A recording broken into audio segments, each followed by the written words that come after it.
Hello and welcome. I'm Leigh Ann Gerrans and you're watching W News, broadcasting live from the Al Arabiya headquarters. These are our top stories. President Zelensky says he's sending his defense minister to peace talks in Istanbul with Russia and insists Putin is not serious about real talks.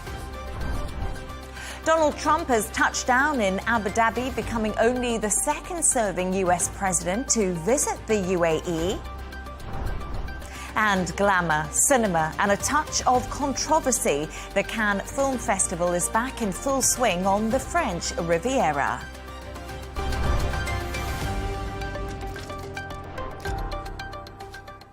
Now to our top story. President Zelensky says he's sending his defense minister to peace talks in Istanbul with Russia. He also insists Russia is not serious about real talks. Earlier today, the Kremlin confirmed that President Vladimir Putin will not attend the negotiations aimed at ending the war in Ukraine after Zelensky challenged him to be there in person. Zelensky made it clear he's sending his minister out of respect for Turkey's President Erdogan and US President Donald Trump. Earlier, Trump also commented on Putin's no-show on board Air Force One. Let's take a look. Nothing's going to happen until Putin and I get together, okay? And obviously he wasn't going to go. He was going to go, but he thought I was going to go. He wasn't going if I wasn't there. And I don't believe anything's going to happen, whether you like it or not, until he and I get together. But we're going to have to get it solved because too many people are dying. Let's go live to Istanbul to speak to John Cavillage, Senior Editor for Outcome Modelling Analysis at Issue Insight. John, it's always a pleasure to have you on the show. We just heard Donald Trump there. He was on board Air Force One earlier, and he said nothing's going to happen until Putin and I get together. Has Donald Trump poured cold water on today's talks, achieving anything? He's probably poured some water, but believe me, in the last 24 hours, there's enough water being poured to drown everyone. In diplomatic parlance, the last 24 hours has been a disaster for Russian government, for the Ukrainian government, for the US government, and for any government that wants to see the war end. Everything that you could make a list about going wrong has gone wrong. Every misstatement, every unhelpful statement that you would write it in a memo saying, make certain you don't do this, everyone has stepped up and done exactly that. John, I just want to know exactly what you think has gone wrong and why it's been so disastrous up to this point. Let me tee up a little bit of as briefly as I can, the history of this. President Putin said, I would like to have direct talks with the Ukrainian government without preconditions on Thursday, May 15th. He said, I will talk to President Erdogan of Turkey to make sure it's okay. President Trump immediately says, Ukraine should go. President Zelensky then says, I'll go and can meet with Putin. And then President Zelensky says, I'm only going if Putin is going. And then he says, well, I'm not certain if I'll go if Putin doesn't go, but I'm going to go to Ankara and I'll meet with President Erdogan. He goes to Ankara, meets with President Erdogan, and that isn't sure that he'll come to Istanbul, nor that his delegation will come to Istanbul. The Russians, meanwhile, arrive in Istanbul, and they're basically saying in the afternoon, where are the Ukrainians? Then President Zelensky, having arrived in Istanbul, says, well, I'm now going to send a delegation. It'll be led by the defense minister, but I'm still not going because the level of officials from Russia isn't high enough to warrant my participation. Then we have a sort of where is he, which is Andrei Yermak, who's the head of the office of the president. He's basically been the lead person during the Biden-Harris administration and during the Trump-Vance administration, and he has led some of the discussions. He was in Saudi Arabia for the first sort of trilateral discussion. And he's also known that he's wearing a suit recently as opposed to wearing the olive military fatigues. Why isn't he leading this Ukrainian delegation? So we're here now where President Putin said Thursday, the 15th of May. He didn't say Friday, the 16th of May. He didn't say either or. He said today.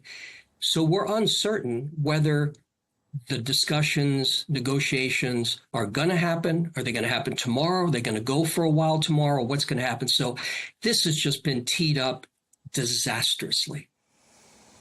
So, John, what's the answer here? Is it time for Donald Trump to step up and get involved? Is it time for Donald Trump to possibly come to Turkey tomorrow? Is this now what the US have to do to push Putin and Zelensky to meet? I don't think it's necessary or it's the right time. If President Putin was planning to arrive in Istanbul to meet face-to-face with President Zelensky, we would have seen the mechanics of a head of state movement, and also you would have heard about the discussions with President Trump's team to make that happen. You would have seen basically there's a tremendous amount of mechanics that move a President Putin or a President Trump, and that's logistically with military aircraft, with security forces, with just everything starts moving, and you see it. You can tell something's going to happen. So we never saw that. Unfortunately, how this should have happened or how this should have gone down was regardless of President Putin's position on attending. President Zelensky should have said, I'm going. You come, you don't come. I'm going. I'm going to lead the delegation because I want to try to negotiate a ceasefire.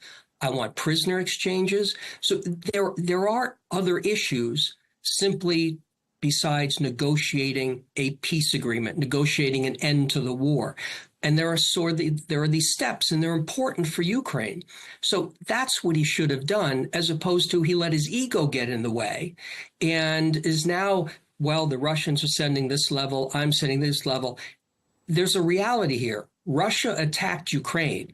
Russia has the bigger army. Russia's inflicting more damage on Ukraine.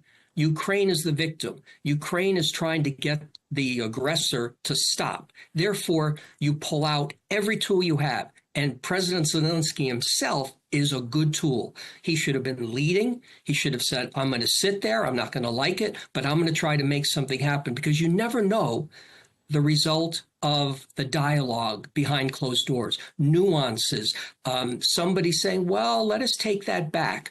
You never know. And finally, someone's title is not always indicative of who they are.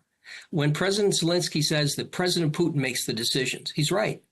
President Zelensky makes the decisions. President Trump makes the decisions, but not in vacuums. They have people around them. And sometimes the most important people don't have the most important titles. And that's what was missing today, an appreciation of that. So, John, I know that you're in Istanbul currently, where the delegations are meeting. But my question to you now, after what you said, Zelensky almost let his ego get in the way. Putin hasn't arrived. So what is actually next for these peace talks after today? Is there any hope going forward? Well, it goes to the question that I didn't answer, which was about President Trump and President Putin getting together. You know, President Trump said, I need to sit with Vladimir Putin and make this happen. Now, that sort of puts him back into the bilateral where he and his team during the last weeks have been trying to extract themselves, saying, you know, we're going to step aside. If Russia and Ukraine don't talk, if they don't make something happen, we've given it all that we can. We're going to step back. If they want to kill each other, they're going to kill each other. But we're sort of done. And I think President Trump is capable of walking away, but he doesn't want to. And I think that what he's seeing is President Zelensky may not have enough to give President Putin now to get President Putin to agree to what President Trump really wants, which is the 30-day ceasefire. Because once he can get that ceasefire, from his perspective, he's finished. Because every time he's talked about, since he's became president, talked about what he can do, it's about the ceasefire. Then we use that time to try to build mechanisms to then discuss the process for a peace treaty. But stop killing each other while you're talking. Once he gets that set, I think he's going to find it very easy to say, guys, I fulfilled my role. The killing has stopped. Nobel Prize folks, take that into consideration. But now it's up to you. And if you start killing each other again, I can wash my hands of it, because what else can I do? This is between you two. John Cavalage, a senior editor for outcome modelling analysis at Issue Insight. It's always brilliant to have you on the show. I appreciate you joining us. Thank you. We can now go to Bodrum to speak to retired Turkish Ambassador Cengiz Firat. Thank you so much for joining me, Ambassador. I appreciate it.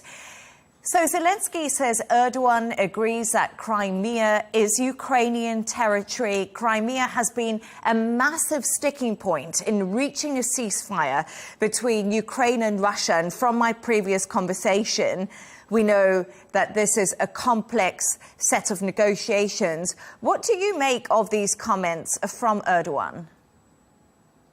I think President Erdogan has been very outspoken about this from the onset. As Turkey, we've never accepted the annexation of Crimea. Crimea is part and parcel of Ukraine. And no matter what happens in the ceasefire negotiations, Crimea will be part of those negotiations. But as President Zelensky stated today, it's not up for negotiation. It's a sovereign part of Ukraine, and it will remain as such. And this is the way President Erdogan also sees it. What's important in today's negotiations, maybe I'll just like to add a little bit to the previous speaker. I see it from a little bit different nuance. I think we're on the right track. We need to have calm heads. When you look at the Russian delegation, it was interesting what they mentioned today. They said they see this as the third meeting that is taking place in Istanbul. So they're seeing this as technical. They've stated that they're seeing this as technical level negotiations leading to a possible ceasefire. Let's build on that. I think President Zelensky was very right. He put everything out on the table and he said, I'll be there if you're going to come. And if you look at it from the point of view of the Russians, they said, well, we never said President Putin will be coming. So we have this game of who's going to lead which delegation, etc. And President Zelensky today, after speaking with President Erdogan, said, okay, I'll send a delegation to Istanbul, and it will be headed by my Minister of Defense, which is a quite high-ranking official in comparison to the Russian delegation that is already in Istanbul. I don't agree with the fact that President Zelensky should have met the Russian delegation that is there. That doesn't happen in international relations.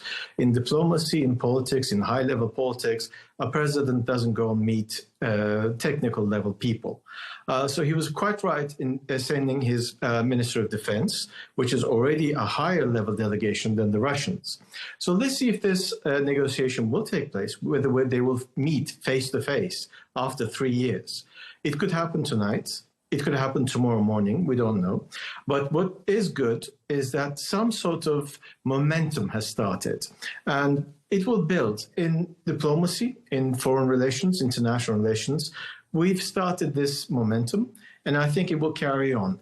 What is needed, of course, President Trump, President Erdogan, Zelensky, they all want a 30-day ceasefire from which they can build a much-lasting ceasefire, maybe hopefully an end to the war, which we all want.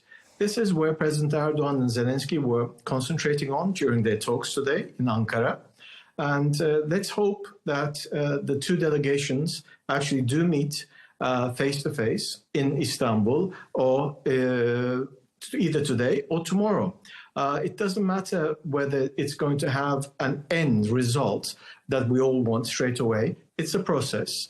It might take time, but it's a positive process as far as I see it. So I understand that you have a more positive spin on this compared to my former guest, John, who said this was disastrous. Basically, everything has gone wrong when it comes to the meetings today between Ukraine and Russia. And you seem to put a positive spin on what's happening right now, forward momentum in these peace talks. But let's be honest, it's been nearly 4 years of war, of bloodshed, as Donald Trump said. Vladimir Putin is nowhere to be seen. Donald Trump didn't come because Putin didn't come. Zelensky wants to meet with high-level delegation team. He's there. So what do you propose? What's the next step towards a ceasefire? I think we all want the same thing. I think we all want an end to the war. I think we're all on the side of peace, and as soon as possible, and negotiations to achieve that as soon as possible. How that's going to achieve is, I see it in this point of view, from this point of view. I think the pressure is on the Russian side entirely right now. I don't think Zelensky has lost anything. I don't think the Ukrainian side has lost anything. On the contrary, President Zelensky came to Turkey. He showed good faith. He said, I'm here, I'm willing to meet. But of course, as a head of state, he wants his counterpart. Okay, the Russian head of state wasn't here, but the Ukrainians also played the game well, as far as I can read it, and negotiations hopefully will start. It will be disastrous if there will be no negotiation. Then it will show that the Russian side is not ready for negotiations. That is where I would agree with the previous speaker. But going forward, we need to start face-to-face. This is the beginning of something. We can't say after 3-4 years of fighting each other in the trenches non-stop that suddenly with just one meeting you can finish everything. It's one-stop shop. It's not. It's a process. And I think we have enough pressure from the US, from President Trump, from the European Union, from all the sides, from the Gulf states, from Saudi Arabia, from all the countries, including Turkey, to make sure that everybody comes around the table. We shouldn't get bogged down on which level was the delegation headed, and did they come, did they not come. They will come at the end of the day, we're hoping. If it doesn't happen, of course, you could say it's disastrous. It didn't go well this time, but there's always a next time. It shows the willingness from both sides that, okay, enough pressure has built on both sides not to continue the war, and external pressure from other countries around the globe to tell them, listen, guys, calm down, please have a ceasefire and sit down for peaceful negotiations and settlement of this war. This is how I see it. Can I just ask you something very briefly? And I want to ask you about NATO. NATO foreign ministers have been gathering in Turkey today. This is for informal talks about boosting defence across the alliance. Of course, we know that these are top conversations happening at the moment. Is Turkey prepared to boost its military spending? And would Turkish troops ever be on the ground in Ukraine? As far as Turkey is concerned with this, well, diplomacy has been at the forefront in these last couple of days here in Turkey. You're right, the NATO ministers of foreign affairs, all of the Europeans, Marco Rubio included, are in Antalya, in a different city in Turkey. And what's happening is that they're deciding a couple of things. One of them is a huge boost in military spending. Rearmament for all of NATO member states, including Turkey. And Turkey has been doing quite well in its rearmament process, in its military industrial capacity building, etc. But now there's a decision that will be taken by the official, because today was an unofficial meeting in Antalya of the ministers of foreign affairs. But in the NATO official meeting, which will take place in, I think it's in July, if I'm not mistaken, they will take a decision to really put the ceiling really high for all NATO member countries, including Turkey. Concerning Ukraine, I'm not quite sure whether NATO will get involved on the ground with boots on the ground. But what Turkey has done is it's been very, very clear. The territorial integrity of Ukraine is very important for Turkey. Crimea, we have Crimean Tatars. who are our kinsmen, who live in Crimea, who've lived in Crimea for all the hundreds of years past, maybe thousands of years, and we support them as well. But we also have a very good relationship with Ukraine and with Russia, and we want them to stop. We want them to stop this bloody war, and it's been going on too long, and we all need to put pressure on both sides to stop it. I'm hoping that it doesn't boil down to further escalation in bloodshed, in fighting. As you pointed out, there's a possibility that that Russia will not stop. If that happens, what's on the cards? The European Union member states decided that they will put even further sanctions on Russia. And NATO has decided, and the Secretary General made it very clear yesterday in his press conference, that NATO will really build up its armaments, its defense capability to such an extent that if Russia thinks about doing something vis-a-vis NATO countries, it has to think not twice, 3 times, maybe 1,000 times, because it will be a total destruction of Russia. Therefore, when you look at things from that perspective, it looks very gloomy, but hard politics is being played out in terms of NATO-Russia relationship. But I'm hoping that things will not go down that lane, and I'm hoping that the international pressure will pay off and Russia will come to the table slowly, slowly. I don't think they will come straight away with Putin. I don't even think they will come straight away with a minister.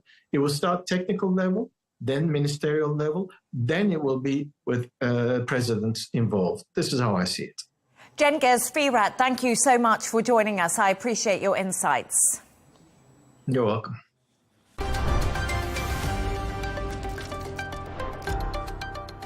Now, Donald Trump has been welcomed to the United Arab Emirates by the country's president after stepping off Air Force One. He was shown around the Sheikh Zayed Grand Mosque in Abu Dhabi before attending bilateral meetings. This evening, Trump will be given a state dinner like his visits to Saudi Arabia and also to Qatar. For more on this, I'm joined by Dr. Eli Al-Hindi, Professor of International Relations at the American University in the Emirates. Dr. Eli, always lovely to have you on the show. Always a pleasure. So, Dr. Eli, first of all, we've seen Donald Trump, of course, he's landed in Abu Dhabi today. But how would you compare the reception and strategic priorities of Saudi Arabia, Qatar and the UAE during Donald Trump's visit? And what stands out about each different stop he's made? Sure. We're yet to see the details of the Emirates trip, but in general, we can see that there's a lot of commonalities. The focus on 2 things, the focus on the economic partnership, of course, and, of course, the beautiful aspects of tradition and the welcoming and the dancing and specific things. So, for example, in KSA, he visited Diriyah, the whole huge project that is happening there. In the UAE, the Sheikh Zayed Mosque specifically. And in Qatar, the beautiful visit that was done to the airbase, the Al Udeid airbase, which is, I think, one of the largest, if not the largest, U.S. airbase outside the USA. Now, the main difference, I think, that stood out very significantly, we all thought that this is going to be it. And the preparations were that all the visit is going to be mostly about economics. This is what interests Trump predominantly, but we saw a huge diversion into politics, in KSA specifically, giving KSA that leadership role on politics and making a breakthrough on very key files that we saw. Yes, Dr. Eli, actually, that's something that I wanted to ask you next. I feel like this trip, it was touted that Donald Trump was going to come here to do mega deals. It was all going to be about investment and money But I think the foreign policy shift during his trip has almost dominated the news agenda. Of course, we saw him met with Syria's new leader, al-Shara, and lift sanctions on Syria. We've heard from Hamas today that they are in direct talks with the US. I don't know what you make of that kind. Would this foreign policy shift happen if Trump wasn't in the region? No, definitely. I think we saw 2 complementary aspects of, we might say it, the Trump doctrine in a way. One focus is, of course, he plays it also on the internal politics of blaming the neocons of all that interventionism that they have done. But also, actually, it's a revision of the U.S. policy in the region, how the U.S. have been telling leaders of the region what to do and how to do it and so on. And that was a very interesting revision, saying, I will not do that because you guys know how to manage your region better and how to move it forward. And you have done it beautifully. You have done it the Arabian way. This is a huge foreign policy shift. And this complements together with the fact that he is seeing the files, the major files in the region, in a way that is a bit closer to the Saudi rhetoric, to the Arab rhetoric, than what we used to by the US, which is very much closer to the Israeli perspective of things. So on Syria, on Iran, on Palestine, on Lebanon, we've seen his rhetoric, his words become much closer to the Saudi vision of things and the Arab vision of things. And this is a huge shift that we need to see how will it develop further. Yes, indeed. But Dr. Ellie, we've talked about economic mega deals, and Donald Trump's had a lot of wins while he's been here in the Middle East, hasn't he? He can go home and he can definitely make his base in America, the America First base, very happy. And I was just looking at the markets today on Wall Street, and they actually opened much lower, but we've seen them tick slightly higher. And I wonder, you know, with the tariffs that Donald Trump has put in place and just some of the reaction on Wall Street, I know it's, you know, still lower, but has made a rebound. Why do you think this is happening? I think it is expected. It is the direct result of the tariffs, and everybody expected that the market is going to take a hit. Now, I think this trip came at the very correct moment for Trump to say, okay, we know that this is going to happen. We know that this is temporary because eventually the American economy will pick up. And for the American economy to pick up, we need these huge foreign direct investments. And today in the world, foreign direct investment of such a magnitude can only come from the Gulf. And we've seen him pick up trillion after trillion dollars as if it is, you know, something like that. Probably another trillion from the UAE tomorrow or tonight, we'll see. But definitely these huge investments and partnerships also, because we've also seen huge American companies wanting to invest in the Gulf and declaring new partnerships in the Gulf. So it is a huge partnership that will definitely rebalance the trouble from the tariffs, hoping that on the longer term, the American economy will pick up. Yeah, definitely. But Dr. Ellie, I just wanted to say, what could be the longer-term impact of this visit for US-Gulf relations, but also diplomatically and economically? Do you think we're going to see a shift now going forward between how the US and the Gulf countries speak to each other and trade, and almost, you know, AI's been a big thing? Well, he said that KSA and the Gulf region is the bedrock for security and prosperity, and this is a huge.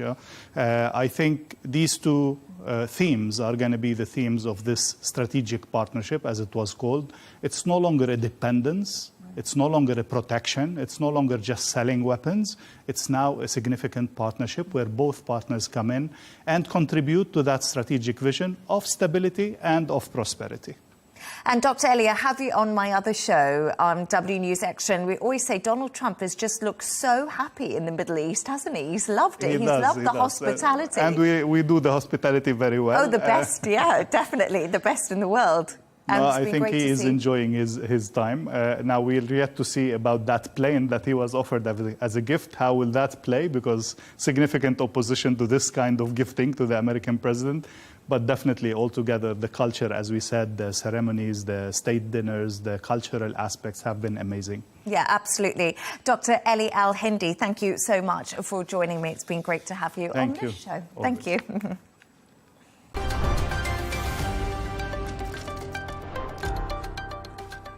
A spokesman for Hamas has confirmed the militant group is in direct talks with the United States over peace in Gaza.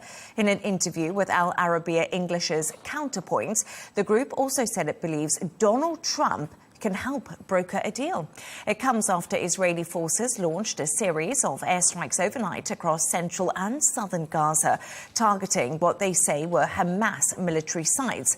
According to the Hamas-run civil defense agency, at least 94 people have been killed. Our correspondent Trent Murray sent us this report from Tel Aviv with the latest there. Well, for the second day in a row, we are witnessing a major uptick in the number of Israeli airstrikes across multiple locations across the Gaza Strip. There is a lot of focus on Khan Yunis in the south, where a cameraman for the Associated Press reported 10 separate airstrikes. We do know that the Nasser hospital in the region has been receiving a number of patients following those airstrikes. The eyewitness report suggests that not only is the emergency department and the morgue quite full, but in many cases, multiple bodies were brought in the same body bags, just given the sheer scale of the number of people that were killed. Those airstrikes are thought to be around the European hospital, of course, which we have been tracking now for several days after that major airstrike on the facility on Tuesday. The IDF has claimed responsibility for that, saying they were targeting an underground Hamas bunker. Speculation continues to mount over whether Mohammed Sinwar was in that bunker at the time, the current leader of Hamas in Gaza, who, of course, replaced his brother Yahya Sinwar following an Israeli attack in October last year. But it's not just in the south where we are seeing this. Jabalia in the north has seen several airstrikes, as well as Gaza City. Now, Gaza City in the past 24 hours has seen one of the biggest evacuation orders issued by the IDF since this war began. It's thought that hundreds of thousands of people there who were sheltering in places like schools and hospitals have now been told to move out as those airstrikes begin following that evacuation order. It, of course, comes as there had been some hope earlier in the week following the release of one of the hostages that maybe ceasefire talks could be nearing some form of conclusion. But the facts on the ground suggest that the Israeli army is upping the tempo of its operations rather than stepping back.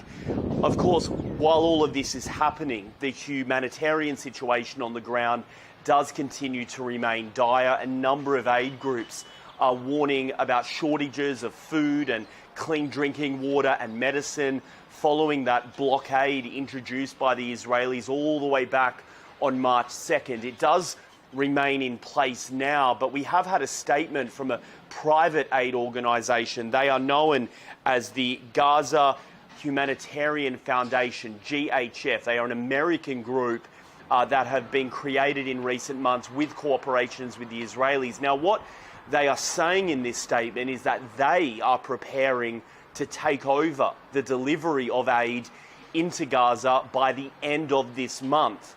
They are also claiming that in the interim, Israel is going to lift its blockade to allow some of those essential supplies into the Strip.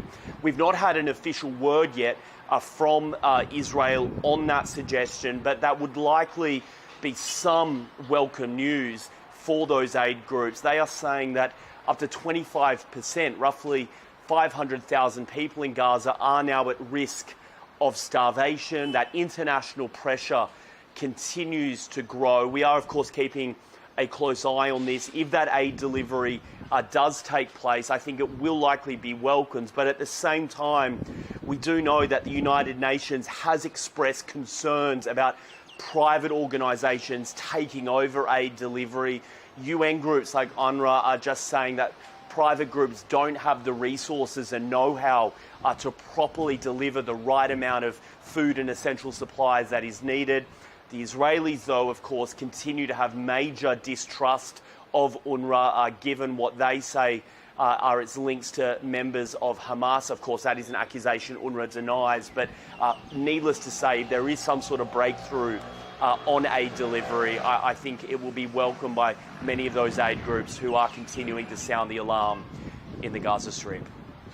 Trent Murray for Al Arabiya News in Tel Aviv.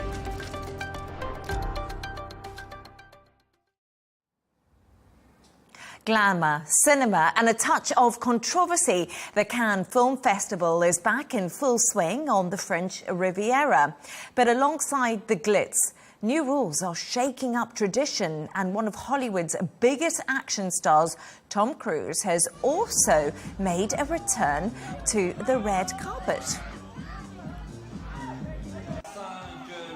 For more on this, I'm joined from Cannes by entertainment reporter Stephanie Tecci. Stephanie, it's great to have you back on the show again. Let's first of all start with the atmosphere. What's the energy like on the ground at Cannes this year?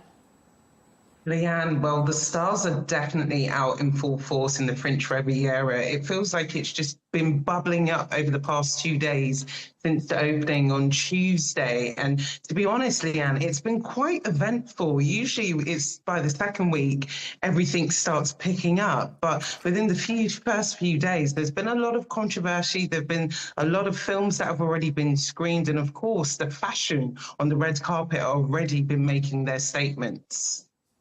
I always love the fashion and the red carpets. And let's talk about that, Stephanie, because Tom Cruise, he's made headlines with his appearance. Can you tell us more about that moment and the screening of the latest Mission Impossible movie? I see Tom Cruise has grown his hair a little bit, actually.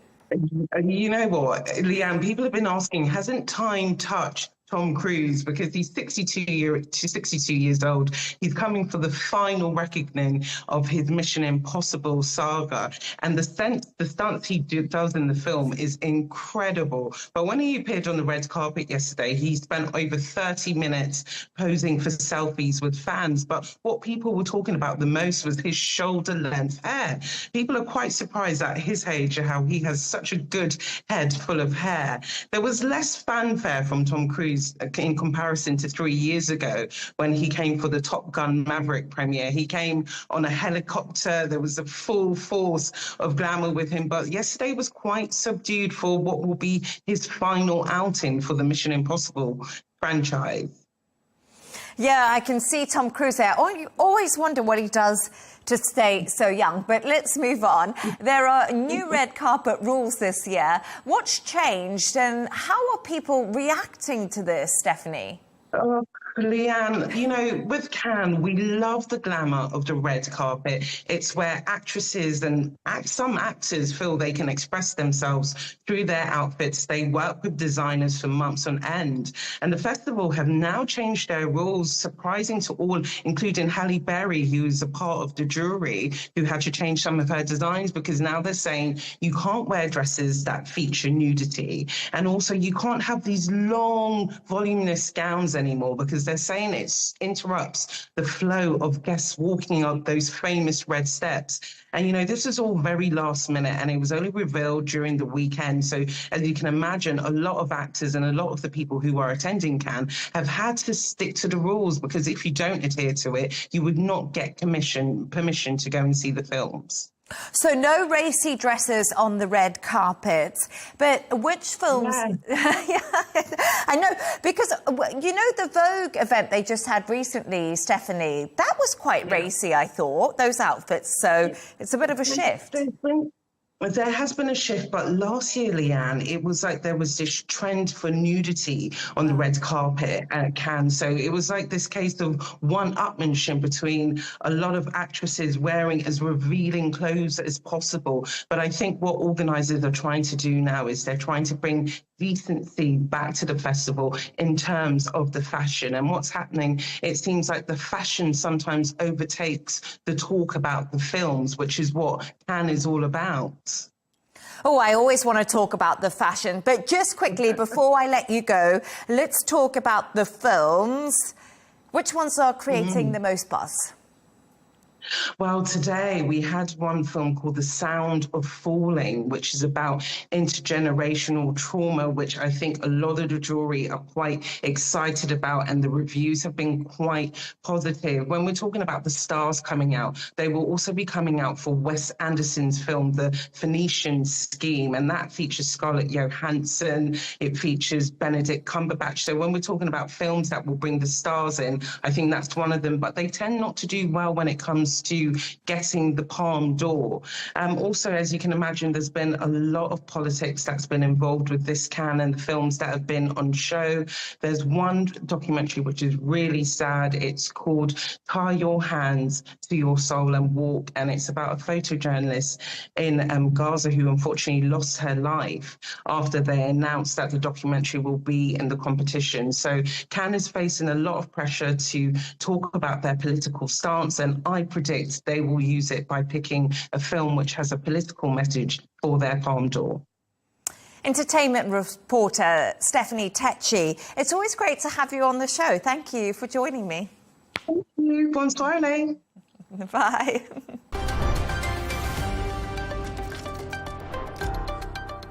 A reminder of our top stories. President Zelensky says he's sending his defense minister to peace talks in Istanbul with Russia and insists Putin is not serious about real talks. Donald Trump has touched down in Abu Dhabi, becoming only the second serving US president to visit the UAE. And glamour, cinema, and a touch of controversy, the Cannes Film Festival is back in full swing on the French Riviera. And that's all from us on W News. Counterpoints with Melinda Nucifora will be coming up next. Plus, of course, we'll be back in a couple of hours with W News Extra. Goodbye and thank you for watching.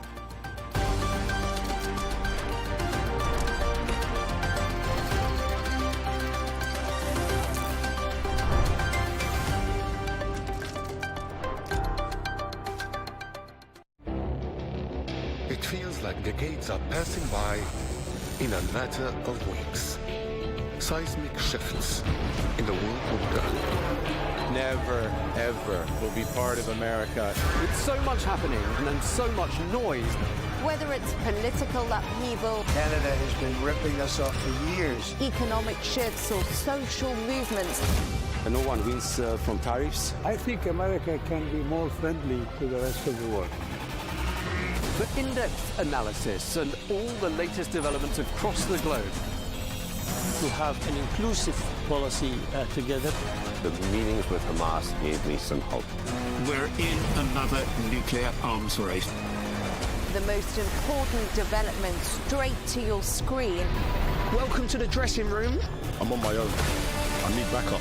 And an insightful look at the issues shaping our world today. It was not going to happen, that war, and it happened. Join us on Arabiya News, where the world talks.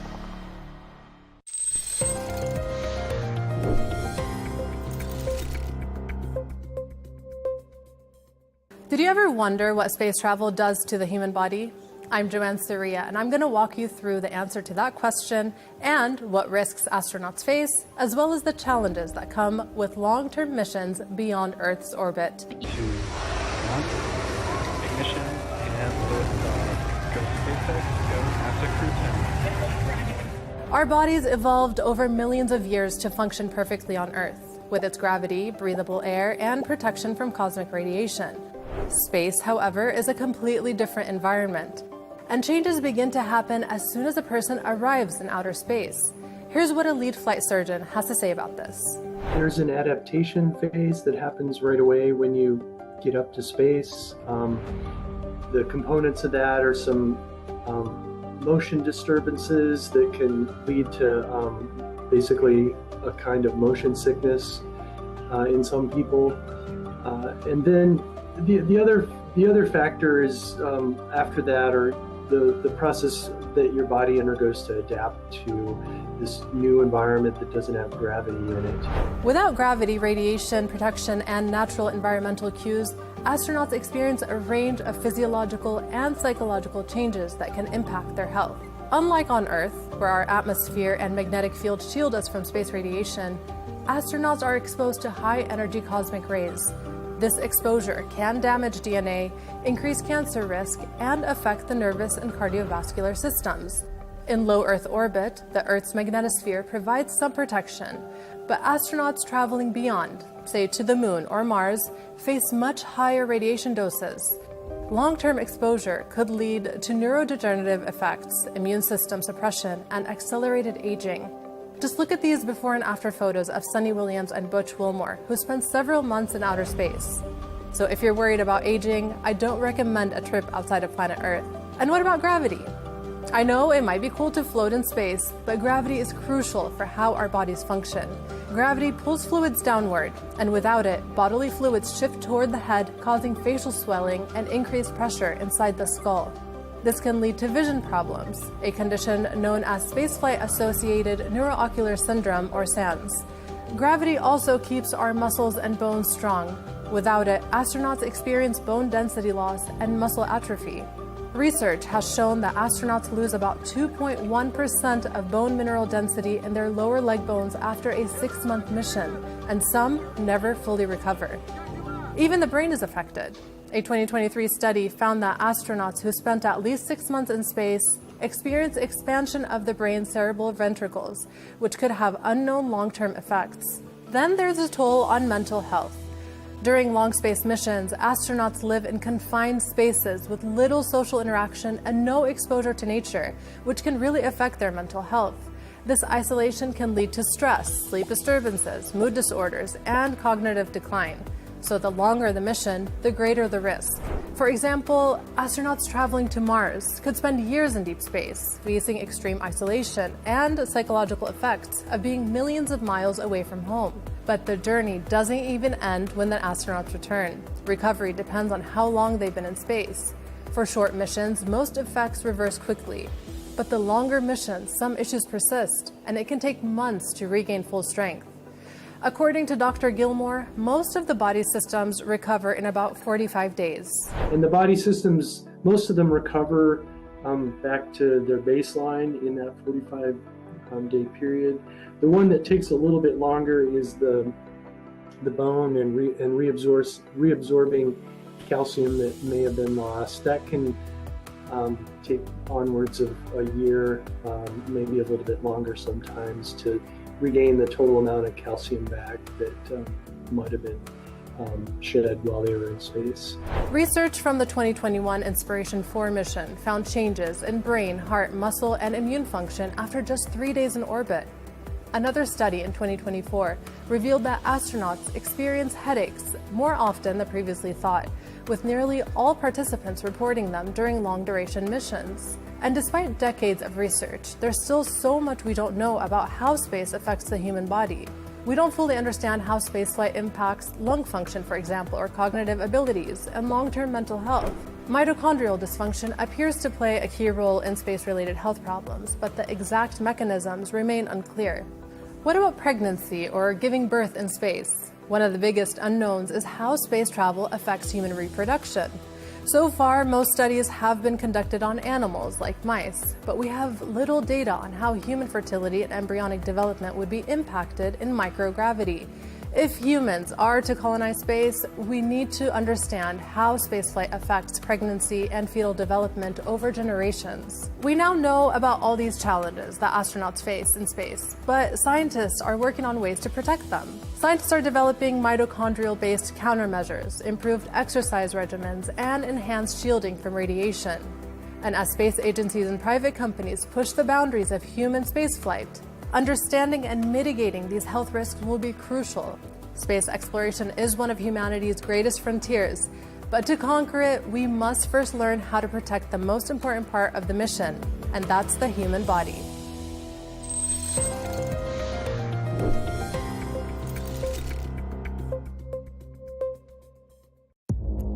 Our allies, in many cases, are worse than our enemies. Stay informed and connected with the latest international headlines. There obviously is a risk.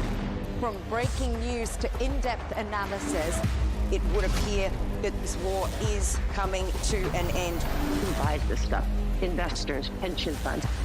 we deliver the most important developments straight to your screen. Iran always wanted to deal with militia.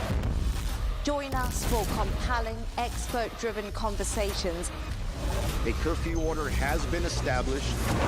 And an insightful look at the issues shaping our world today. There are lots of proposals about European architecture for security. I'm Leigh Ann Gerrans, and this is W News. We dealt with this when I was Chief of Staff in the first term. Where you don't just hear the headlines, you get the full story.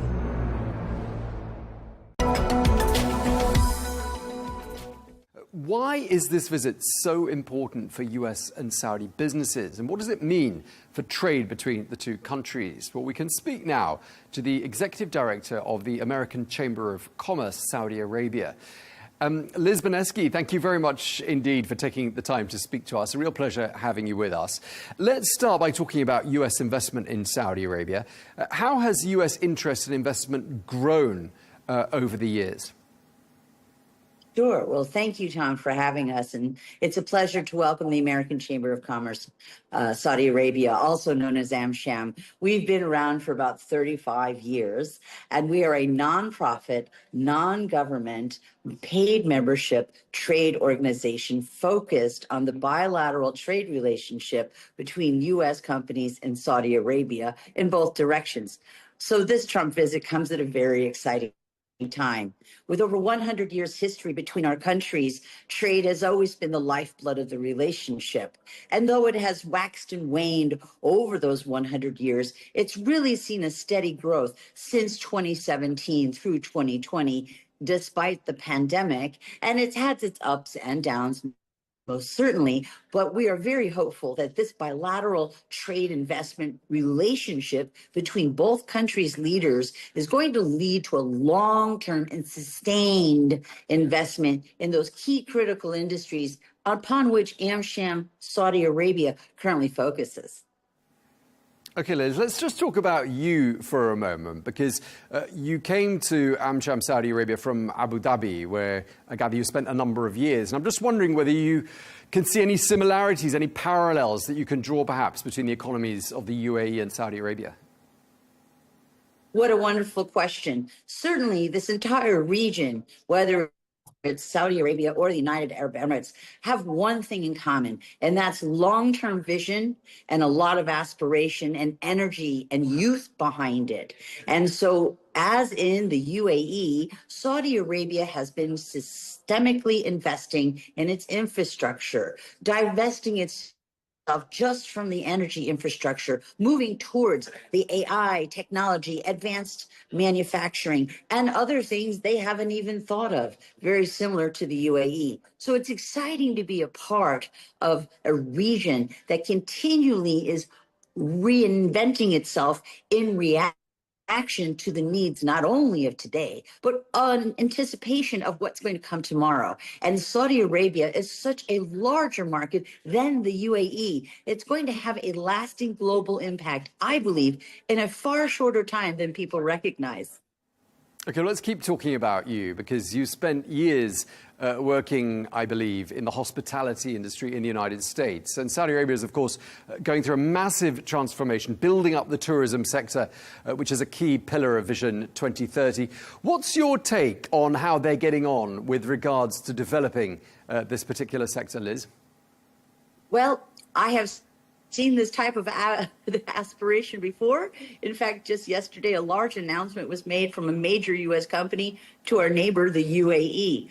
I think that the Alula project is exciting. The Diriyah downtown development in Riyadh is extraordinary. I just had the occasion to visit Jeddah, and what I can say from my experience in the hospitality industry is keep going, Saudi Arabia. These growth projects are unique. They're driving interest into the country, and they will enable people who've never thought to travel to this part of the world to come and experience not only the culture and the heritage, but the best world-in-class entertainment. Saudi Arabia has F1. Saudi Arabia has unbelievable concerts, Middle Beast, for example. And soon I hope we'll see more cultural attention given to perhaps a mashup between an Ayala dance and ballet, or opera and Arabic poetry. Who knows what the future holds? But I do know this: an investment in the hospitality sector is a winner. Look at Riyadh Air, for example. It's going to come right out of the gate and be a world-class competitor against the likes of, say, an Emirates or an Etihad. I have to say I'm quite impressed and very bullish about it.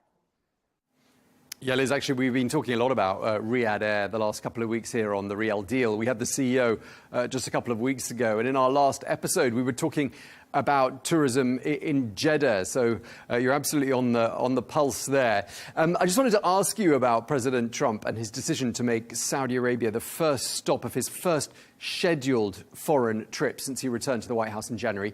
What does that decision say, do you think, about the strength of the US-Saudi relationship? Well, it certainly is a big statement, isn't it, Tom? But we have to remember that Saudi Arabia as a whole, it's been reported, has over $770 billion invested into the United States. So it makes sense that President Trump, in his second term, would reach back to his friend and say, can we do more together? And so apparently this deal was struck.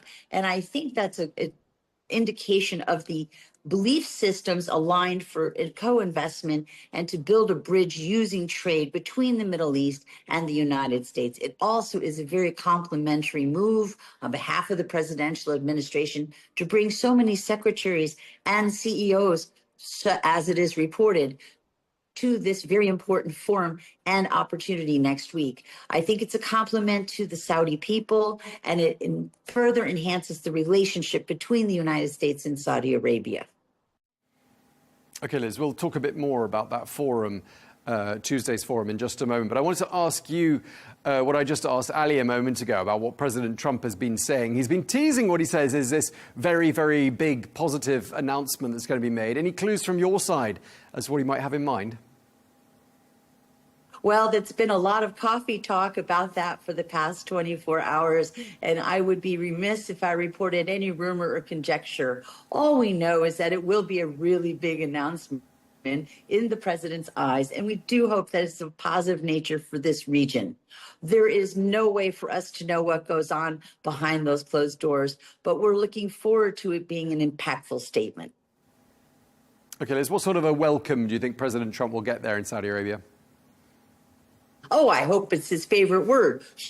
Huge. I mean, he loves being adulated, and I hope that we will, as always, be received well when he arrives in Saudi Arabia. I don't know if he'll have the time for the usual pomp and circumstance, but I have no doubt that His Highness Mohammed bin Salman will roll out the red carpet, or in this case, the green and white carpet, and welcome the American contingency. And I truly look forward to being witness to that. I'm sure it will be a very special day on May the 13th. And what do you think, compared to what President Trump saw 9 years ago when he visited Saudi Arabia on what was, of course, the first trip of his first term in office? I mean, how different is the country, Saudi Arabia, compared to how it was, let's say, 9 years ago? Well, I mean, Saudi Arabia has grown by leaps and bounds. I'm often quoted as saying that 1 year in the kingdom is like 3 years anywhere else in the world. Saudi has blossomed. And I think also the president and his entourage will be quite surprised at the modernity and scale of growth that have occurred in the past 9 years. So whether it's the beautiful arrival into Riyadh Airport, if that's so where he is, into seeing the metro that was built in record time. There's no doubt as he looks out across the glittering towers rising from the desert and the projects that are in Riyadh, if he takes a tour to Jeddah, he will be impressed that Saudi Arabia, the Kingdom of Saudi Arabia, has continued to follow its path of growth and aspiration. I'm guessing, Liz, this visit's going to be keeping you very busy indeed. What's AmCham's role throughout the presidential visit? What a wonderful question. Now, because we're a nonprofit, non-government organization, but made up of over 700 members, you can imagine that every single American company is very involved with this visit. We are working lockstep alongside our partners, such as the U.S. Chamber of Commerce and the U.S. Saudi Business Council, to ensure that we maximize the amount of American companies, representatives, and their teams that can get involved with this visit.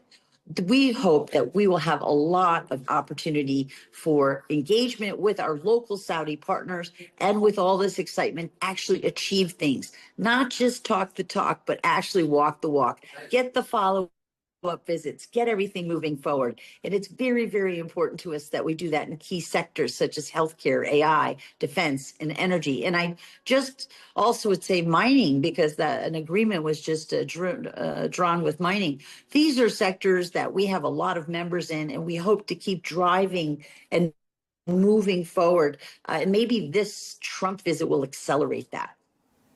Okay, let's go back to talking about that US-Saudi investment forum, which is going to happen on Tuesday. A little earlier on, you talked about it being a two-way or mutual sort of a forum.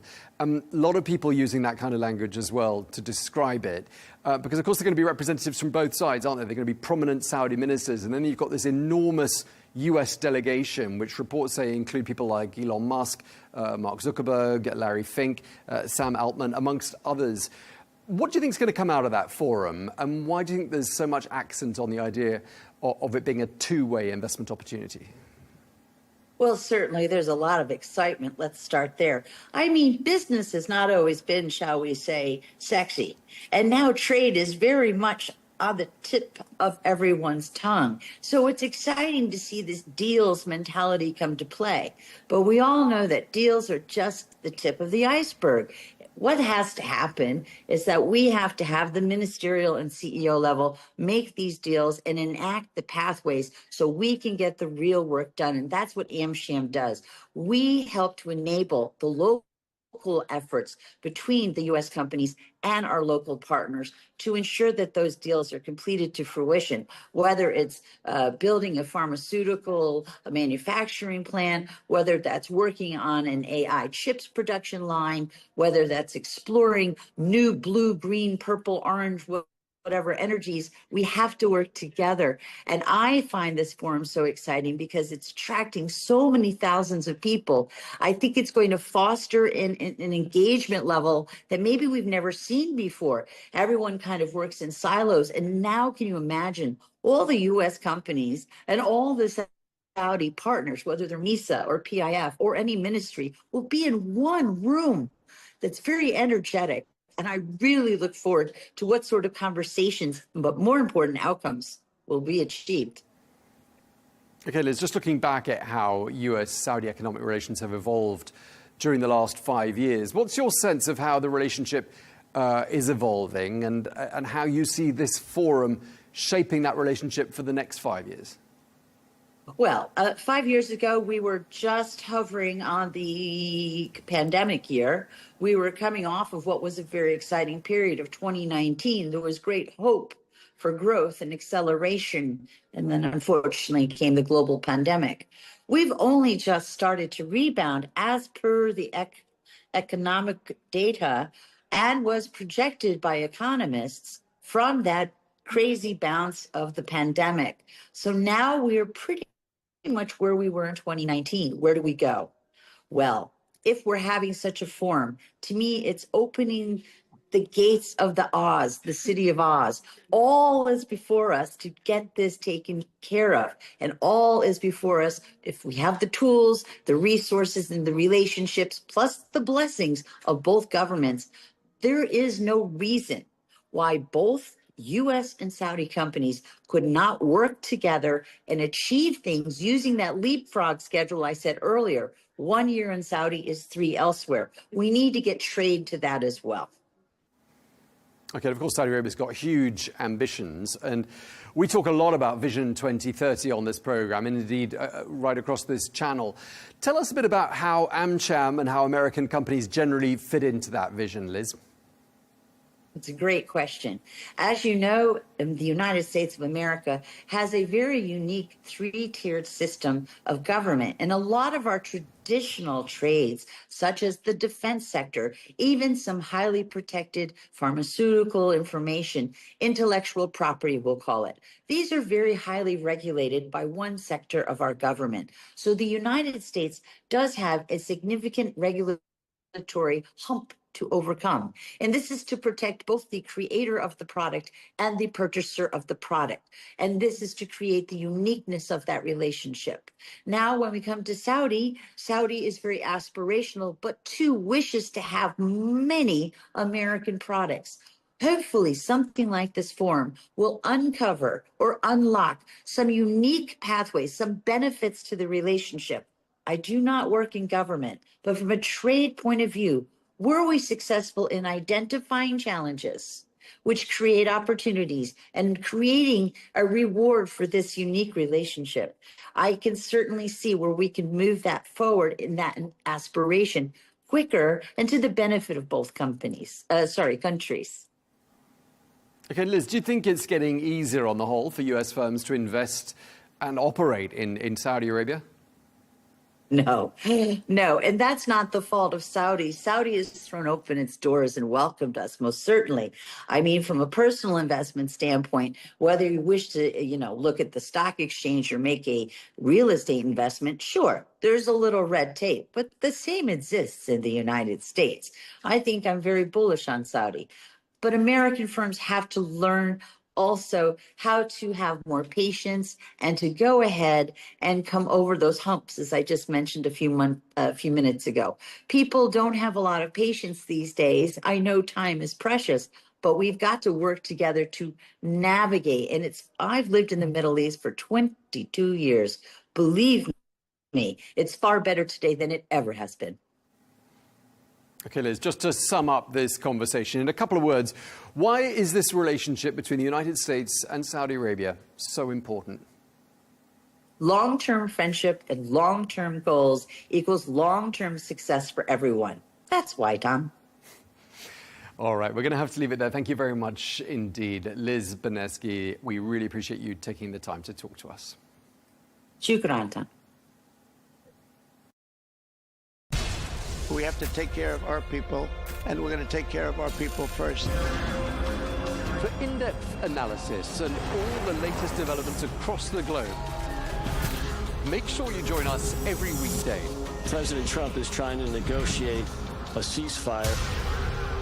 With so much happening, so much information, and so much noise, international law will have no part in his administration.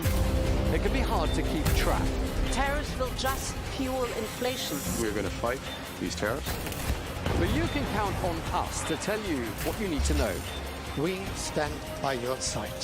Join me, Tom Burges Watson, for Global News Today, right here on Al Arabiya News.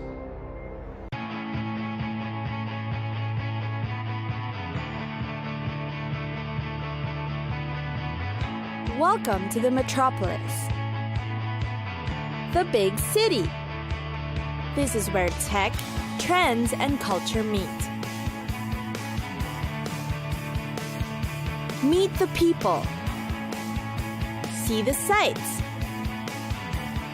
Walk the city streets. And experience the lifestyle.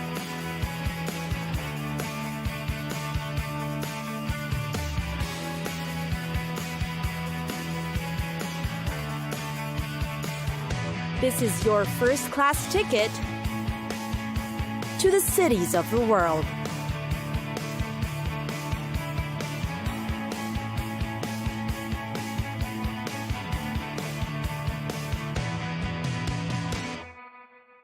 London. Oh, London.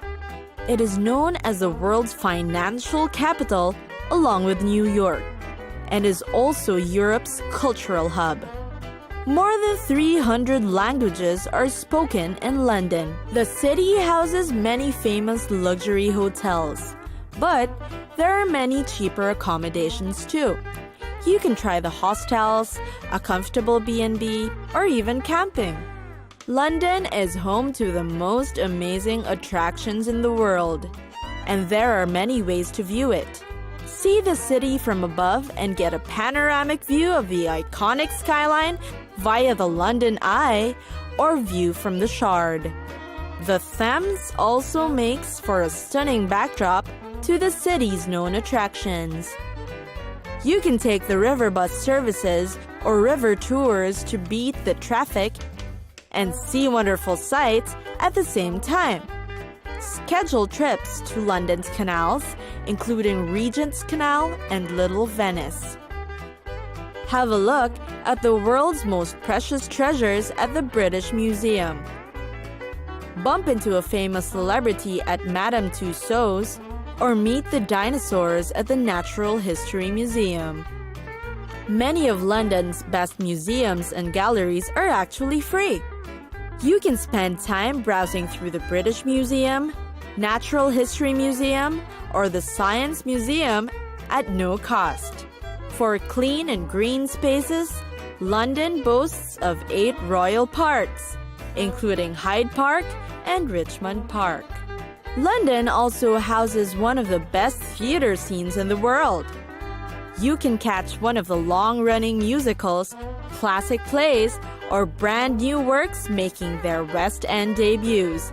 Expect to see famous faces on the London stage. Meanwhile, you can also take a culinary journey around the world with London's diverse restaurants. Choose from the Michelin-starred restaurants, the gastropubs, the traditional British restaurants, and places for afternoon tea. London is famous for its bar scene, with rooftop bars, riverside pubs, and champagne bars to offer. On a shopping spree, places to visit are the flagship stores on Oxford Street and the gifts and bric-a-brac at London's markets. The city also hosts the best sporting events in the world. Home to English football is the Wembley Stadium. See a match at Lord's Cricket Ground or Wimbledon Lawn Tennis Museum.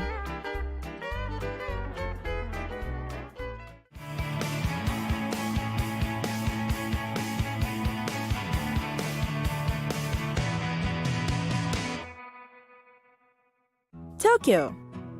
The world's most populous metropolitan area with 35 million people and one of the most expensive cities, Greater Tokyo. For its crowded places and high cost of living, what makes Tokyo worth the visit? The city is teeming with history, culture, and sights. One of the most popular is the Hachiko statue, a tribute to the dog loyal to his master. Hachiko, who died of a heart infection in 1935, is regarded a national celebrity and has a bronze statue of him outside Shibuya Station in his honor. A lesser-known Disneyland also lies in Tokyo. It first opened in 1983 and would see over 13 million visitors per year, making it the third most popular theme park in the world. Also find the animation studio of Studio Ghibli Inc., often referred to as the Japanese Disney. The studio's Oscar-winning feature Spirited Away is the highest-grossing film in Japanese history. Another frequently visited site is the Imperial Palace. The palace became the official imperial residence in 1869. It remains the main residence of Japanese Emperor Akihito. For historic Shinto sites, most recommended is the Meiji Shrine in Shibuya. Shinto is Japan's dominant religion. It means the worship of the deities of heaven and earth. The Meiji Shrine is the most highly regarded of all and is an immaculate example of Japan's impressive architecture. Sporting events are also popular in Japan. The Tokyo Dome is a 55,000-seater all-weather multi-purpose home of Japan's most famous team, the Tokyo Tomiuri Giants. All over the world, Japanese food is very popular. Japanese fare is favored by many because of their incredible cooking and attention to precision and preparation. The place keeps their menu simple and delicious and is visited again and again because of its classic tonkatsu, cutlets of tender breaded pork slow-cooked to perfection. When it comes to shopping, many visit Tokyo for its haven of electronics and gadgets. For Japanese fashion, visit the hip, edgier Harajuku district. Here, you'll bump into younger individuals cosplaying or adults dressed in very clean, minimalist styles.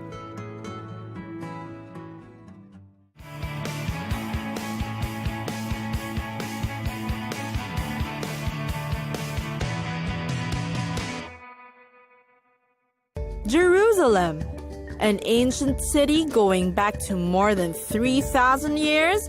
Jerusalem. It is one of the rare places that is layered with hundreds of years of history, while also being a bustling modern city. A visit to Jerusalem offers you world-class cuisine, plenty of religious and historical landmarks, and yes, archaeological relics. Also known as the Western Wall or Kotel, the Wailing Wall is the holiest place in Judaism. Millions of tourists arrive here each year to pray. The ancient wall is believed to be the last remnant of the second temple built by Solomon. Another religious site is the Golden Dome at the center of the Temple Mount, which can be seen from around the city. It is the third holiest site in Sunni Islam. The Church of the Holy Sepulchre is considered the most important pilgrimage site for Christians for centuries. But it will also be appreciated by art lovers and history buffs. Its interiors are designed with amazing mosaics. Israel Museum is the country's largest cultural institution. The place is most famous for housing the original Dead Sea Scrolls. Jerusalem's Yad Vashem is the world's largest Holocaust museum. It was built in honor of the millions of Jews who perished during World War II. The expansive 45-acre complex is Israel's second most visited site after the Western Wall. The Eucalyptus restaurant is great for a culinary escape. It combines Middle Eastern food in a fusion of nationalities and wonderful local ingredients. The Jaffa Road is ideal for a place to relax, hang out, and enjoy a good time. It runs through the heart of the new city.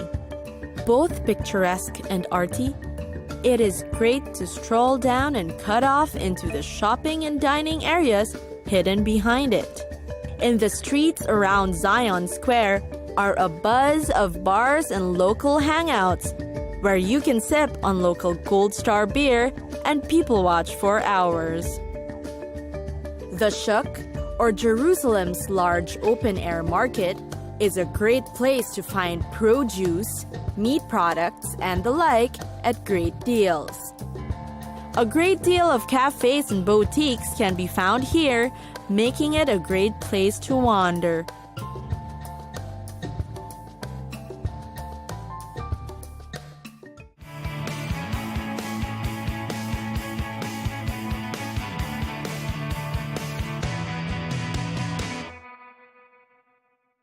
Toronto.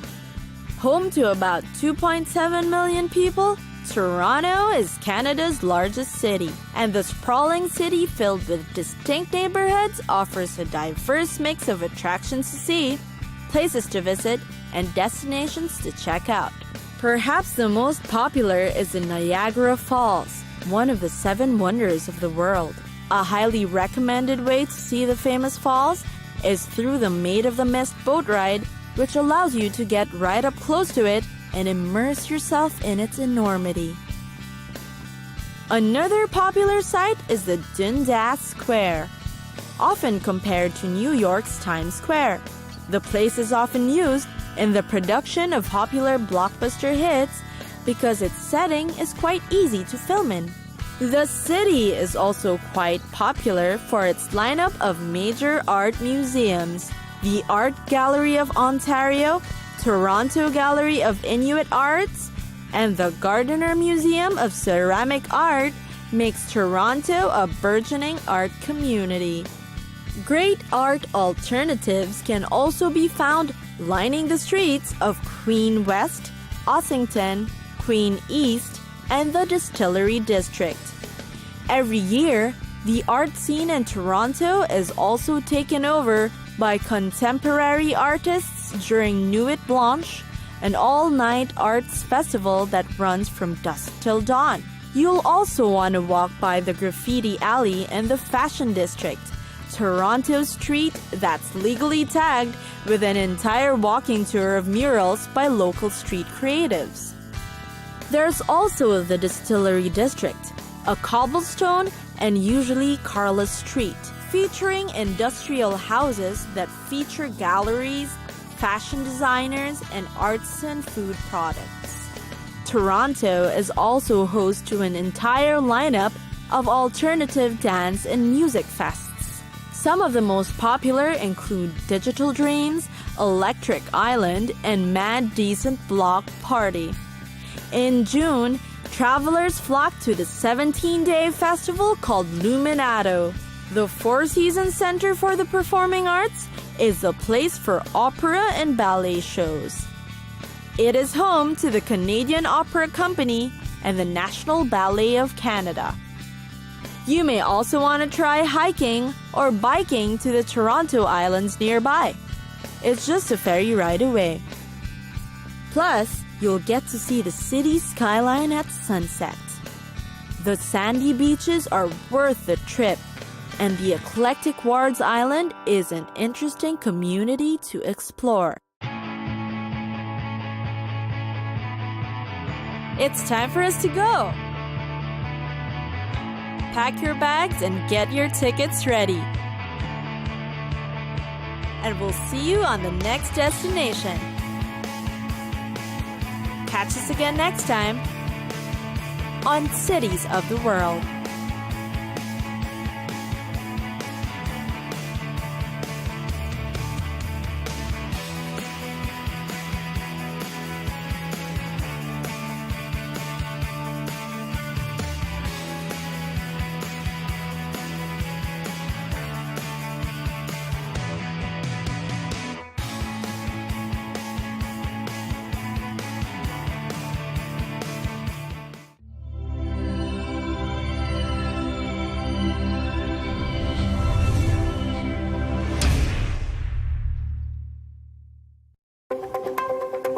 Israel's ultimate bestie.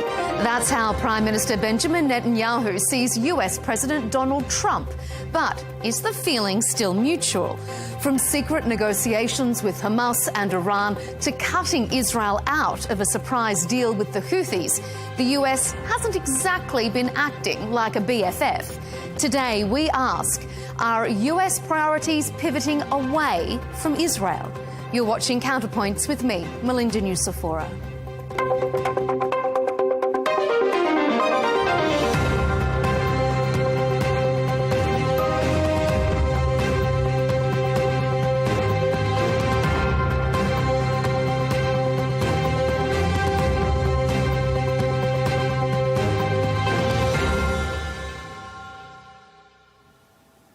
Benjamin Netanyahu was the first foreign leader invited to visit US President Trump when he returned to the Oval Office.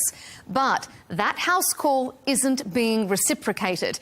Israel didn't make the cut for Trump's highly anticipated Middle East tour. It doesn't matter how many times Netanyahu says this. President Trump is the greatest friend that Israel has ever had in the White House. And the visit in Washington reflected that in every way. Actions speak louder than words, and the US has been making pivotal diplomatic moves without taking Israel into account. For example, during his visit to Saudi Arabia, Trump relaxed the timeline for normalization with Israel as a precondition of broader economic agreements.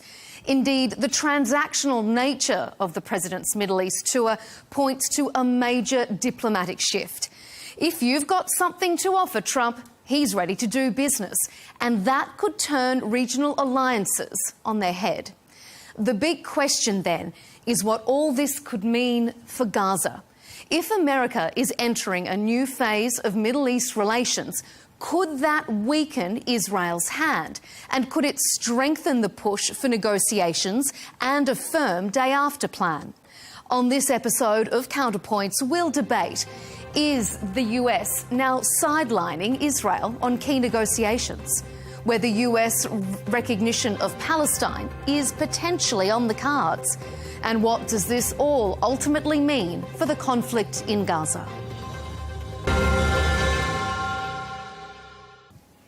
Before we get into today's debate, we've got some special interviews to bring you. A little earlier, I spoke with Ami Ayalon about Israel's relationship with the US. Ami has spent nearly 40 years working as a public servant for the State of Israel. He was the former Commander-in-Chief of Israel's Navy and also served as the head of the country's domestic secret service, Shin Bet. Here's part of our interview.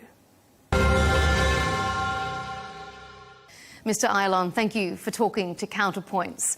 You and your former Security Service colleagues wrote an open letter to US President Donald Trump on March 11, saying that the Gaza war no longer serves Israel's national objectives. Can you explain your position and why you and your colleagues felt so compelled to write what was a very impassioned letter? Well, first of all, the immediate reason was the hostages. We still have hostages in somewhere in the tunnels, and they are dying every day.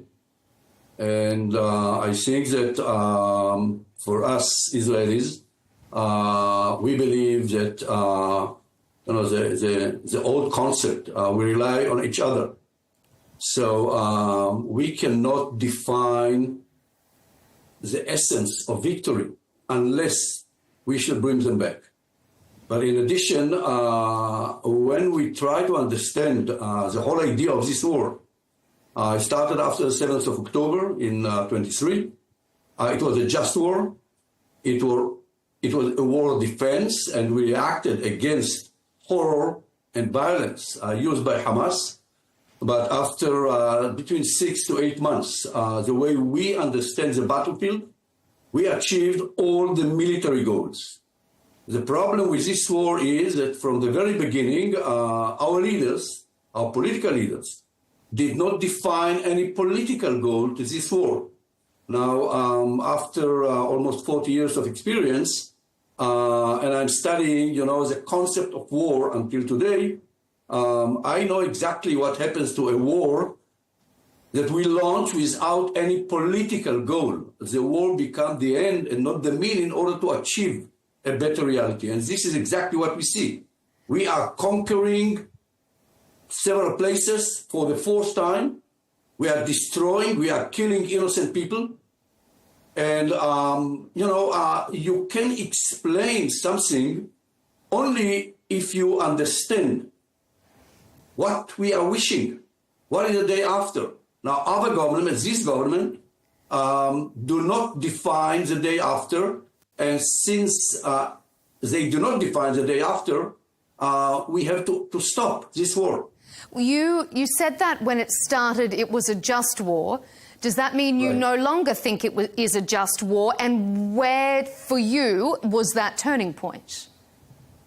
The turning point, first of all, I said from the first day that to go to war without a clear definition of the political goal is a huge mistake. But as all of us understood, it was a war of defense. It was a reaction against the horror and the violence that we never could understand until today. But the way we understand this war, it took us several months. Some people will tell you 8 months, some people will tell you 12 months. But we are fighting for the last 18, 19 months. We achieved all the military goals, which is to destroy the military capability of Hamas. Hamas are not acting as a military unit. They are acting because they are terrorists. But there is no way to eliminate all Hamas activists. We have to understand what we are facing is a very, very violent ideology. So do you believe then that effectively we shall kill? Sorry? Do you believe effectively then that Hamas has been defeated in Gaza? From the military point of view, yes. We can measure it. And they do not act as an organization. They control the area because we did not create somebody, or we did not do anything in order to create somebody to replace it. And everything starts because there is no definition to the day after. And there is no definition to the day after because the Israeli society is divided. Because in order to decide on the day after, some people in this government will tell you, unless we shall occupy Gaza and we shall build settlements in Gaza, we do not have the right to end this war. The majority of the Israelis do not agree. The majority of the Israelis, between 70 to 80% of the Israelis, are telling to our government every day we have to bring back all our hostages and to end this war. You mentioned there the day after. There was no plan for the day after. You are a career military man. You've worked under 3 different prime ministers, I believe. Have you ever worked under a commander-in-chief, so to speak, who went into a conflict without a day after plan? Yes, unfortunately, it happened exactly during the first Intifada and the second Intifada. Many people in Israel will tell you that we are still fighting the 6-day war. And it's very complicated. I don't think that in 5-10 minutes I will be able to explain to the audience the idea that most, we as admirals, commanders, whatever, we used to think, by the way, it's a huge mistake, that the political leaders should define the day after, and it is not our problem. Our problem is how to operate and know why are we doing it. We used to think that we have to rely on our leaders. This is the first time when we understand, or at least we believe, that the reasons of our political leaders do not serve the future of the state of Israel and do not serve the future of the people of Israel, because they do not tell us what is the day after. The day after is a reason why we are ready to fight, why we are killing, and why many of us are ready to die. Do you think that there are many current Israeli soldiers who share your sentiment, that they feel like they're fighting a war that now doesn't need to be fought, and that perhaps this is an aimless and deadly obsession?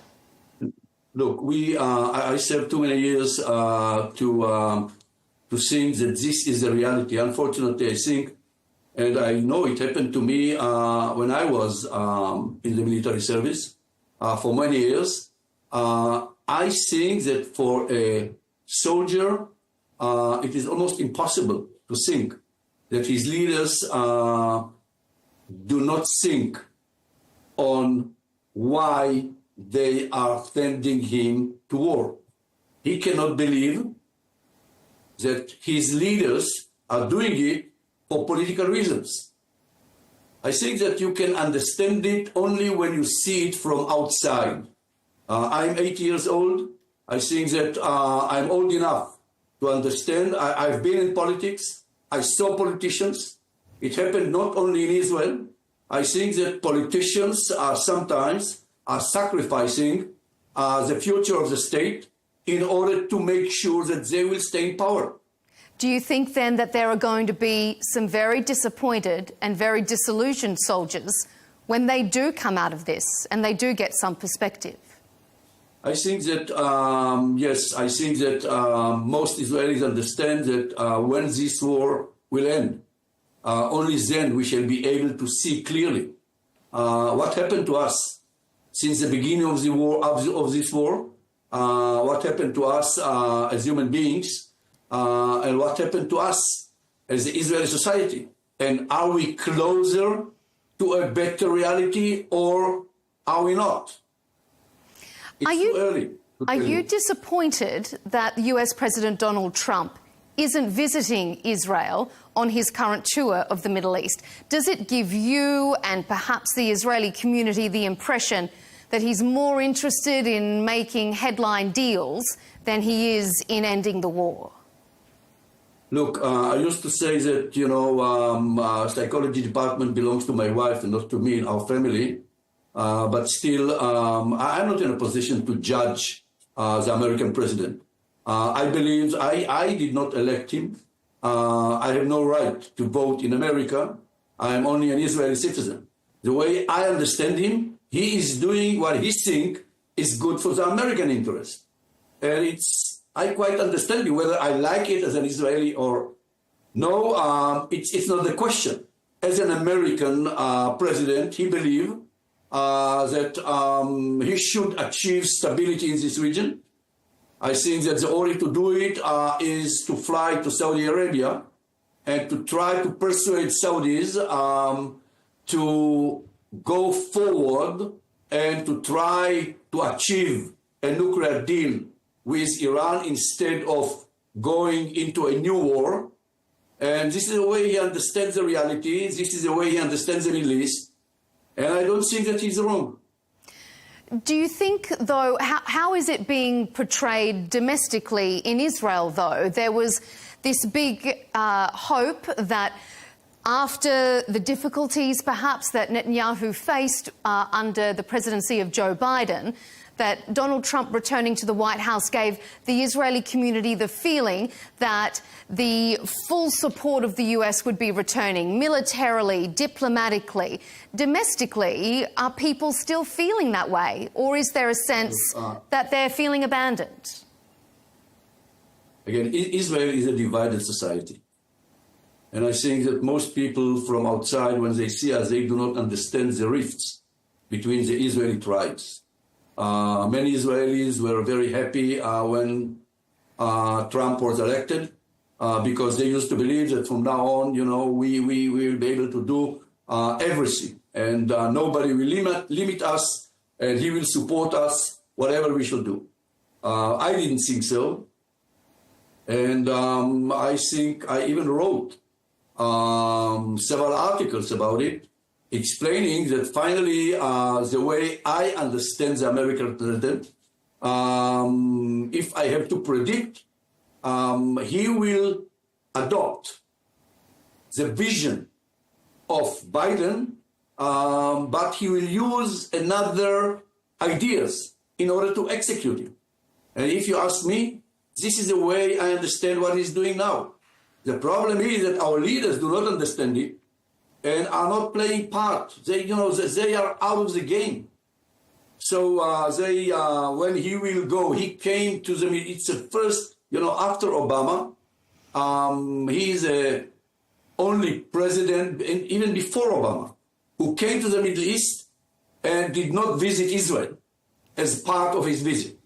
So I think that the Israeli government made almost every mistake, and we are isolated, not only in the world, but in the Middle East as well.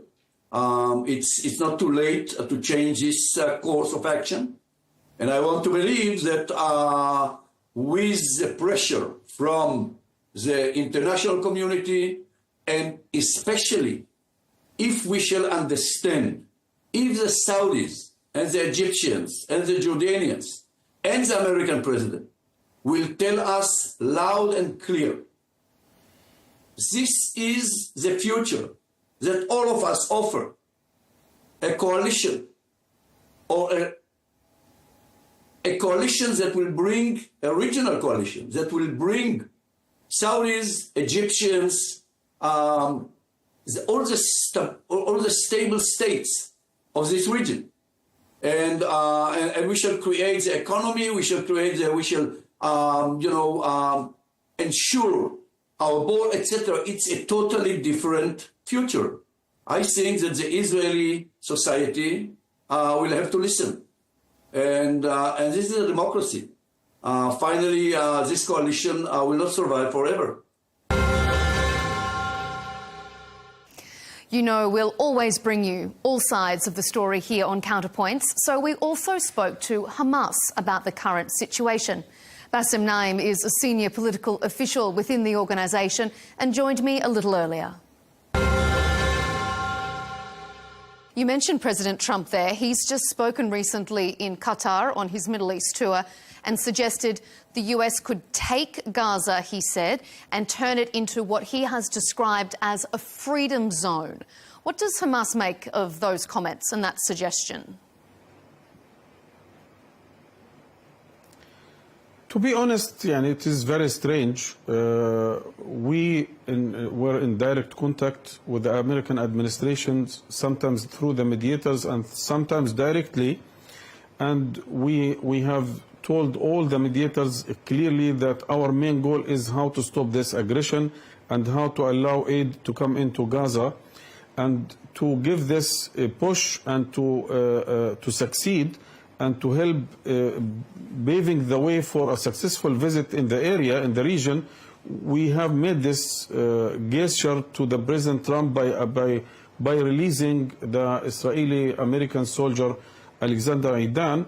Within these talks and negotiations, there was a clear understanding between us and the Americans that when we do this, President Trump, he will thanks Hamas for this, but what is most important, he will, on the second day, oblige Israel to allow aid to come into Gaza, and he will call for an immediate ceasefire talks with the goal to end this war, including the prisoner exchange. Unfortunately, he was not able to exercise enough pressure on the Israelis, neither to allow aid to come into Gaza, nor to call for a clear and well-defined negotiations to end this ceasefire based on our approach, which is a comprehensive approach, which means we are ready to hand over all the Israeli soldiers in our hands, and in return we will get back some of our prisoners. But the main goal is to how to end the war, how to get a total withdrawal of the Israeli forces outside the Gaza Strip, and to rebuild Gaza again. And by the way, we have talked about opening a political horizon or a political pave a way for a political solution for the Palestinian-Israeli conflict.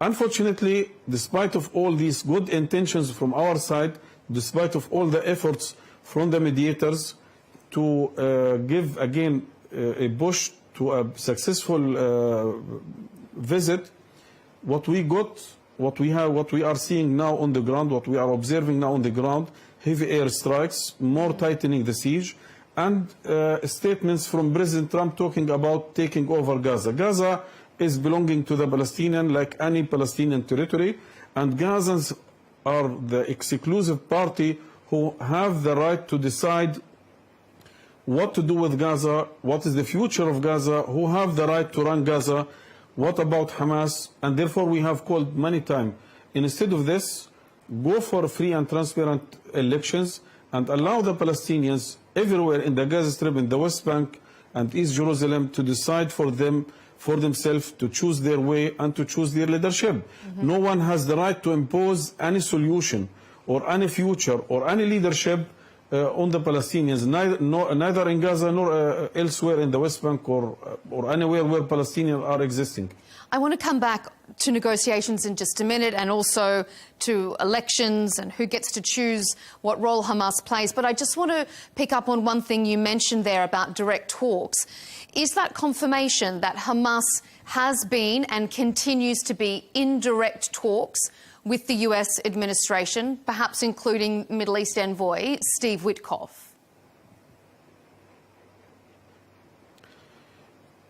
Yes and no. We were in some stations in direct talks with the American administrations, and we have met with some representative of the American administrations. One of the well-known cases was Adam Boehler and his team. And in some cases, we have talked to the American administration through the mediators, mainly the Qataris. So yes, there has been direct talks with the American administration, but yes, there was direct talks with the American administration. Again, Adam Boehler was one of the cases, but there are other stations or cases where we also were in direct talks with the Americans. And do you expect those direct talks to continue? Do you think they've been more productive than when Israel has been involved in the negotiations? Look, our enemy is only one. It is the Israeli occupation. And we have heard a lot about the vision and the intentions of President Trump to de-escalate the situation in a lot of areas around the world. He is doing this in Ukraine, he is doing this in Yemen, he is doing this by adopting negotiations with Iran instead of going towards war based on the wishes of Netanyahu. He is trying to do this, or he did it between India and Pakistan. I think this has encouraged us to build on this and to make this good gesture to President Trump and to call him to do the same thing in our case. First, to de-escalate the situation by ending this war immediately and allowing aid to go into Gaza, and then to call for opening a political path or a political way for a political solution of this conflict. We believe that President Trump can do it. He said repeatedly he is committed to peace. He is looking for a peaceful region, and we have said it many times. There will be no peaceful or stable or prosperous region without solving the Palestinian question. And in the core of this, and which is urgent, is to stop the war on Gaza and to end this genocide and to give the Palestinians in Gaza Strip to rebuild their life again by the aid and the support of all people around the world, including the Americans. Therefore, we believe that he can do it. If he wants, he can exercise enough pressure in Netanyahu, and he has all the tools to do it. He did it in different areas, as I mentioned. Do you think that, as far as Hamas is concerned, the Trump administration has been more effective to deal with than his predecessor, President Joe Biden?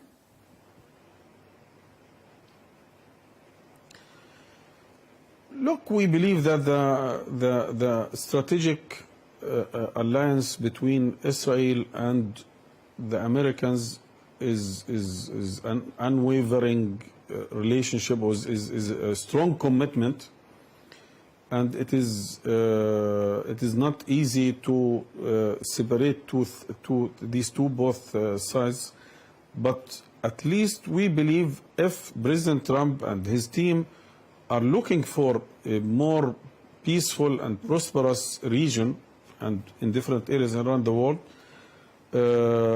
I think they have to put their hand here in this conflict and to exercise enough pressure on the Israeli and the Israeli government and to put an end of this humanitarian disaster and genocide. Maybe President Trump is more clear about his intentions and... I was just going to ask, do you feel that the US is potentially frustrated with the US administration, as has been widely reported? Sorry, I beg your pardon. Do you think that President Trump has been frustrated with the Israeli administration, as has been widely reported, that there is frustration that Prime Minister Netanyahu isn't moving quickly enough on negotiations? Do you think that will allow the US to put more pressure on Israel? Again, if they have this vision to have a peaceful and prosperous region, they have to solve this question. Without solving this question, the Palestinian question, there will be no prosperous or peaceful or stable region. We believe that President Trump is looking for this and working hard to achieve this goal, but at the same time, we believe that he is surrounded by a lot of politicians, consultants, employees who are strongly committed to the Israeli vision and to the Israeli narrative and to the Israeli project. And therefore, we have seen this up and down policies or statements. Therefore, we believe, yes, if there is a clear, if he is upset with Netanyahu, this will help us to move a little bit forward, but without being strict and committed to solve this question, and to be sure that without solving this conflict in the region, all other steps to de-escalate the situation in Yemen, in Syria, in Lebanon, with Iran, it will be useless, or the outcome will be very, very minimal to reach the main goal of, again, a peaceful and prosperous region. There are reports that say Prime Minister Netanyahu has set today, Thursday the 15th, as the deadline to reach a deal. If nothing is agreed to, he intends to launch his expanded operation. Is this make or break day for the future of Gaza? First of all, Netanyahu and his radical extremist racist government, they were in Gaza for 17 months, and they have besieged and attacked Gaza for 17 months by all the capabilities they have, supported by the international community, especially the Western countries, in particular the United States, by all means, politically, diplomatically, weapons, financially, and so on and so on. And he has failed. He has failed along 17 months to crush the resistance, to retrieve his captured Israeli soldiers because of military pressure, and to forceful evacuation or expulsion of Palestinians. He failed. Therefore, he can do it again, but he will fail again because, as I said, what he failed at the beginning, he will not be. It will not be successful with divided Israeli political situation at the level of the army, at the level of the politicians, at the level of the society. He will not be able to do it, while the international community day after day is exercising more pressure legally and in the media. We hear yesterday in the Security Council, we have heard all the countries, including the allies of Israel, blaming Israel and exercising pressure on Israel that this has to end. The war on Gaza has to end, and the humanitarian disaster has to end, and Israel, as an occupying power, is obliged to allow aid to go into Gaza. Therefore, with all these conditions, I think the chance to succeed will be much less than before. He might be able to kill more Palestinians. He might be able to succeed to destroy more houses, more clinics, more water wells, but he will fail. And from our side, as a resistance, if we have only one of two choices, to be killed, I mean Palestinians in general, including the resistance today, by Israeli airstrikes in a new operation, or to be killed tomorrow after giving up all the hostages. And as he declared 2 days ago, he will continue the war. If these are the choices, we are not ready. There is no rationality to go for such a deal, to give up all the captured Israelis and to wait for new airstrikes or new military operations, again to kill more Palestinians and to destroy more houses. If you had to name the main obstacle in these negotiations, what would you say it is? What is the number one hurdle that neither side can get a deal on? Netanyahu. But in what regard? Break it down to what the element is. The main obstacle is that we are insisting on ending the war. We are not ready to be engaged in any negotiations or any deal which is not leading to end the war. Allowing aid to come into Gaza, this is not a negotiation issue, because this is an obligation of Israel and is an occupying power, and this is a genuine right, a fundamental right of Palestinians inside the Gaza Strip. This has not to be negotiated at all.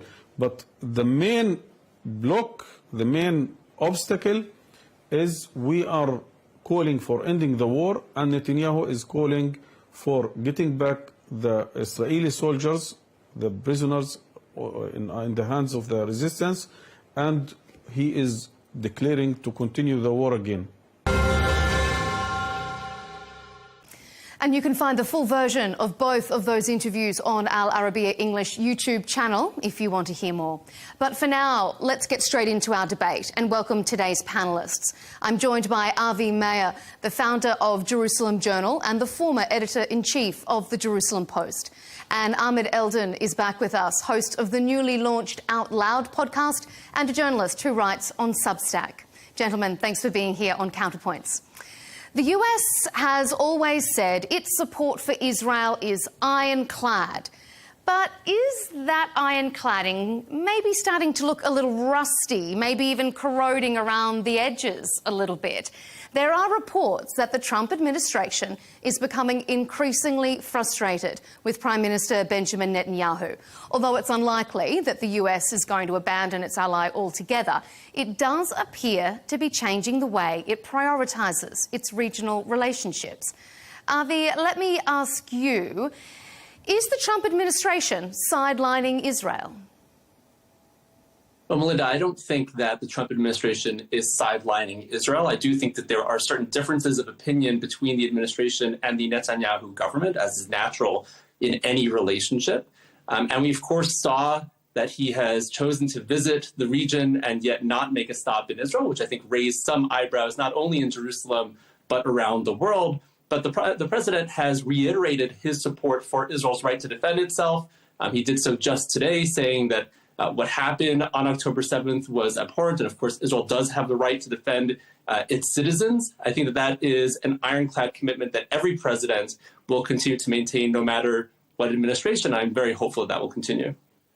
Ahmed, what do you think? Avi says, obviously, it has raised some eyebrows. Is it making people question whether support for Israel is as ironclad as they thought, or is there going to be more pressure on the Israeli government to start negotiating with the Palestinian cause? Well, Melinda, I think both those things can be true. I mean, the so-called rift between the U.S. and Israel under Trump seems to me like political theater, a distraction. I mean, while some in the West dissect the optics, Netanyahu's continuing his war of annihilation. He's using U.S. weapons and U.S. cover. And let's not forget, Trump long ago moved the U.S. embassy to Jerusalem, cut off UNRWA funding, and legitimized settlements, even though we know, of course, they're illegal under international law. So let's be clear. I mean, Trump's not interested in justice, only loyalty optics. And I think Netanyahu knows it. He even said recently that Israel, I think it was today, may soon wean itself off U.S. military aid. I don't think that's because Israel, wants to be independent. It's because the U.S. has given them everything, including political blank checks. And that's why I think what's more interesting to me is that 550 former Israeli intelligence and security officials have warned that Netanyahu's warpath is detrimental to Israel, too. I mean, they're calling for Trump not to listen to Netanyahu, to end the killings, to reject annexation, to secure the hostages. And that's not coming from radicals. I mean, that's coming from the Israeli security establishment. Avi, what do you make of that open letter that was directed to President Trump? It was pretty scathing. Well, I think this may be one point in which Ahmed and I agree. I think that there is a huge sentiment in Israel pushing for some kind of a deal. There is a great deal of support in Israel for the return of the hostages as swiftly as possible. And it is clear that there are certain obstacles in the way. Now, what we understand from former U.S. officials and, of course, others who've been involved is that Hamas has been the primary obstacle to the establishment of any kind of ceasefire. As recently as today, there have been discussions in Doha, and Hamas appears to be rejecting the Witkoff plan, which has been put forward to have some kind of a gradual ceasefire. And that, of course, is tremendously unfortunate, first and foremost, for the people of Gaza, who continue to suffer in this war that was launched and is perpetuated by Hamas, which is holding them as a massive human shield, but, of course, for all people in the region and, of course, the hostages as well. So I think there is indeed great deal of support in Israel for some kind of a ceasefire. I think that letter was reflective of that. I'm very hopeful that that will move forward at some point in the near future. Ahmed, what do you make of that characterisation, that it's Hamas that has been the major obstacle to a ceasefire and a hostage deal negotiation? I mean, I'm not surprised that Avi's saying this. He says this often on X. He's one of those that somehow defies logic and rationale to always blame everything entirely on Hamas, even when Israel kills children, for example. Ahmed, would there be a war were it not for October 7th? It's very simple. Would there be a war were it not for the massacre of October 7th? Yes or no? I would like to continue answering Melinda's question because I think it's laughable. But you say that I'm the usual suspect. After 700 days of genocide, you're asking me about October 7th and hypotheticals. I contend that Hamas is responsible for this war, which it launched with the massacre of October 7th. Yes or no? Is Hamas responsible for Israel murdering a 12-year-old boy yesterday? Is Hamas responsible for Israel bombing all the hospitals in Gaza? Avi, if you're going to speak over me, I'm not going to participate. All right, so I'll ask. Let's just reiterate. Melinda, you asked me a question and I couldn't answer it because he interrupted me with, what about Hamas on October 7th? Okay, well, I mean, it is a legitimate question. We're being asked about and you refuse to answer it. So let me ask again. Okay, I'll answer that question. Can I answer that question about... Yes or no? Go ahead, Ahmed. Answer that question. Israel's objective is not just to eliminate Hamas, as they say. That is a slogan that is used to justify the unjustifiable. The real objective, as we've seen day in, day out, Avi, is the erasure of Palestinian life, identity, and resistance. Ahmed, would there not be a war? Can I finish my sentence? Terrible suffering is being endured in Gaza were it not for October 7th and for Hamas's insistence on perpetuating that war to this very day. Yes or no, would there be a war were it not for the massacre of October 7th and Hamas's calculated decision to keep that war going to this very day? Yes, there would be a war. That's my opinion, and I'm about to explain why. Okay, let Ahmed finish. Avi, Israel bombed two hospitals. I'd like to hear you you have to wring your way out of this. I know you want me to talk about Hamas and how they're responsible for everything, but I'm using absolutely like that. Yes, that is correct. I'm using facts to describe what Israel is responsible for, not just since October 7th, but for decades in Gaza and occupied Palestine. Israel bombed two hospitals. How far back would you like to go? Would you like to go as far back as 1929 when Jews were massacred? Avi, can I speak afraid of the fact? State of Israel existed? Melinda, it seems to me like Avi is very afraid Avi, just pause for a second, Avi. Let Ahmed answer that question, and then I'm going to move on to our next topic. So, Ahmed, just finish explaining your answer to Avi's question, and then I'm going to move on. Avi, why I don't think that Hamas is responsible for the almost 100,000 Palestinians that Israel has killed. Like the 12-year-old boy named Mohammed Bardawli, who was supposed to testify about Israel's execution of 15 paramedics in Gaza. He had already spoken with the New York Times and was due to speak again with the child psychologists present. Instead, Israel killed a 12-year-old child witness. What we're witnessing is a slow, brutal erasure of Gaza's healthcare system. You want to blame that on Hamas? You're trying to divert attention from the true facts here. Were it not for Hamas, there would be no war.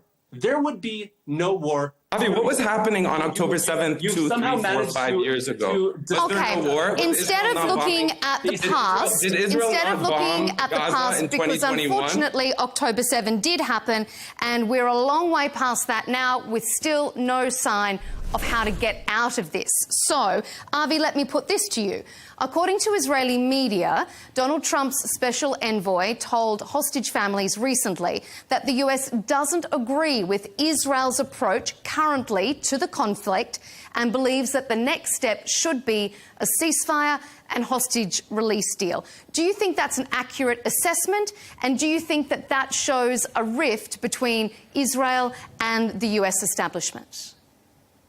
That particular statement at the end, I don't think represents a rift at all. I think everyone's on the same page that what will end up happening will be a ceasefire involving the release of hostages. The Israeli government believes so as well. It's a matter of what that plan looks like, what the pacing is, and so on and so forth. The special envoy also said yesterday to the hostages that were not for the Netanyahu government. Idan Alexander, the Israeli-American hostage released this week, would not have been released. So I think that one could read these statements in various different ways, but I think that there is general agreement that the only way this war can end is with the release of those hostages, and that, again, is wholly in the hands of Hamas. Hamas has held on to these hostages since day one. They could have released them on day one, and that would have been the end of the war. And yet they have chosen not to. They've chosen to hold the entire people of Gaza hostage along with the Israelis in order to further their aim of, raining terror and destruction on the entire region. They have said time and again that given the opportunity, they would carry out more and more October 7th massacres until Israel is eradicated. That is Hamas's agenda. They're very clear about it, and they have not strayed from that from day one. And yet, I just want to push you on one thing, Avi. The idea then that the Netanyahu government is now expanding its war effort, it's saying this war won't end, they aren't indicating that they're at all interested in a ceasefire deal. Well, previous experience has shown that military pressure has, in the past, helped ease Hamas's way to some kind of a deal. Now, I have to say, there are many Israelis who do not feel that the war should be expanded at this time, that the hostages could thus be endangered, and that there could be any number of other ramifications. That is a very vivid debate within Israeli society. But it is certainly true that there is, I think, pretty broad agreement. At the end of the day, there will have to be a ceasefire and release of hostages. I hope, as do many Israelis, I'm sure Palestinians as well, that that happens as soon as possible. Ahmed, what do you think about this comment from Trump's special envoy saying that he doesn't agree with Israel's stated next steps, this expanded conflict, and that the next step should be a ceasefire deal? Do you think that the US should be doing more than just saying it doesn't agree? It's kind of easy to say. Yeah, I think a lot of things are easy to say, including talking about the past and the future. You'll notice I didn't interrupt Avi as he did that and discussed hypotheticals of Hamas threatening Israel. To answer your question, Melinda, I do not think it's enough to say that. Let's be clear about what Netanyahu promised. He said, even if there is a hostage deal, presumably, even if all the hostages are released, he will continue the war. He will continue the annihilation, the erasure of Gaza. I want to be very clear for your audience. This week at a hospital, one of the last functioning surgical hospitals in the south of Gaza, Israel carried out repeated airstrikes that killed at least 28 people and wounded more than 70. And the hospital, of course, what was located in that hospital? Avi, I'm getting. Was it just an innocent hospital? No, I think it's important to. I agree. Can you the audience should know. You're 100% right. What was in that hospital? Was there perhaps a bunker underneath that hospital, as has been revealed? Melinda, can you please interject and let me finish my point? Well, I mean, in all honesty, Israel does say that it was attempting to take the life of the de facto leader. Okay, and how did they justify it? They've said this millions of times before, and it's been debunked and discredited. Avi, for the love of God, why are you interrupting me? You are making yourself look like you cannot handle basic. Avi, it is, though, a war crime to be attacking hospitals, though. Does Israel accept that? Can I make my point? It is a war crime to operate militarily from within hospitals, which is what Hamas does, transforming them into legitimate military targets. That is the war crime. You are lying. The justification that Israel provided was a video that was superimposed. Be very careful before accusing someone of lying, because Avi, you accused me on Twitter of being a psycho. So I don't know why you're telling me to be careful of accusing you of being a liar. Can I explain, Melinda? Okay, gents. I'm going to move on to held in Israel in Palestinian hospitals that they have seen. All right, Avi, I'm going to let Ahmed finish his answer. I did not interrupt your. Avi, hold fire just there. Ahmed, I want you to finish the question we had to you with regards to, well, now I've lost my place too, fellas. Melinda, the ceasefire. He's claiming, no, Melinda, he's claiming that there was some command center under yet another hospital. The IDF released a video that superimposed. I am not claiming that. Avi, just let Ahmed finish. Just let Ahmed finish so that we can move on. Avi, are you 5 years old? Can I make Ahmed, continue. Calm down, Ahmed. By releasing a video I know you know how to make great TV. Calm down. Okay, guys, thank you so much. I can't be part of this. Ahmed, just wait. Stay with us. We're going to move on to our next topic. But Avi, if you can just, we do like a nice robate debate here on Counterpoints, but let's just make sure that each of our panelists have a chance to make their point before we jump in too vigorously. I'm going to move us on. I haven't made one point. I'm going to move us on to our next topic area. President Trump's snub of Israel during this regional tour is being held up by some as evidence of a friendship in trouble. There have been reports even suggesting that the US could recognise a Palestinian state under certain conditions. France and the UK are already openly in discussions on how to proceed down that path. Ahmed, do you think US recognition of Palestine would be a positive step to ending the war, and do you think realistically it would ever happen? No, I do not. And the reason I think that is because without accountability, there will not be peace in Israel or in Palestine. And that is not my opinion. That is what history has taught us decade after decade after century after century. If I can make the point that Avi interrupted earlier, the IDF released a video to justify their third attack on a hospital in 2 days that superimposed a diagram of an underground infrastructure onto an image of the hospital, only it wasn't even the same hospital that was in question. That is not intelligence, that is not justification, Avi, that is propaganda. And if I may, while we sit here debating Israel's intentions, today, or yesterday I should say, a journalist who's been documenting Gaza's struggle for liberation since 2009 was bombed inside the burn unit of yet another hospital. And I just want to point out for the audience, if I may, Avi, I know you've worked for the IDF as a foreign media liaison. You're a former spokesman for the Israeli Occupation Army and a former employee of the US-Israeli lobby, AIPAC. You also wrote on X that every single Palestinian and Israeli death is a result of Hamas and Hamas alone. And yes, it's really that simple. 100%.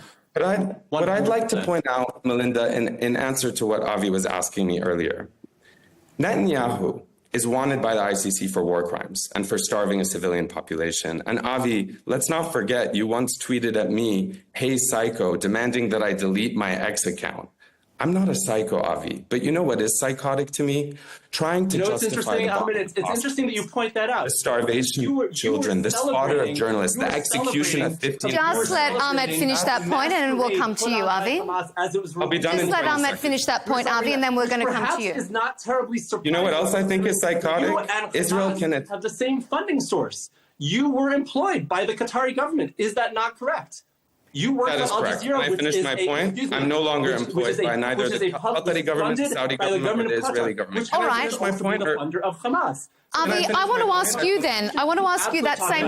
Melinda, he didn't let me finish the point. Again, why am I here? What's the purpose? I'm sorry. No. Ahmed, stay with us. Avi, if we can just let Ahmed finish his point, and then I'm going to come to you. Israel, Avi, you are incessant and insufferable. Israel can assassinate a journalist. I'm so sorry you feel that way. A hospital, and not only admit it, but justify it by claiming that the journalist was engaging in journalistic activities. That's not self-defense. That's what I would describe as psycho. And when we say so, when we point to the individual, hold on a second, as I do every day, we're smeared as anti-Semites. Okay, Avi, I would like you to respond to the question I put to Ahmed about the possibility of US recognizing a Palestinian state. Do you think that is at all possible? So I'd like to just first respond to Ahmed's point about the so-called journalist. That journalist was embedded with Hamas on October the 7th, documenting Hamas's atrocities for propaganda purposes. He took a joyful selfie with Yahya Sinwar, the leader of Hamas, to claim that he is an innocent journalist is absolutely preposterous and does... What about the other 215 journalists that have been killed? To actual journalists who put their lives on the line in order to... What about the other 215 journalists that Israel has killed? He was a propagandist in service of Hamas, and let's be very clear about that. Now, I'm sorry, Melinda, in answer to your question, no, I do not think that we are likely to see the recognition of a Palestinian state by President Trump. Those reports have been flatly denied by the Trump administration. That is the sort of thing that can and should only happen in the context of an agreement between Israel and Palestinian leadership. I'm very hopeful that that happens sooner rather than later. I would like Palestinians to have self-determination as Jews do. And the only viable solution is a two-state solution agreed upon between both parties. At that point, I would welcome the recognition of a Palestinian state by this administration or any other. What about the idea of whether or not you subscribe to it, the reports that the US is losing patience with Israel if it pivots its attention and its affections elsewhere in the region? Do you think Israel stands to lose out, and who else would stand to benefit, Avi? Do you think it's likely that the US will pivot away from Israel and focus its attention elsewhere, perhaps in the Gulf? Well, I think different administrations have different foreign policy priorities.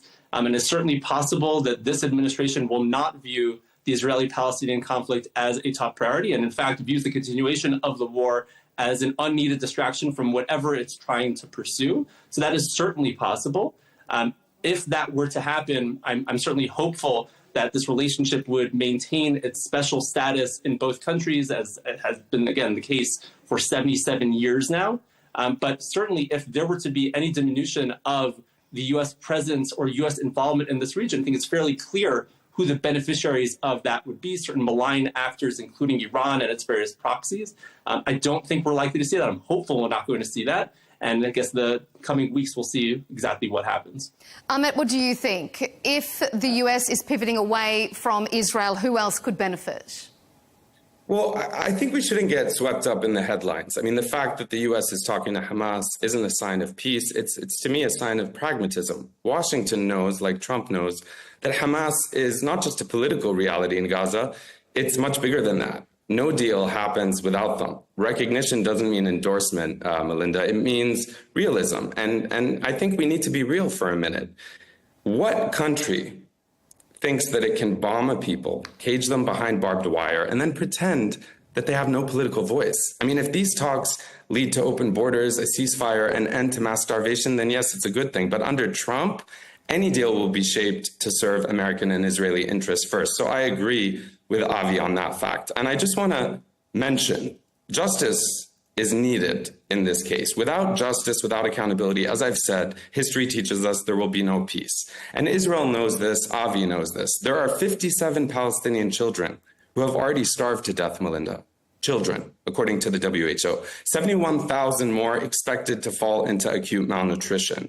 And yeah, world leaders are beginning to speak here and there. Macron, who Netanyahu called shameful and said that he's standing on the side of Hamas simply because he is, like me, condemning Israel's mass killings and mass murder of journalists, doctors, nurses, teachers, children every day, which is being documented.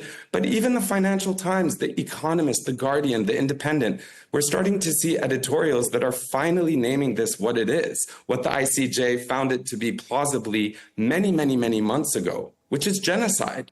I mean, we heard the Spanish prime minister saying, we don't sell arms to, or we don't trade, we don't sell arms to a genocidal state just yesterday. The only way forward, Melinda, is pressure, real pressure, arms embargoes, diplomatic isolation, ICC indictments. And it's not just enough to have the indictments, as we've seen. We actually need to enforce them.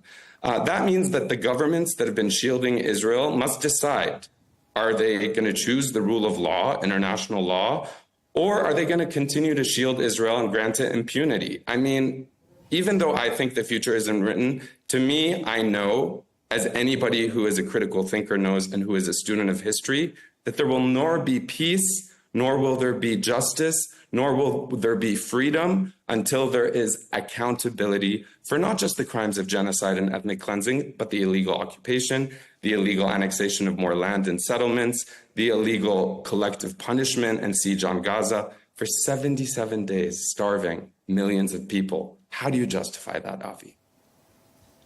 Avi, I'll let you respond and then we'll move on.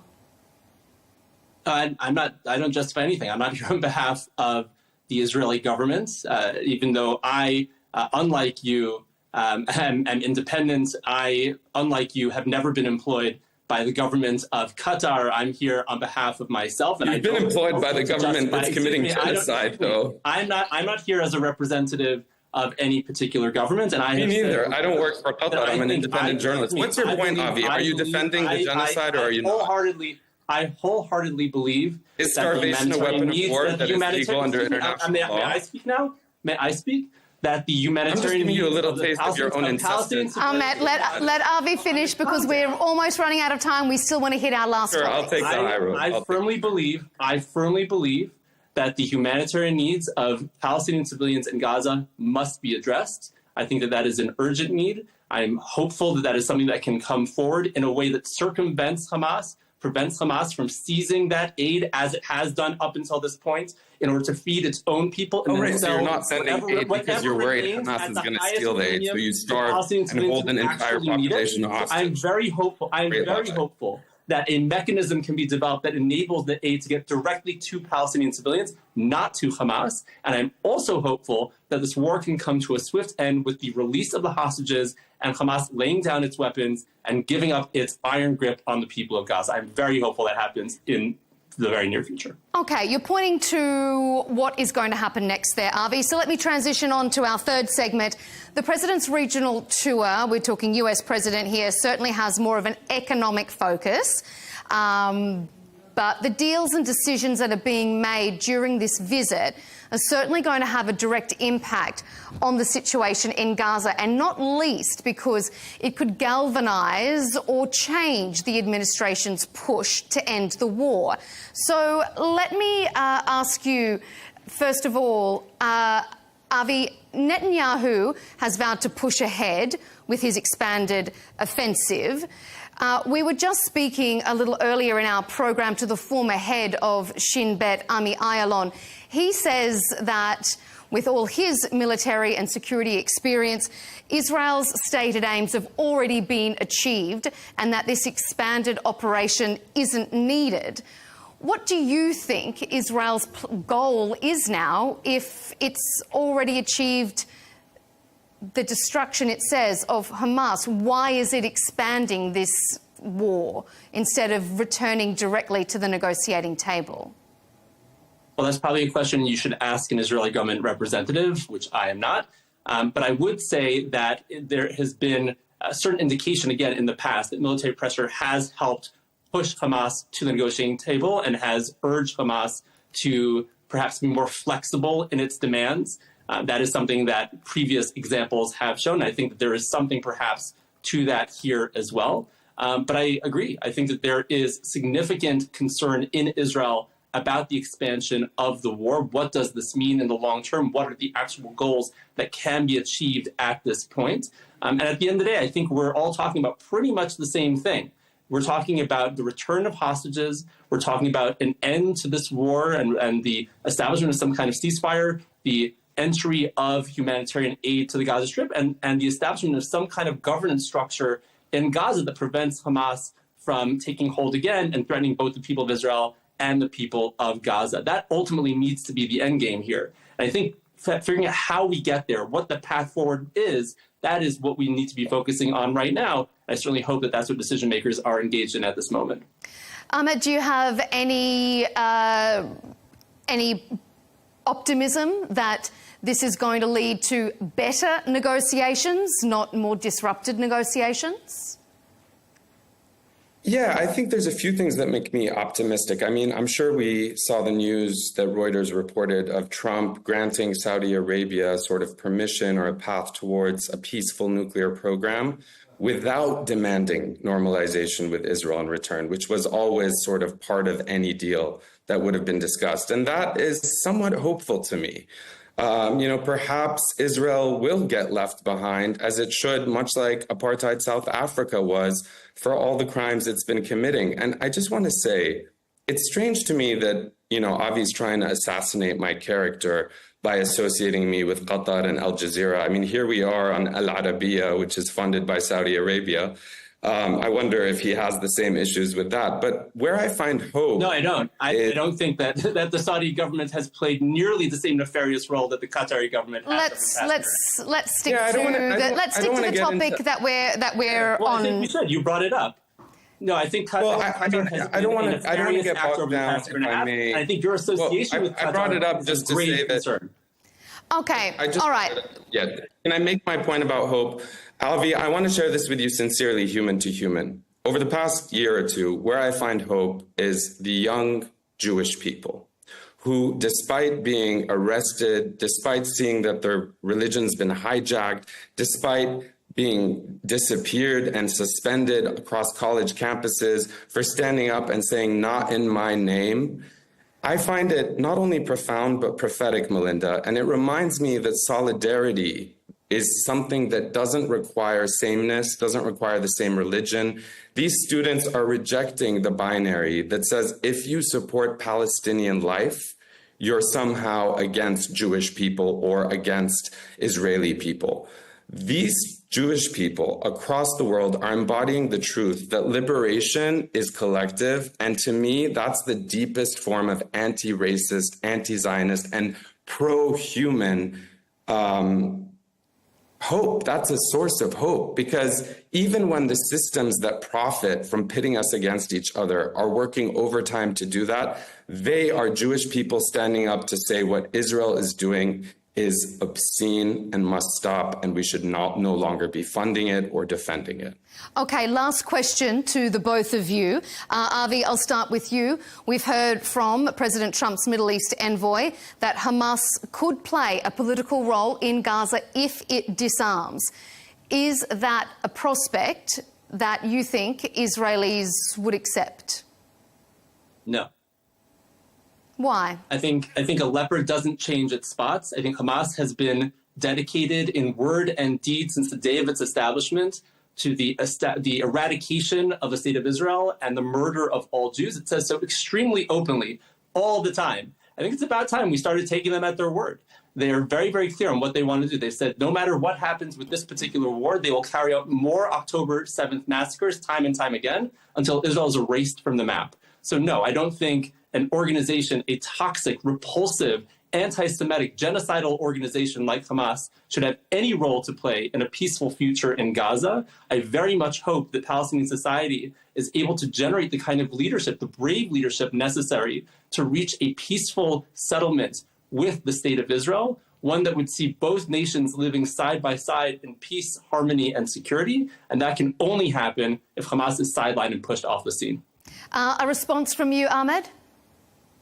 I would agree on one issue, which is, Hamas has been around for about 20 years. Israel has been around for 70.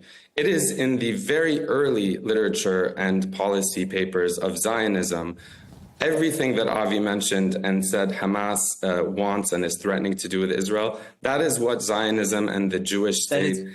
That is a simple... Avi, we're almost out of time, so just let Ahmed finish his response. All I'll say is, you don't want to hear it from me, Avi. Listen to your own Israeli leaders and ministers. You're lying.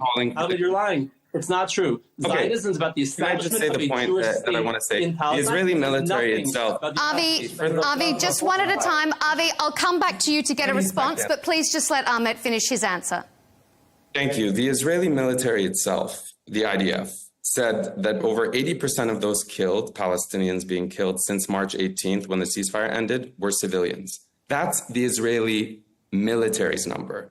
That's 4.5 civilians for every fighter, worse than Russia's ratio in Ukraine, worse than the US war on ISIS, worse even than Israel's own 2014 Gaza war. So, Avi, Gaza's medical workers are being bombed not by Hamas, by Israel, while they're trying to save lives.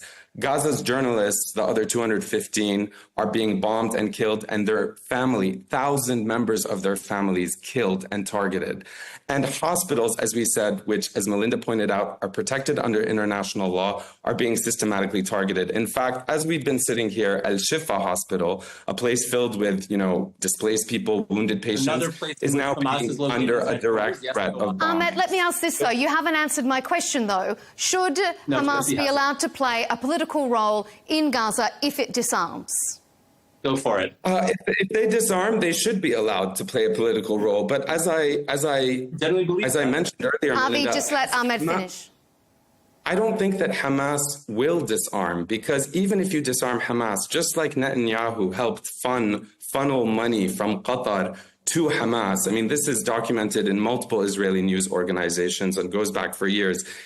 It's not as though Hamas popped out of nowhere, right? So if it's not Hamas as we know them now, it will be another group that will resist Israel's occupation, apartheid, and collective punishment. That's just what history teaches us. Okay, final response then. Avi, what do you make of what Ahmed has said? If it's not Hamas, is it going to be somebody else?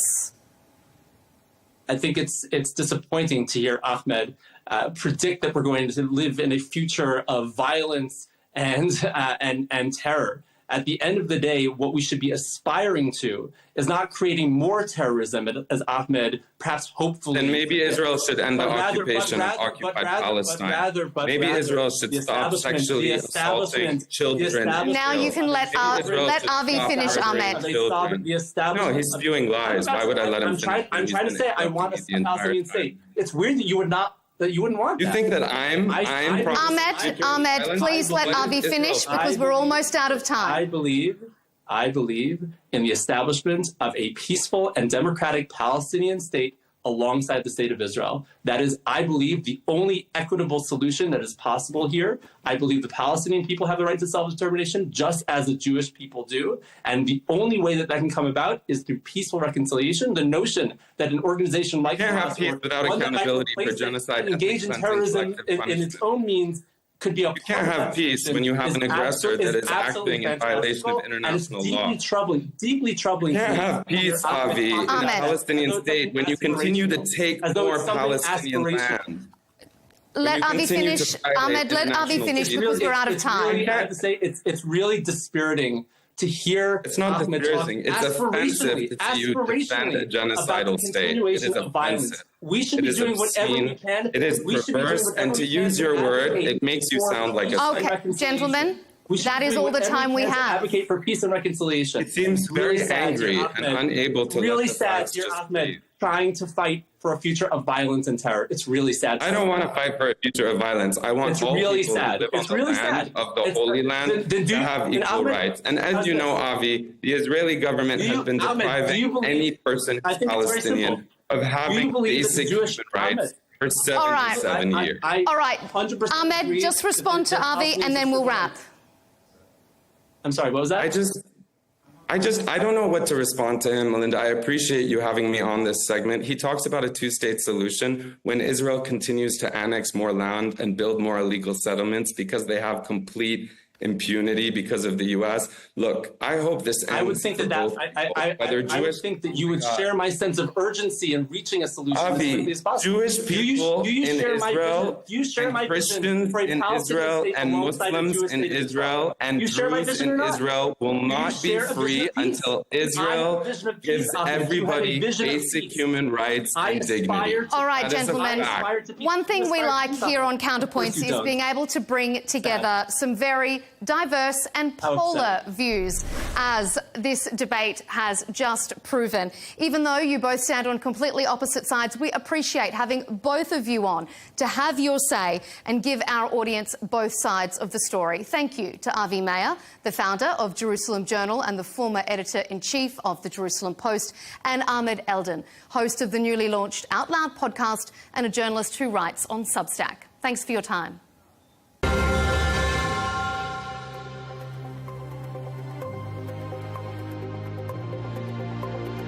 And thanks to you at home for tuning in to that very robust Counterpoints. I'm Melinda Nucifora. You can catch all our episodes on the Al Arabiya English YouTube channel and follow us on X and TikTok.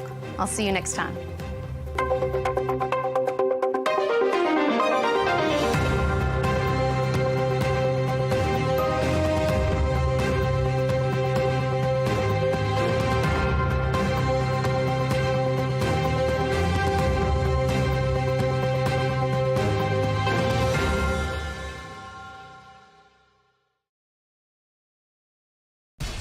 We have to take care of our people, and we're going to take care of our people first. For in-depth analysis and all the latest developments across the globe, make sure you join us every weekday. President Trump is trying to negotiate a ceasefire. with so much happening, so much information and so much noise. International law will have no part in his administration. It can be hard to keep track. Tariffs will just fuel inflation. We're going to fight these tariffs. But you can count on us to tell you what you need to know. We stand by your side. Join me, Tom Burges Watson, for Global News Today, right here on Al Arabiya News.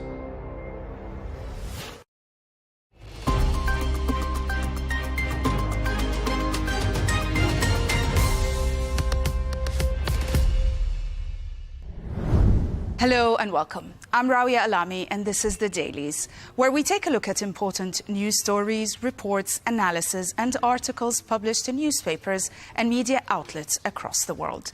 Let's start with Al-Sharq Al-Awsat newspaper, where Abdulrahman Al-Rashid wrote about President Trump's visit to the region, saying it is anything but ordinary. The article highlights President Trump's high-profile visit to Saudi Arabia, which marks the start of his new term's international diplomacy and also signals a major shift in U.S. Gulf relations. Accompanied by top tech and business leaders like Elon Musk, Trump's agenda includes negotiating a multi-billion-dollar investment package, advancing a Saudi civilian nuclear program, and finalizing major arms and defense agreements. The visit also aims to address regional flashpoints, including Gaza war and Iran talks, while laying groundwork for a long-term U.S.-Saudi partnership built on economic development and shared interests. The article underscores how the summit departs from traditional alliances, reflecting Crown Prince Mohammed bin Salman's vision for Saudi Arabia's future and Trump's transactional approach to foreign policy. Walter Russell Mead published an opinion article in the Wall Street Journal today about President Trump's visit also to the Middle East, including that it is aimed at aligning the region's markets and investment with America, not with China. The article highlights President Trump's gains from the visit, saying that by courting Saudi Arabia, Qatar and the UAE, who are all eager to invest trillions in the US, Trump is leveraging personal relationships and transactional diplomacy to channel Gulf petrodollars into American markets and tech sectors.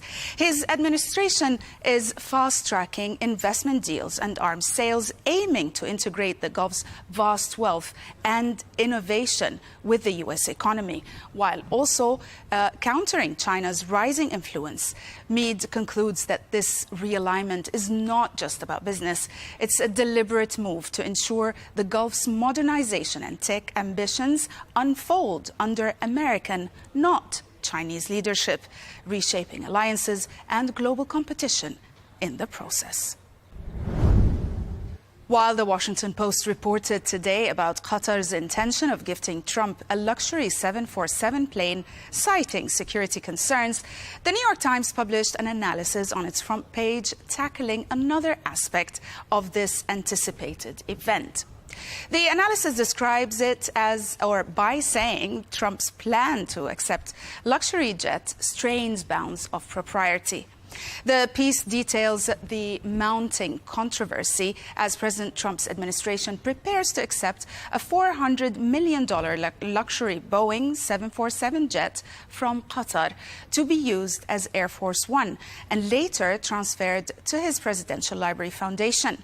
The deal, defended by Trump as a wonderful gesture, has ignited bipartisan criticism and legal alarm, with ethics experts warning it may violate the Constitution's emoluments clause, barring gifts from foreign governments without congressional approval. The analysis concludes that the jet's lavish nature and Trump's public embrace of the arrangement underscores the erosion of traditional norms and barriers around presidential conduct. The piece also highlights what many critics argue, that this move exemplifies a new era of transactional politics and personal enrichment, as Trump's administration openly blurs the line between public service and private gain. Abhab Bhattarai published a report in the Washington Post today trying to answer some practical questions about the American economy after a tariff deal with China and what it means for the American consumer. Questions like, will the prices go down, or will there be more products on the shelves, and is the economy in the clear now, are all but a few examples of what the author tried to answer in this piece. The Trump administration has agreed to a 90-day pause in its trade war with China, slashing tariffs on Chinese goods from 145% to about 30%, while China will lower its tariffs on U.S. goods from 125% to 10%. Bhattarai also highlights that this move has already sparked a surge in stock markets and also promoted retailers to resume shipments, easing fears of empty shelves and product shortages. However, she says prices on many goods, especially electronics, clothing and toys, are still expected to rise, and inflation remains a concern also. Grocery and gas prices are unlikely to be directly affected, but overall costs for consumers will stay elevated. The author goes on to say that while a 90-day reprieve helps avert the worst supply disruptions, it does not resolve underlying trade disputes or guarantee further tariff reductions. The piece concludes that businesses remain wary, unsure if tariffs will spike again after the grace period, and also economists caution that recession risks persist, even if they are low. The Jerusalem Post reported on the Israeli opposition's reaction to the release of American-Israeli hostage Idan Alexander yesterday from Gaza, quoting opposition leader Yair Lapid, who said Alexander was released only because he was American. The piece further examines the political fallout in Israel after Alexander's release. Opposition leaders Yair Lapid and Benny Gantz criticized Prime Minister Benjamin Netanyahu for failing to secure the release of Israeli hostages, calling it a diplomatic failure, and also warning that Israel is being sidelined in key regional decisions. The piece highlights what critics call Netanyahu's lack of initiative, saying that it risks Israel missing out on a major US-led diplomatic transformation in the Middle East, while government ministers defend their approach and credit Israeli military and diplomatic pressure for Alexander's release. The Telegraph published a report on the viral video which spread recently accusing French President Emmanuel Macron of hiding a bag of cocaine on a train to Kiev with UK and German leaders. The claim, amplified by Russian officials and conspiracy theorists, spread rapidly on social media. French and German governments, along with major media outlets, dismissed the rumors, confirming the object was simply a tissue. The Élysée Palace denounced the story and posted on X a reaction to this video.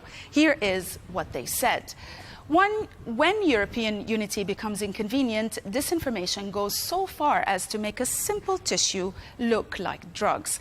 This fake news is being spread by France's enemies, both abroad and at home. We must remain vigilant against manipulation.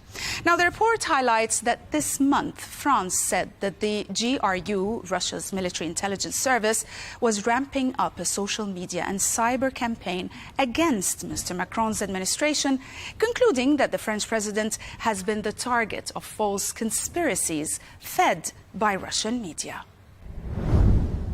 Doug Palmer wrote in Politico on how Trump's trade war could end by June. The article examines the mounting legal battle over President Trump's sweeping tariffs enacted under the 1977 International Emergency Economic Powers Act and justified as a response to trade deficits. Critics including former senators and constitutional scholars argue that Trump has overreached by invoking emergency powers to impose tariffs. by passing the constitutional authority of Congress over trade and taxation. The case now is before the U.S. Court of International Trade, could actually result in an emergency injunction halting the tariffs and disrupting ongoing trade negotiations. The article, as you can see, highlights how this legal showdown could reshape the balance of power between Congress and the presidency, with far-reaching implications for future U.S. trade policy and the limits of executive authority. And we'll end on a lighter note with this Guardian report written in a humorous, sarcastic style, exploring the Cannes Film Festival's new ban on sheer, revealing naked dresses and provocative also attire on the red carpet. It's, by the way, a decision meant to uphold decency and maintain the festival's formal image. Organisers have clarified that guests must wear traditional evening wear and will be denied entry if they break the rules. The move comes after years of celebrities pushing boundaries with see-through outfits, sparking both fashion buzz and controversy. While some criticize the policy, calling it restrictive, others see it as a return to classical glamour. The piece highlights the ongoing tension between creative self-expression and long-standing red carpet traditions at one of the world's most prestigious film events. That's it for today. Thanks for watching.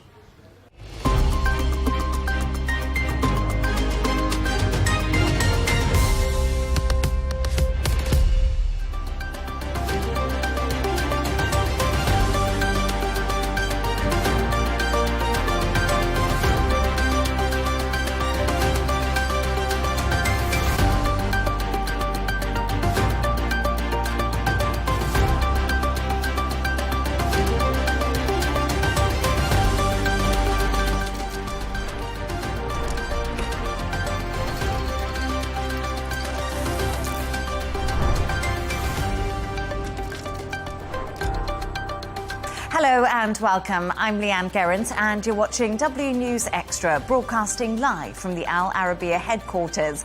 These are our top stories. President Zelensky says he's sending his defense minister to peace talks in Istanbul with Russia and insists Putin is not serious about real talks. Donald Trump touches down in Abu Dhabi, becoming the second-serving US president to visit the UAE. And glamour, cinema, and a touch of controversy. The Cannes Film Festival is back in full swing on the French Riviera.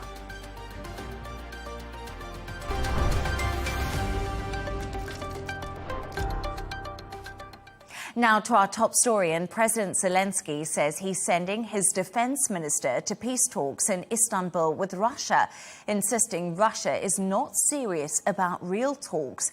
Earlier today, the Kremlin confirmed that President Putin would not attend the negotiations aimed at ending the war in Ukraine after Zelensky challenged him to be there in person. Zelensky made it clear he's sending his minister out of respect for Turkey's President Erdogan and also US President Donald Trump. Earlier, Trump also commented on Putin's no-show on board Air Force One. Here's a reminder. Nothing's going to happen until Putin and I get together, okay? And obviously he wasn't going to go. He was going to go, but he thought I was going to go. He wasn't going if I wasn't there. And I don't believe anything's going to happen, whether you like it or not, until he and I get together. But we're going to have to get it solved because too many people are dying. To discuss this and all of today's stories, I'm joined by Dubai 92 presenter John O'Hayes and news editor of Arabian Gulf Insight, Shane McGinley. Jono, let's start with you, first of all. We heard from Donald Trump there basically saying why Putin didn't go. It's because he didn't go.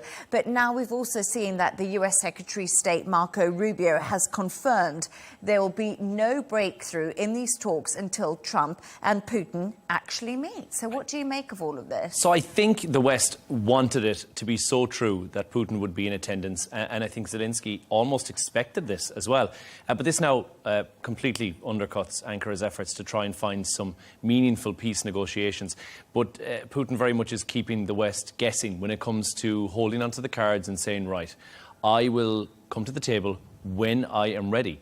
And that is very much what we saw today. The Zelensky challenge completely backfired on Vladimir Zelensky's face when he seems that he's been referred to as a clown by the Kremlin, saying that that they've used this to mock him and said that the legitimacy of his position in Ukraine is in fact lessened by all of this. So it seems that until Trump and Putin now sit down together, there can be no meaningful discussion, and there will be none. And I think we'd alluded to that somewhat when we spoke on Monday about this, that we didn't think Putin would be there. And he's even sending a very junior Russian delegation hints that Moscow really did not expect this to progress. They didn't actually want it to progress. Also, Moscow just released the list so late of the people who would be going that, you know, Ukraine couldn't really respond in time. And as Zelensky said, Shane, these are just stand-in props, really. I kind of think that it was unlikely that Putin and Zelensky were going and Trump were going to be in the room, because if you kind of look at the time frame, the last time all of these sort of level of delegations got together was, I think, March 2022, so 3 years ago. Yeah. So they're kind of restarting at the same point. So a lot of this sort of war diplomacy, you know, there's official steps, like most things when it comes to governments at this level. So I think you can't just go straight to the presidents and shaking hands until there's actually something fundamental to say that there's going to be a peace or a ceasefire. So I think there's a lot of steps we need to go through and a lot of hurdles we need to jump through before you get to the Putin, Zelensky, Trump sort of trifecta. Well, actually, it's really interesting because earlier I spoke to John Cavalage, Senior Editor for Outcome Modelling Analysis at Issue Insight, who told me President Zelensky let his ego get in the way of this meeting. How this should have gone down was, regardless of President Putin's position on attending, President Zelensky should have said, I'm going. You come, you don't come. I'm going. I'm going to lead the delegation because I want to try to negotiate a ceasefire. I want prisoner exchanges. So there are other issues simply besides negotiating a peace agreement, negotiating an end to the war. And there are these steps, and they're important for Ukraine. So that's what he should have done, as opposed to he let his ego get in the way. There we go. So John basically was saying to me earlier, his ego is getting in the way when it comes to Zelensky. Maybe he should have played things a little bit cooler, gone to Istanbul, showed I'm prepared to be here and not have sat in Ankara. So there is so many moving parts to this, really. And it does seem, and we know from previous experience, Putin does not like to share the spotlight. And a meeting that was going to be face-to-face was as unlikely as it was. This was referred to as direct diplomacy. And it was supposed to be negotiations that were direct, but also indirect from the point of view that they would never see each other face-to-face. And as Shane rightly said, it would be very unlikely for, at that level, for them to sit down. But at this point, the negotiations have not even started. It would be an unusual place to kick things off. However, we are no further along. And now with the message from not just Marco Rubio, but also we saw from Donald Trump himself saying that there will be no progress until both Trump and Putin sit down. It is concerning because this means no ceasefire is on the horizon as we had predicted. Yeah, no, and I couldn't agree more. And Turkey's foreign minister was tonight to meet the Russian delegation that is in Istanbul, and these will be for the first direct peace talks with Ukraine in 3 years, like you said. But Shane, Turkey's President Erdogan actually said today that he recognised Crimea as Ukrainian territory. Is this a clear support for Zelensky? Well, yeah, definitely. Like Turkey has always been, a big supporter in this regard. Like almost a decade ago, when they reiterated that Crimea was Ukrainian, they've done it countless times. When the 11th anniversary of the annexation in March came about, they redefined it again. So Turkey's not really afraid to come out and say exactly what it thinks, which is good in some ways that it's sort of then hosting this meeting because it can be a good sort of mediator. But I think it is surprising because also Turkey's heavily dependent on Russia, so it can't afford to, insult Moscow. But it's good to have someone in the room who can sort of be a sharpshooter and is not really afraid to, to say what it thinks. But I would disagree with your clip there showing that Zelensky's ego got in the way, because I think that's a little bit over the top.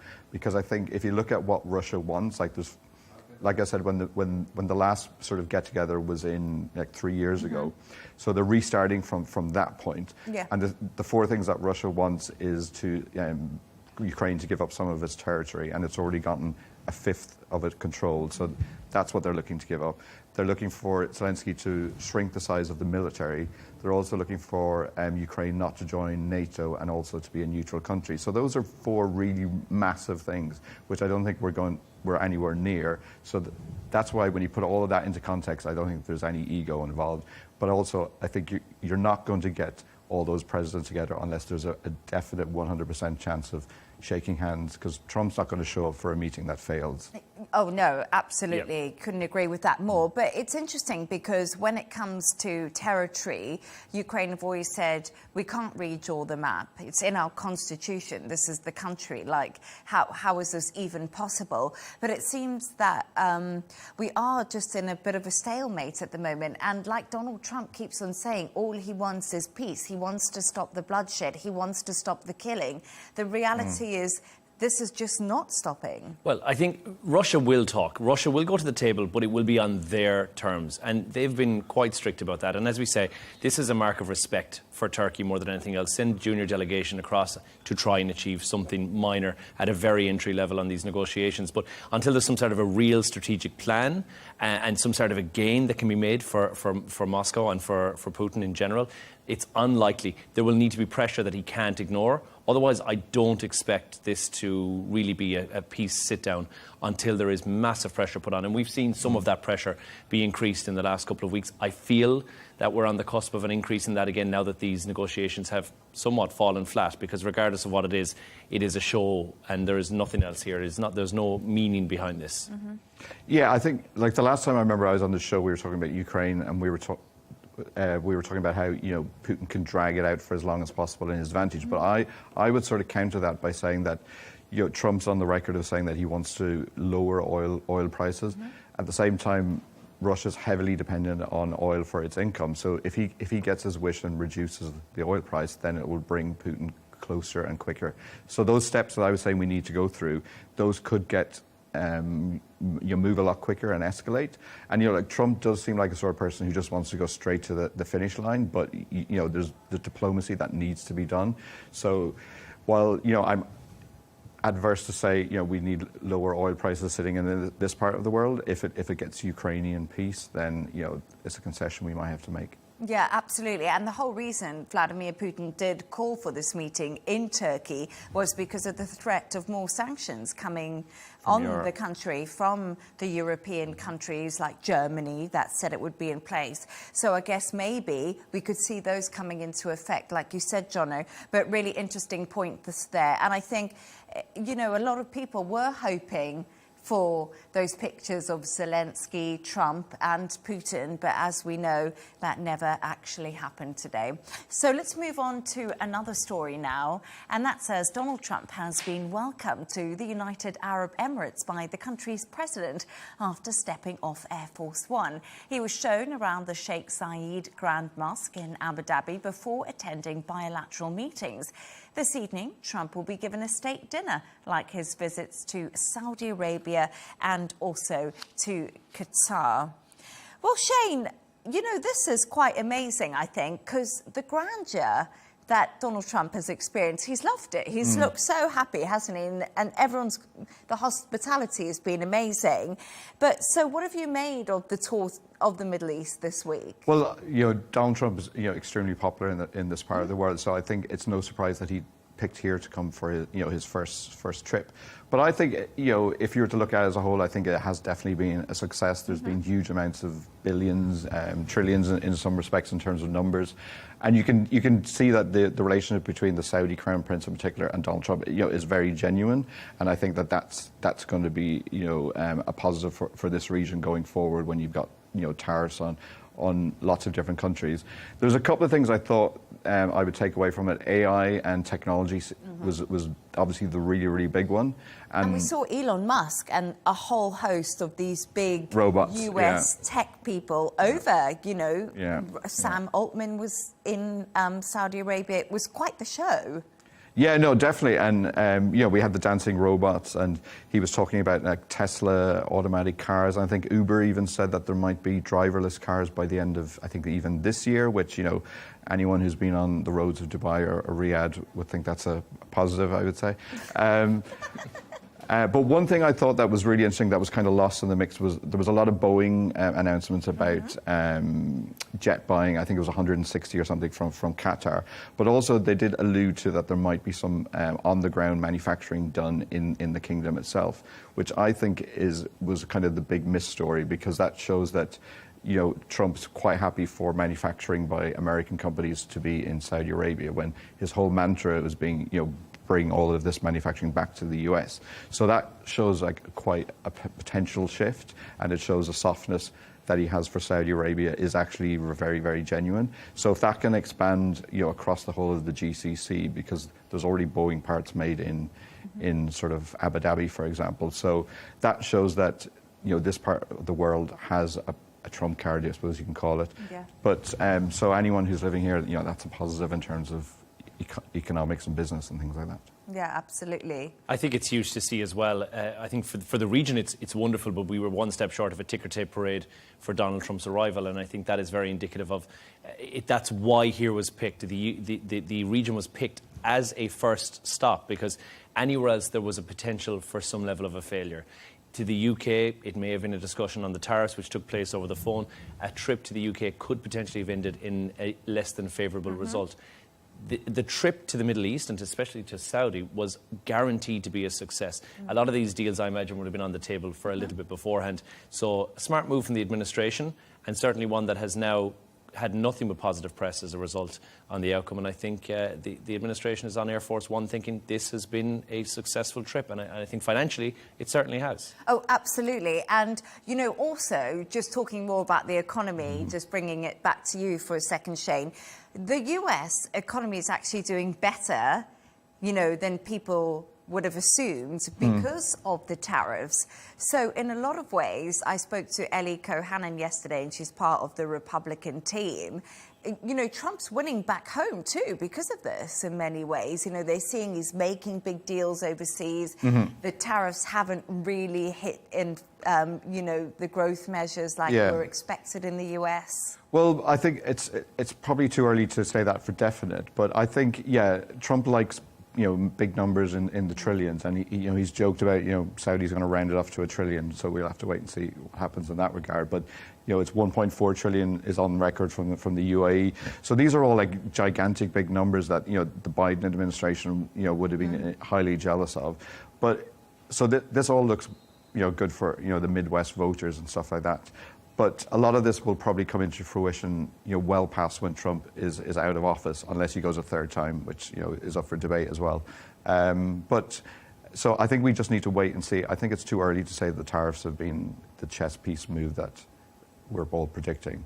I think it'll be nice. It'll be a nice ending for if you're in the MAGA camp, and if it's Republicans telling you that, it's to be expected. But I think personally, it's too early to tell. But actually, let's just talk a little bit more about the relationship, because earlier I asked Professor of International Relations, Dr. Eli Al-Hindi, about the relationship between the US and the Gulf regions.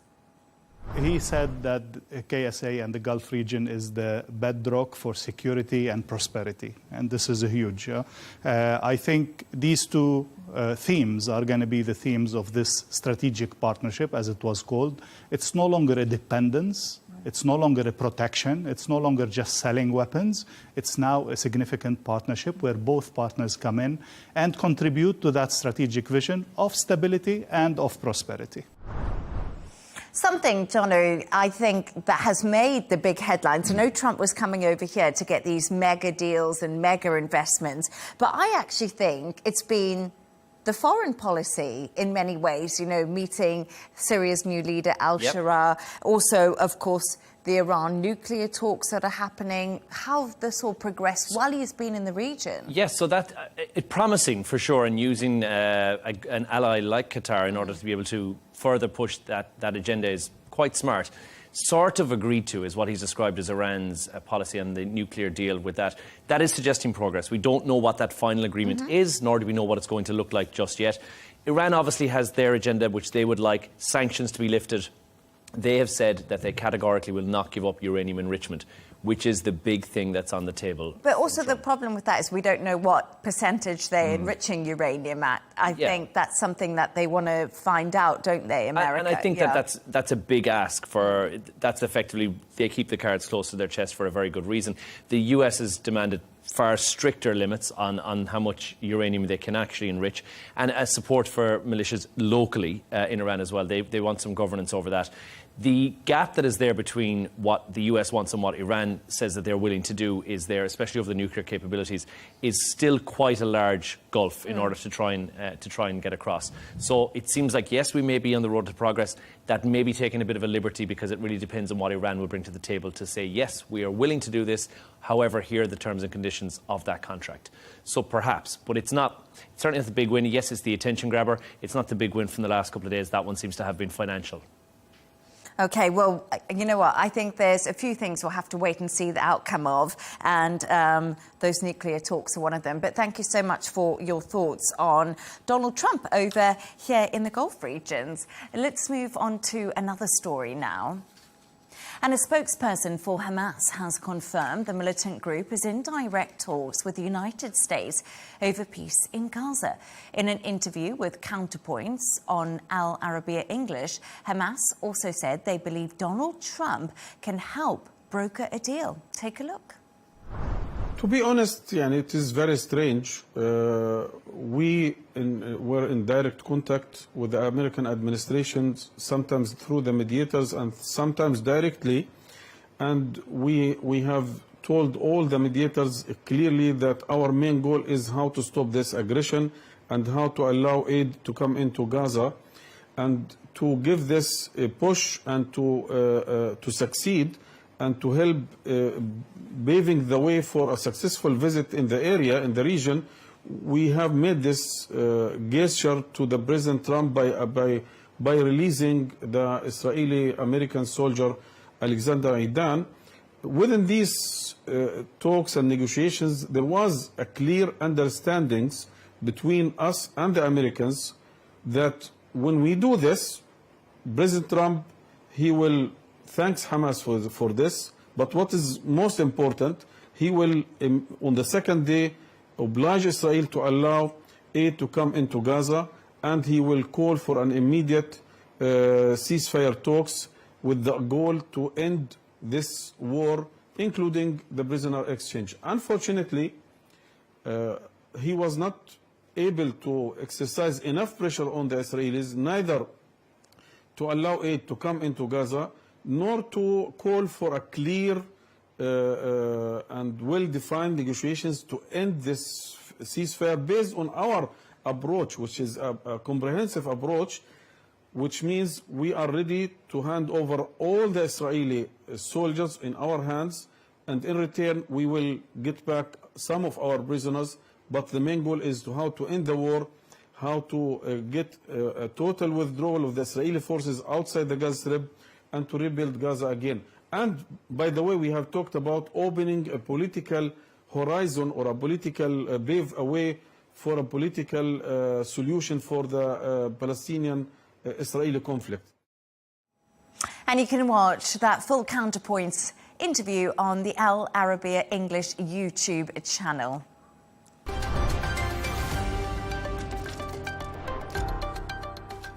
Now, switching gears, it's known as one of the world's most valuable documents and is credited with framing constitutions around the world.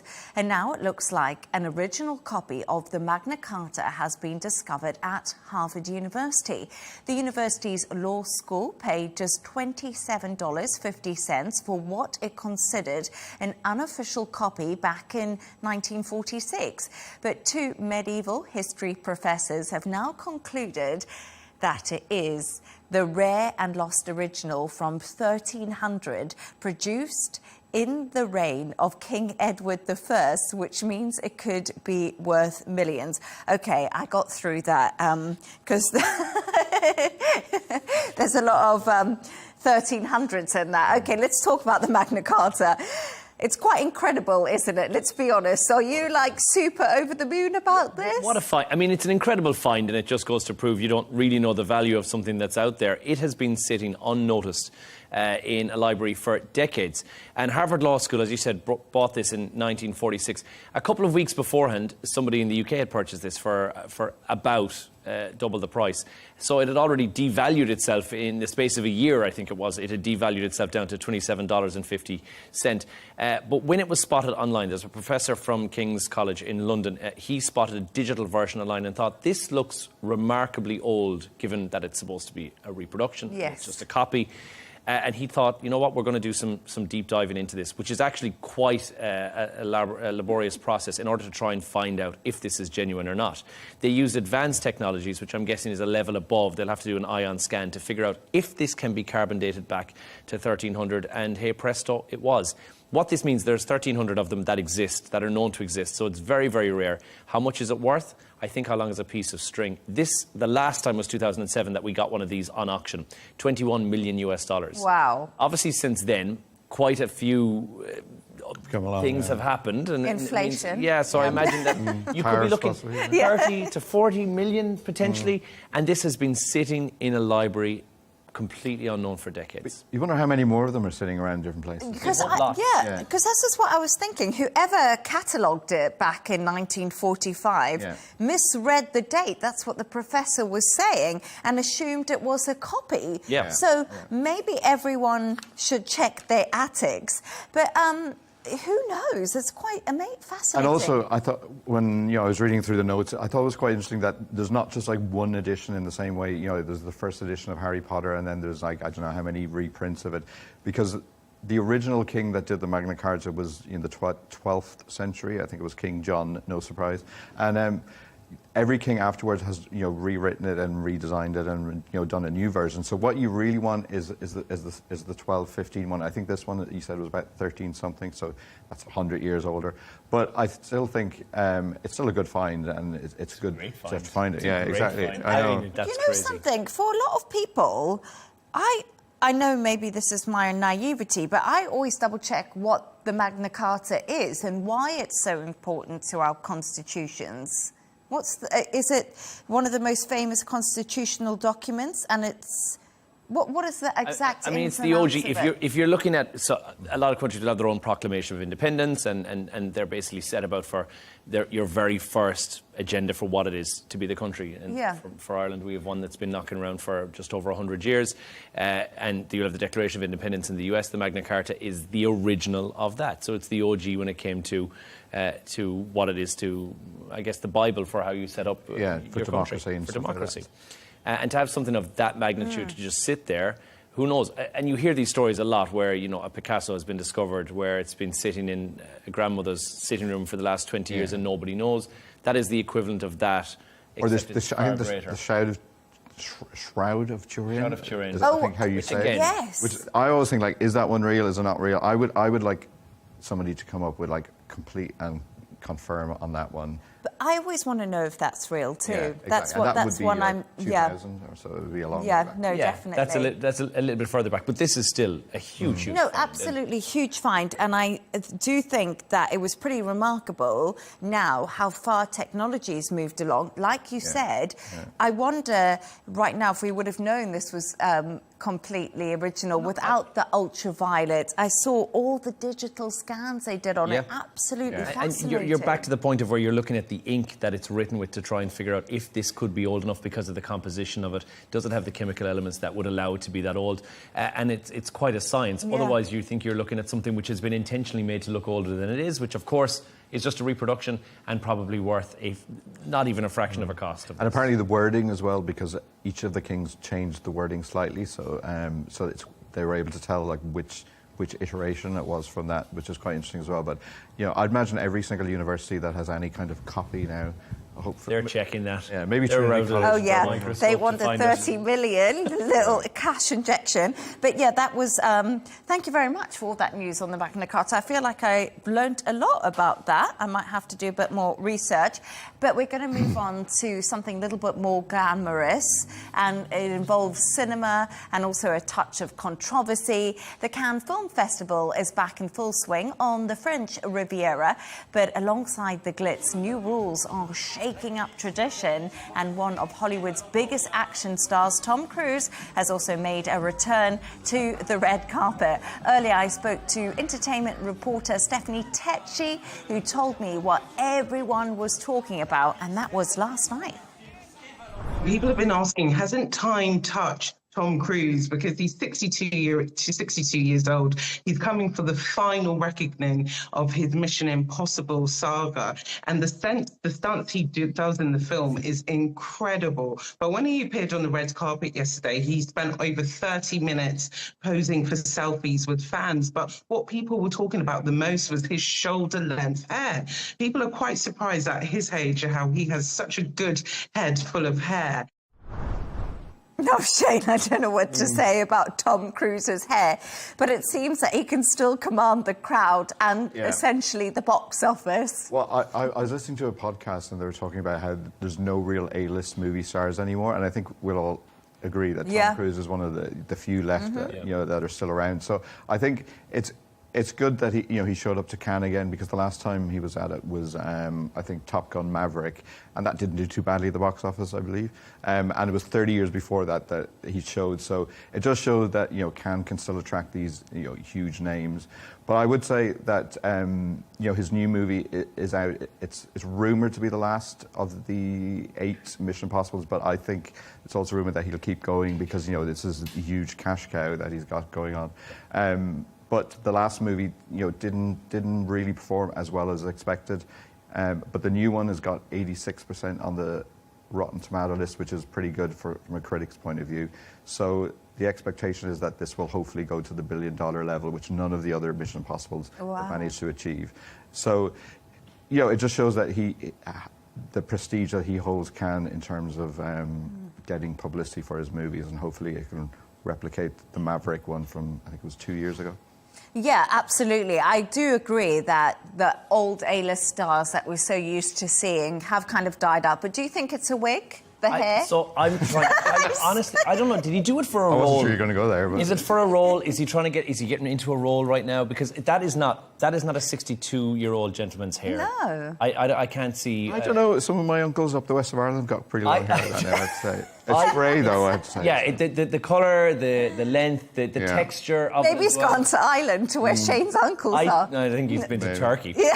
I cannot quite equate how this man, he's aging backwards. It's a Benjamin Button type of a vibe with Tom Cruise. And as I say, I think he's a great actor. I think he's a superb actor. And I think it's impressive. But I would hope it's for a role. I hope we find out what that role is soon enough, because otherwise he's one step away from Maybe he just wants like a bit of a change, because sometimes I grow my hair for a bit of a change. But let's move on, because I want to know about the new dress code rules. Yes. So it's no longer like you can't be like too frisky. You can be glam but balanced. That's the new idea behind Cannes Film Festival. So the ban on this is a ban on overt nudity, so to speak.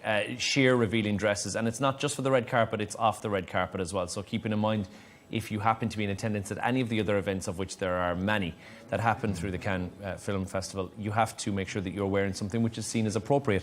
And I don't think this is a bad thing. You remember the Kanye West picture from last year, on the red carpet with Bianca Censori, whose dress it wasn't a dress. Yes. That was the Grammys, I think. Which it was the Grammys. I think it's fine at the Grammys, but I think Cannes is highbrow. It's sort of, it's a film. It's classy. So I think everyone should raise to the top. But I think raise the top, but lower the dress seam line a little bit. And I think it applies for men and for women. I don't know if there's a need for it to be overtly in your face. We're there for a purpose. The purpose is to appreciate these movies. It doesn't necessarily need to be the Met Gala when they're walking down. That maybe I'm slightly too conservative when it comes to what people are wearing, but I feel like, can we focus on the movies and not focus on what everyone's wearing heading up the red carpet? But, you know, I do understand that point of view, like being more conservative, because obviously the Met Gala this year, I felt that there was a lot of skin on display.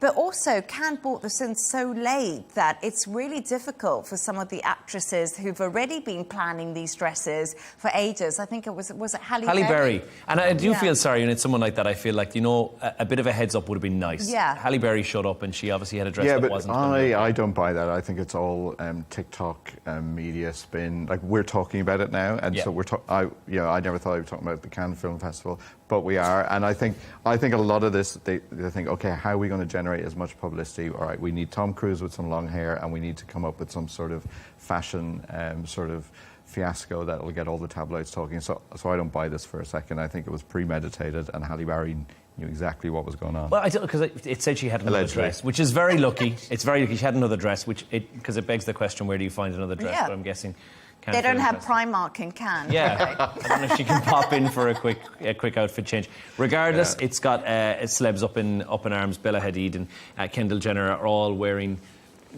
close to nothing dresses previously, so this would be... but they looked lovely on the red carpet. Yes, I thought, Bella Hadid looked lovely. Kendall Jenner looks really nice too. It's a toned-down look. It's a toned-down look. Why not? But, Shane, one of your favourites were also there. Yeah, Robert De Niro was there, and he got an honorary Palme d'Or, and I think it was the last time he got a Palme d'Or was nearly 50 years ago for Taxi Driver. So it's good to see that he's still getting awards. I don't think he's going to get an Oscar anytime soon, so it's good that Cannes is giving him the European equivalent. It's upsetting because I love him as an actor. I think he's a great actor, but I think his time has passed, unfortunately. He's not going to be doing anything that's superb in the future.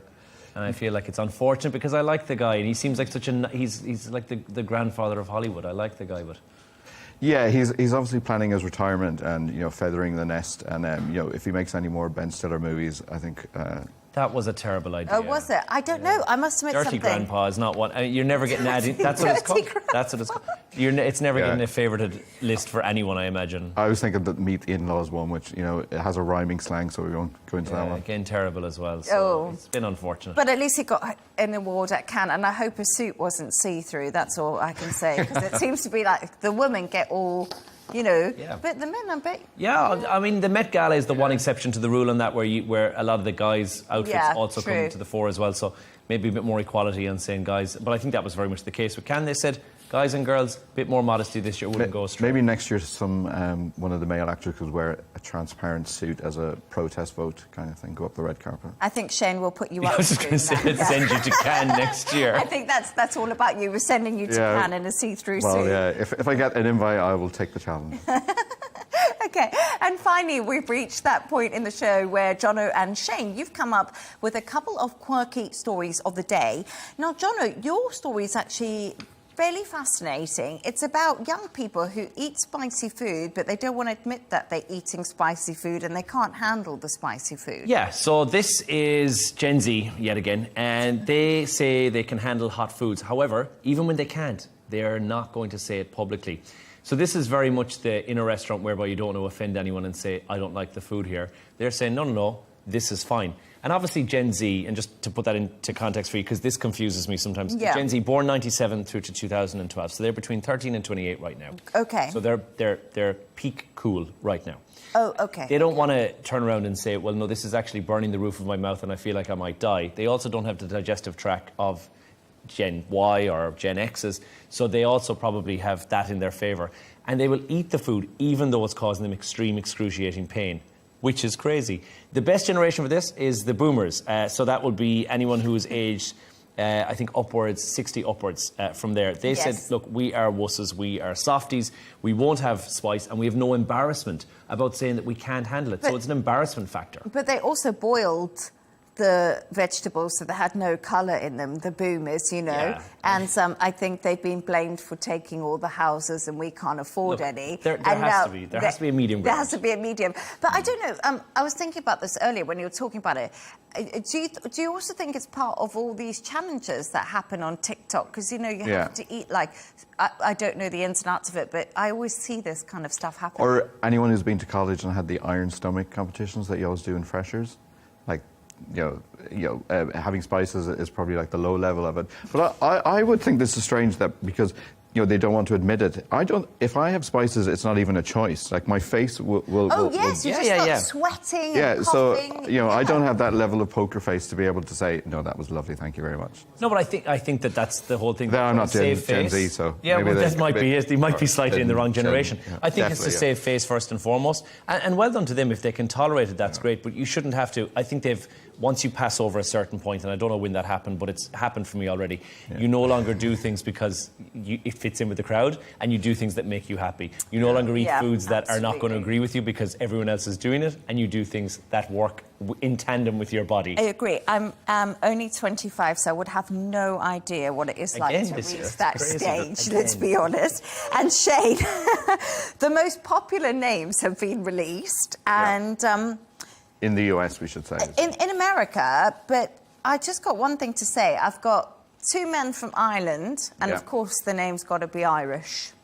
Well, yeah, so Liam, I would not have guessed Liam, I have to say, when I looked at even any of the names. And it's not even just popular like this year. It's been popular for the last 8 years, and obviously we blame One Direction. It's the only solution I can think of it. And the Hemsworth, surely. And Hemsworth. And Liam Neeson, we can't leave him out. And Liam Gallagher. He hasn't been relevant for a little while.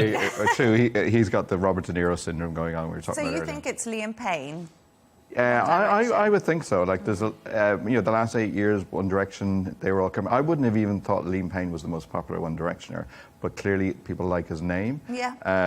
And then in the girls' names, again, Olivia has topped for about the last 6 years. Again, I would not have guessed Olivia. Like Margaret seems like a perfectly nice name. I'm not sure where that is in the ranking. I just think some names aged badly. Yeah, that makes sense. Like Nell. There's no baby called Nell. There isn't, and there's a lot of names that aged badly, and I feel like Liam is just one of those ones that is quite eternal. Yeah, I hope. And it's quite a strong name, Like if you call your son Liam, it's maybe strong. now Liam Payne and his demise might knock it off. So next year we should have to revisit it. It could be. I just wanted to look up something. I don't know why I thought of this, but what both of your names meant, what Shane and John meant. So Shane, your name means God is gracious, which I thought was really lovely.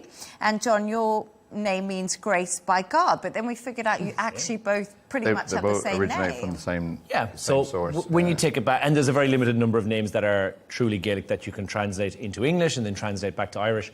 And we've discovered that John, Sean, and then Shane is also Sean. So it's basically the same root of the name. And I love etymology of names. I love tracing it back to find out what it means. But we've got the same name, just spelt wildly differently. Just different vowel. But I did look up, John is 21 in the rankings in the US, which is very, very good. Yeah, very good. Shane is 601, not so popular, unfortunately. That's not bad. And Leigh Ann didn't make the top 1,000. Okay, great. Makes it unique. I think that's a good thing. It makes me unique. Yeah, Leigh Ann. Do you know, it is funny, isn't it? Because I'm sure Lee is up in there, like L-E-I-G-H spelt, but yeah, Leigh that's Ann, 299. Oh, that's so you're moving up there. Yeah, so we're moving up there. It is, but I was just thinking this earlier because we were talking about it. But your name, I think, just really defines you. And also, I don't know about you, but if you go to school and there's a girl you hate, your whole life you hate the same girl with that name. Have you ever noticed that? Well, not in that regard, but my mother wanted to call me Taig, which is another Gaelic name. Oh. And my dad said, no, we've an Uncle Taig, I don't like him, I'm not having my son named after him as well. Yes, and also, it's probably a saving grace because that's T-A-I-D-G-H, I think, right? Is it? T-E-A-G-U-E. This is, again, when the letters don't look like they should be there in that correct order and you can't really pronounce the name. And I think kids now, certainly, a lot of them have got... There's a lot of kids who are called Apple. I know that became very big because of Kanye West's kids and Kim Kardashian's kids and Gwyneth Paltrow's daughter. Apple, yeah. So a lot of the names that are rather unusual, and I feel like you may have done a disservice to your kids. And there's no such thing as an ugly baby name, because there isn't. All babies' names are beautiful, but it's when they adult that it becomes a little bit trickier to then work with people who've got names like Mercedes and Peaches. I always thought Champagne would be a great name. I mean, I can see many issues. I did look up all the psychological studies, and they're always right. And they did say that your name can impact, and you're better off having a bland name because teachers, if you've got a fancy name like Champagne,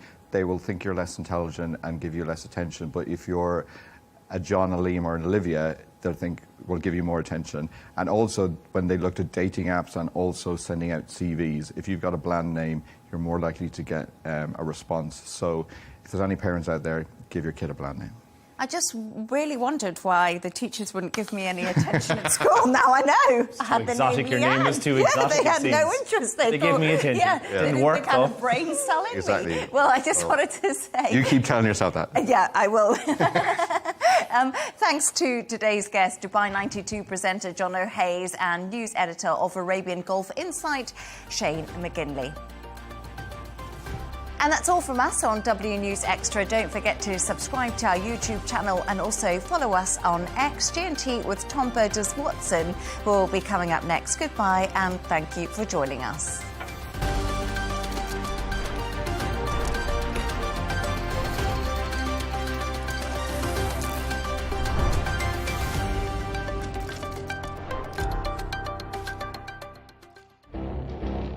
It feels like decades are passing by in a matter of weeks.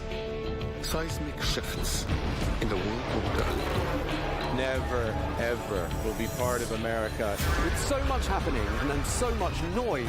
Whether it's political upheaval, Canada has been ripping us off for years. economic shifts or social movements, No one wins from tariffs. I think America can be more friendly to the rest of the world. For in-depth analysis and all the latest developments across the globe. To have an inclusive policy together. The meetings with Hamas gave me some hope. We're in another nuclear arms race. the most important development straight to your screen.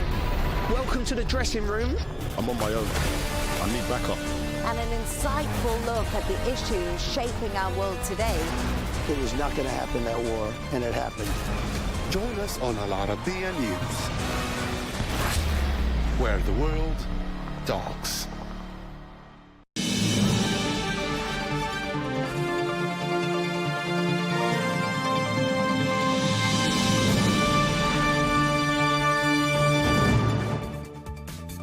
Hello and welcome to Global News Today, bringing you exclusive interviews with leading experts every weekday here on Al Arabiya News. I'm Tom Burges Watson. Coming up on today's programme, we continue to examine President Trump's Middle Eastern tour and assess its impact on the region and ask, what's President Trump going to be bringing home with him?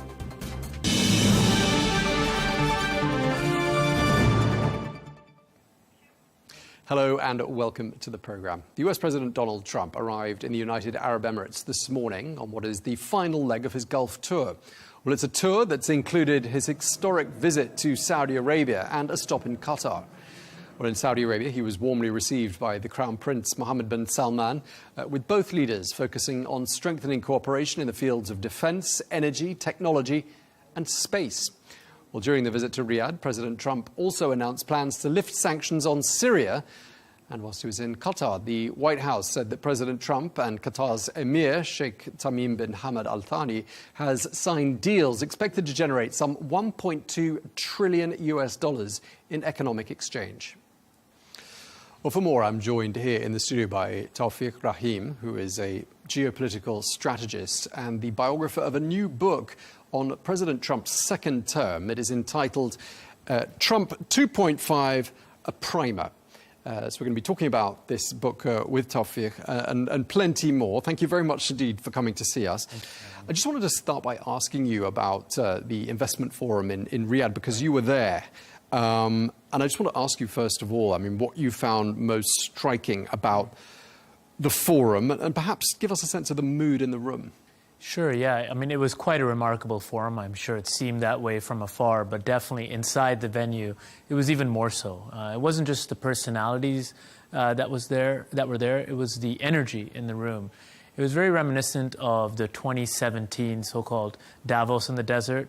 This forum was nicknamed MAGA in the desert, and it had that feel, especially when Trump came on and he was there being serenaded by the Lee Greenwood song, and then ending his speech with the YMCA song, with His Highness Mohammed bin Salman joining him on stage. So there's a very festive, convivial atmosphere, and I think a lot of renewed optimism about what this relationship could mean, but also the new potential direction that President Trump outlined in his speech.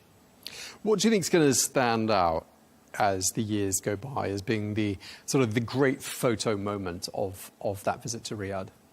I think just the image of President Trump on that stage with those two big flags behind him, having almost this intimate conversation with the Crown Prince during the speech where he's asking, do you sleep? While having this massive audience out there. I think that's what's going to be iconic. The sound bites, we'll see what has staying power. We might be kind of coming back to them later on. We've been talking about this visit all week here on Arabiya News. One of the quotes that stood out for me, a senior vice president for strategic and international studies by the name of John Alterman said, "This region is President Trump's happy place." Now, as someone who's been a biographer of President Trump and who was in that room, I was just wondering why you think the Middle East is so appealing to President Trump, and if indeed you agree that it is his happy place. Definitely, he has a lot of familiarity, especially from the first term to today, and then the business links that he's developed. But I think he's, comfortable in many settings. And this is definitely one of them.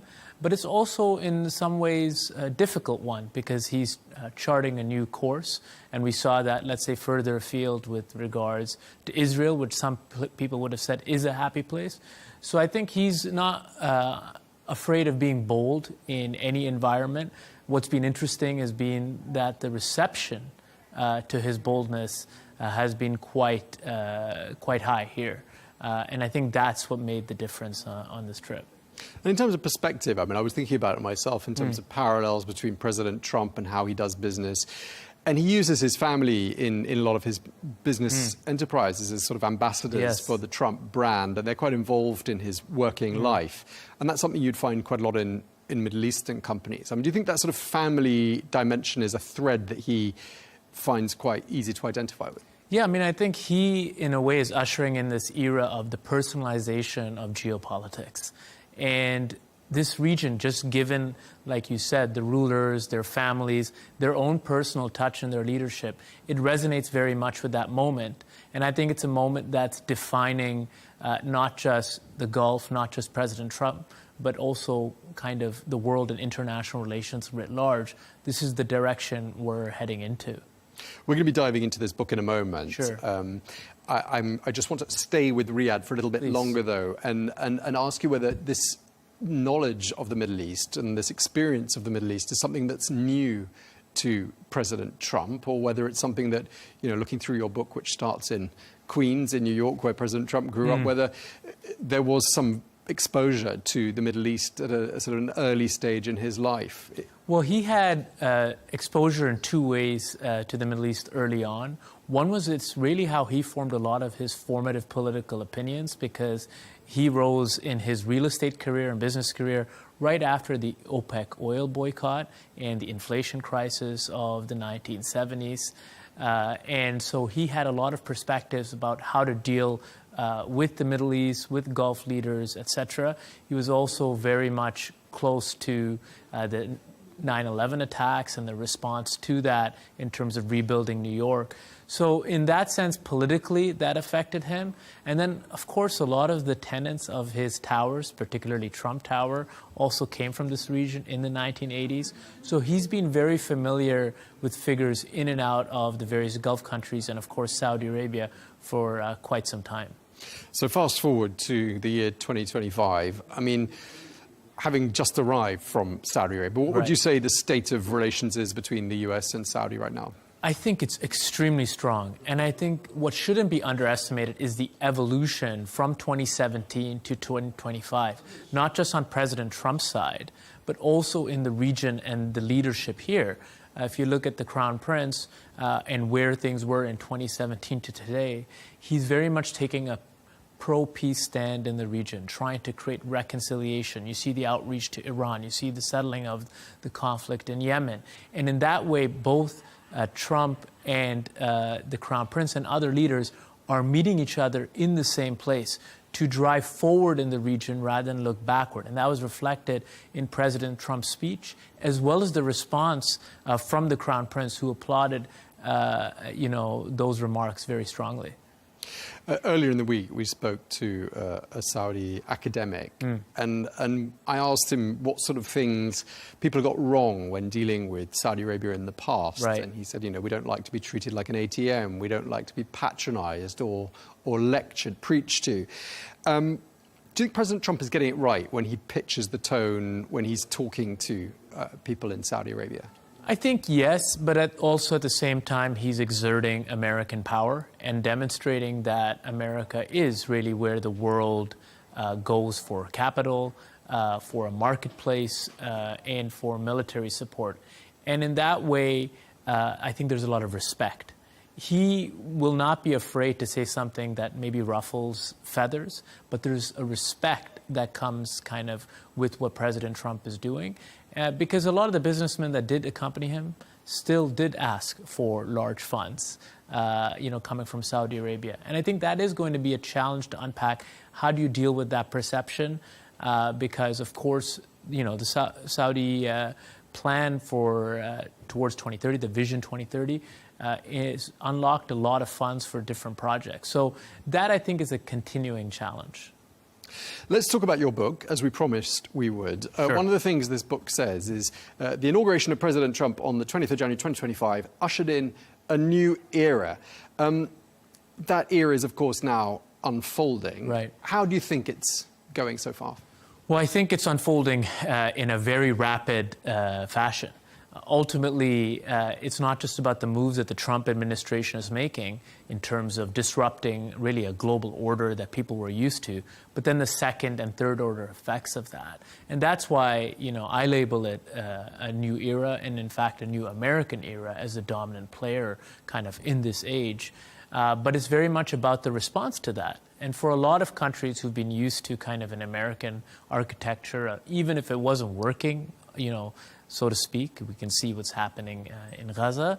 But ultimately, countries all over the world, but also in this region, have to define how they reassert their sovereignty, how they actually show up with their own power in a world where America is receding from being the envelope around each country, and facilitating their kind of defense, etc. And so I think that era is now unfolding, and I think the Gulf in many ways is ahead of the equation compared to others.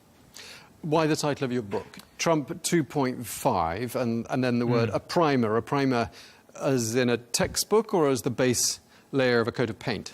Yeah, I think so. Starting from the second part of that, I think in a world where there's so much vitriol, there's just outrage or partisanship or taking a side, a primer is meant to be this overview, giving people a dispassionate way to engage with what is one of the most important phenomena of our time, which is the rise of Trump, the rise of this new movement in the United States, and the unlocking of a new era.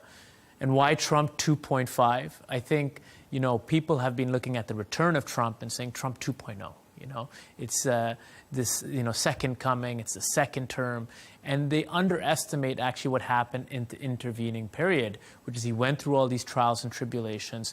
He had to consolidate his team under pressure. And they've had 4 years to plan and also cohere their principles and philosophy. So Trump 2.5 is kind of a level beyond. It's something more than just 2.0.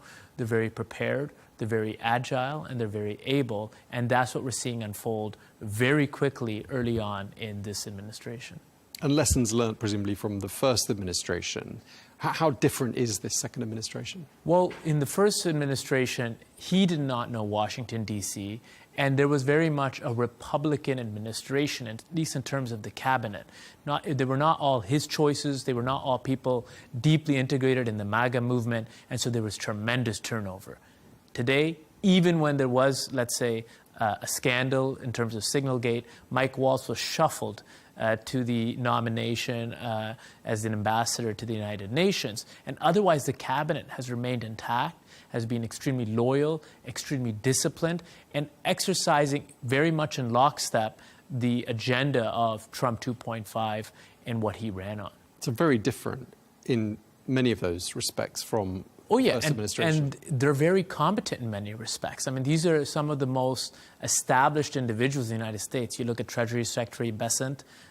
This is a very serious individual, and not taking the administration seriously is to the peril of opponents and others who may be, looking to criticize or ridicule because of the style of the president. But his administration should not be underestimated.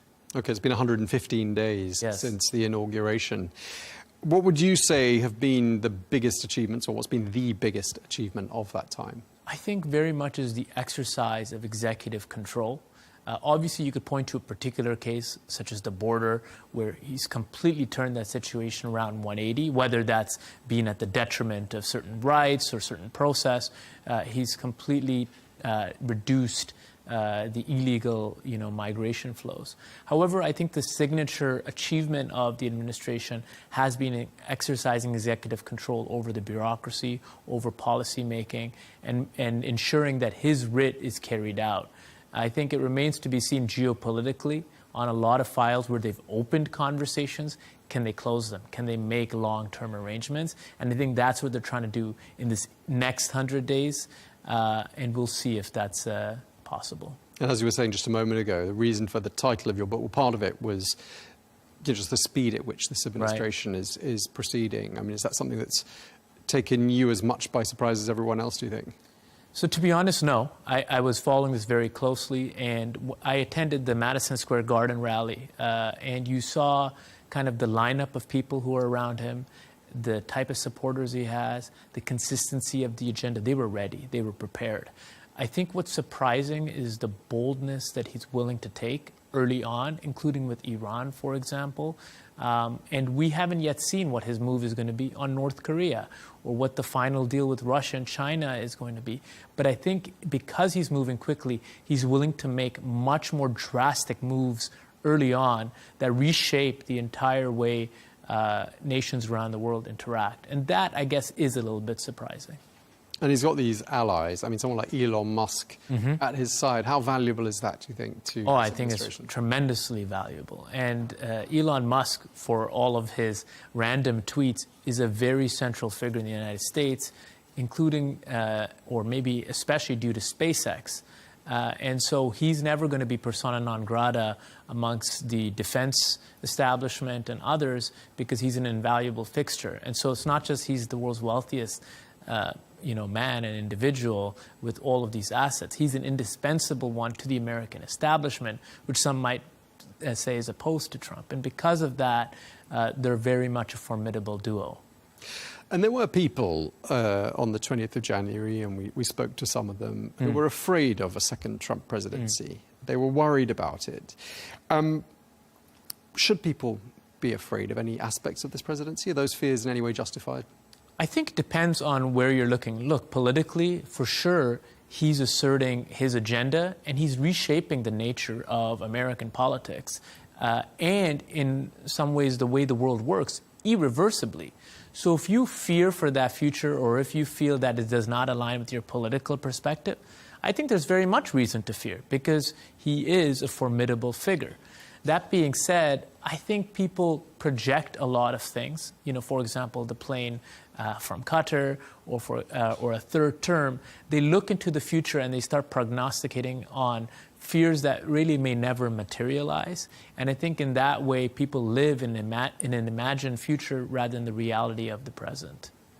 And when President Trump says something like, I might run for a third term, or he goes off script, says something perhaps that takes everyone by surprise, is it really a surprise? Is it really him being spontaneous, or do you think there's a bit of careful strategizing that's taken place before he says such a thing? Well, he's a very intuitive figure, also intuitive in terms of his media engagement, etc. So he sees what resonates and then doubles down.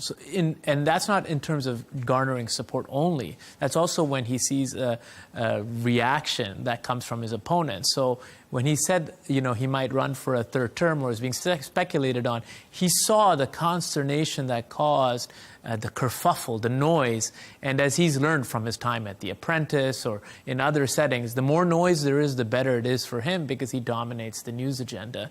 And so sometimes it's difficult to discern fact from fiction. And sometimes his fiction actually becomes fact because it takes a life of its own. So do you think the third term thing was a joke, or do you think there is an element of truth in perhaps exploring what avenues exist? I think it is a joke, and he went and said that in one of the television interviews in the United States that he's not going to be seeking a third term.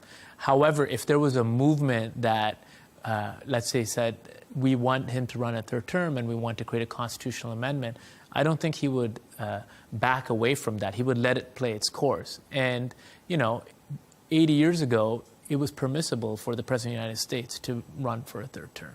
So that's not necessarily organic to the Constitution in its early days.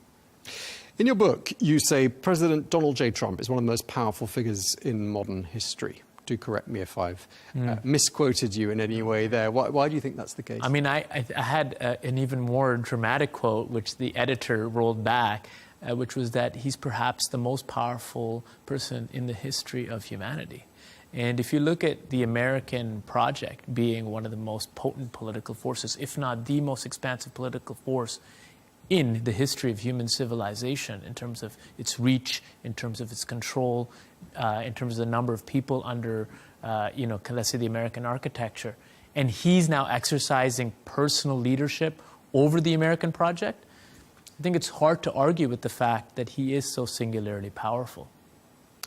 And just turning to your book again, I mean, I can see here, Chapter 2, The Man, the Myth, and MAGA. I mean, it begins by sort of, it looks back at Donald Trump's formative years. Yes. And I'm wondering, what stood out in those years in Donald Trump's childhood that made him the formidable man that he is today? I think definitely him being this outsider in Queens. I mean, you'd hate to get into the psychological profiling, but I think there always is this Gatsby-esque, aspect of Trump where he then wants to come to Manhattan and be recognized there. And you see him constantly go back to the newspapers on record that he criticizes as fake news, or the same Wall Street executives that he kind of in some ways lambasts. He actually also seeks a little bit of their agreement, if not approval, in what he's doing to show that he made it. And I think the Madison Square Garden rally was kind of in line with that. I think the other aspect that gets overlooked is his older brother who died from a bout of alcoholism. Fred Jr. Yeah. And, ultimately, Donald, Trump is a very disciplined individual. And he's someone who has tremendous stamina well into his late 70s. And that doesn't come from, just, randomly. This is a person who works very hard. And I think that with his persona is missed, but it comes from his parents and the discipline they instilled. It comes from Dad. I mean, Fred Trump Sr. was extremely strict. And his mom was a disciplinarian, yeah. Did he have a very strict childhood? I mean, I can't always speak to everything because I haven't interviewed the man himself, but he had a very disciplined childhood and a disciplined household. And I think there were a lot of expectations set. It was Napoleon who said that to understand a man, you have to understand what was happening in the world when he turned 20. Now, in President Donald Trump's case, that would have been June 1966 when he was at Wharton studying economics. I mean, the space race was going on. The Cold War was in full swing. There was Beatlemania. What do you think it was about where President Trump was when he was 20? So anything in the sort of the late 60s that stands out for you as being something that really shaped him? I think that's a very insightful kind of quote and then apply to his life. I think it's that period of the late 60s into the early 70s where you see this tremendous optimism, this moonshot. You start with John F. Kennedy, President Kennedy ushering this optimism. You're looking at the end of this 20-year boom after World War II. And so America's become this great jewel in the world. Everybody's looking to it. And then you hit with the Vietnam War. You hit with the oil crisis. You hit with inflation. And you start to see this America that might be falling apart and other countries rising to get almost as wealthy, like Japan. And I think that affected how he sees things, that he said, wait, America's not reaching its potential, and it's an own goal. And we were about the moonshot, and where did that go? And it's almost 40 years he's been looking for that restoration of that moment from his 20s, and now he feels he has his chance. And I think he's going to try for it. I think he's going to try for a moonshot, a Mars shot of his own to, align with the moonshot of the past. Right, so some of the early lessons in life, in his childhood, his early lessons in real estate, yes, I mean, clearly shaped him tremendously, as we've been saying. I mean, what aspects of the Donald Trump real estate mogul that he became in the late 70s, early 80s, do we see in President Trump? Well, I think it's what you see in the 80s as well as what you saw in the 90s. So in the 80s, when he realized I can be this insurgent, developer and define a style, and then actually everybody will move towards it, which is what happened in the 80s. The 80s kind of moved towards the Trump style and this rise of kind of wealth and this real presence of buildings and luxury. And he ushered that in iconically, that many things became Trumpish. And then in the 90s, he went through a bout where he was really on the ropes, and he came back. And so, he was at quite a negative in terms of net worth.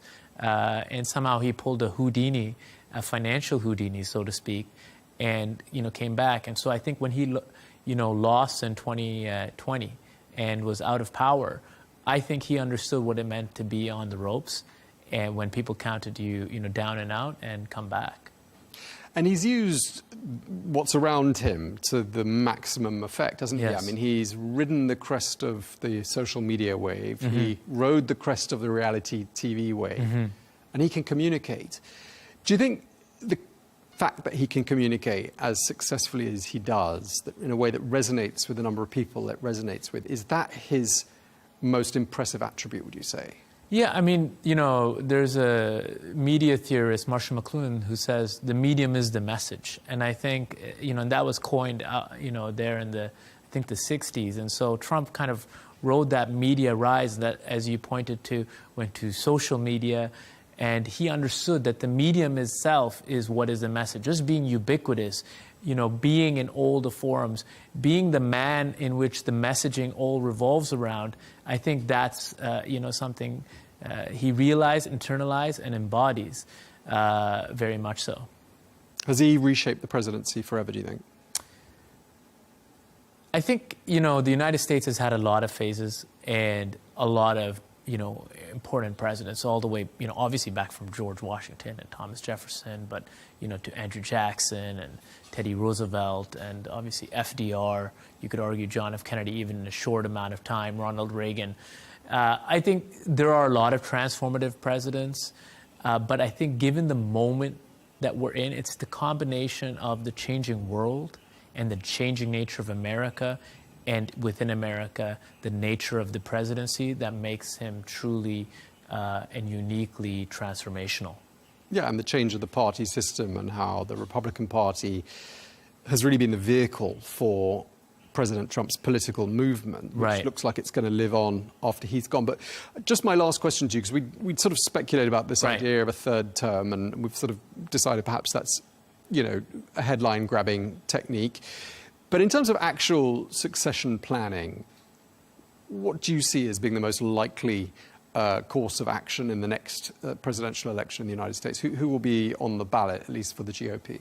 Yeah, I mean, obviously on the Democratic side, you have, AOC, and you have Bernie rising again, and a few others, Pete Buttigieg and so forth, Gavin Newsom. On the GOP side, even Trump has alluded to both Marco Rubio, who's obviously been kind of an ascendant figure in this early part of the administration, and J.D. Vance as being potential successors. And then you have his kids who've been kind of high profile. But to be honest, there's only one Donald J. Trump. There might be a junior, but there's only one President Donald J. Trump. And he is a singular figure. Sorry? There's a Baron. I think, there could be down the road somebody, but I think I don't think anybody's going to live up to who he is, whether that's positive or negative. And many people may try, but I think he has no successor. Okay. Well, we're going to have to leave it there. We're out of time, but really appreciate you taking the time to speak to us. Tawfiq Rahim, thank you very much indeed for your time. Thank you for having me.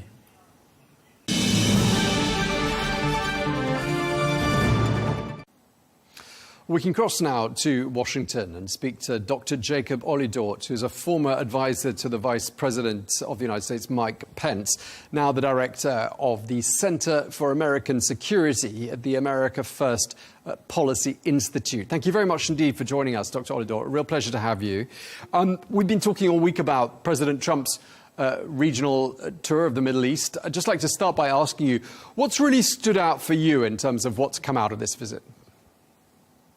Well, thank you so much, Tom, for having me on. It's a pleasure to be here. Obviously, first and foremost, it's no surprise that Saudi Arabia is the first host of the visit. It is the center of not only regional but geopolitical events, obviously hosting one of the Russia-Ukraine talks early on. But this visit, of course, has been nonstop successes. We're already, I think, on day 4 of his visit. It is billed as an opportunity to deepen commercial and cultural ties between the United States and this very important region. And we have seen that expressed in hundreds of billion-dollar investments into the United States from Saudi Arabia. And then, of course, the $1.2 trillion investment from Qatar yesterday. And then probably the big event as well is the meeting between the president and Syria's interim leader, Ahmed al-Shara, brokered by the Saudi Crown Prince yesterday, and with the Turkish president being there on video. That, of course, recognizing a new chapter in that part of the world, and the need, as well as President Trump urged Ahmed al-Shara to normalize ties with Israel, build the conditions for peace, and cooperate on defeating terrorists together. So all very exciting, very new developments, and I think the start of a very welcomed new chapter in an important region. Sure, you mentioned lots of points there. Notably, this was a visit that was about business deals. It was also a visit with serious geopolitical repercussions. What do you think the standout, sort of iconic photo moments are going to be looking back on this? Yes. It'll be a number of things that come to mind. Not only, of course, that handshake and the photo between the president, the Saudi Crown Prince, and Ahmed al-Shara, but also, of course, the McDonald's truck there, obviously welcoming the president's video as well in the streets of Damascus, and the cheers for a new future there and hope that the United States brings. And of course, the many protocol moments, the welcoming of the president by the Saudi Crown Prince and other dignitaries. So a lot of good moments, a lot of happy and positive aspirations for the region, for our people, and for the people of the Middle East. Right, and the Middle East chosen as the region that President Trump visited for the first planned state visit of his second term, and of course Saudi Arabia being the first stop of that visit. What does that say to you, think?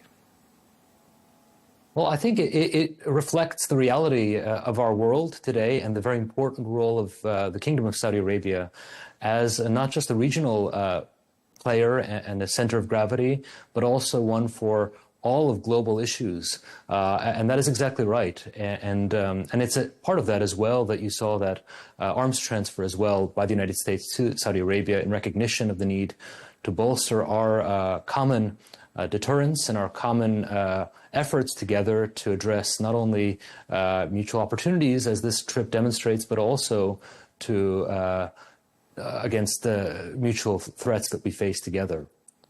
Why do you think Saudi Arabia is such a crucial ally to the United States?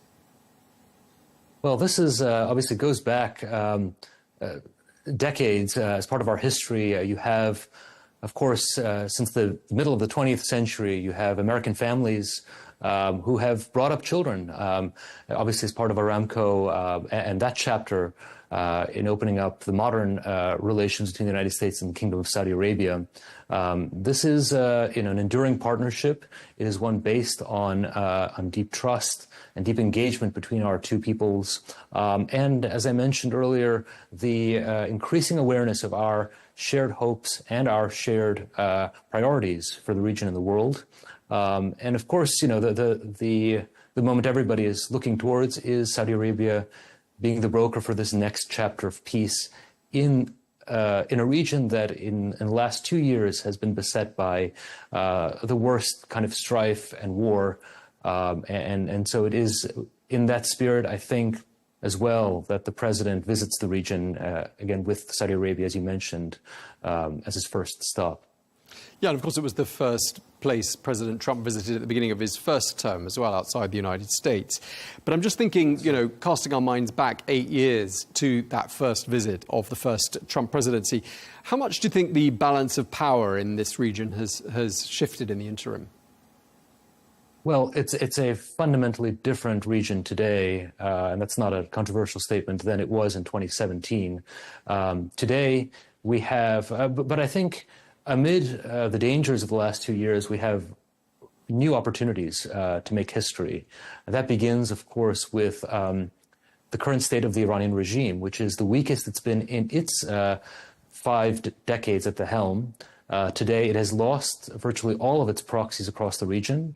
It is vulnerable on the inside, not only the stability of the regime, but also, as the Israeli military has demonstrated, it can strike anywhere at any time.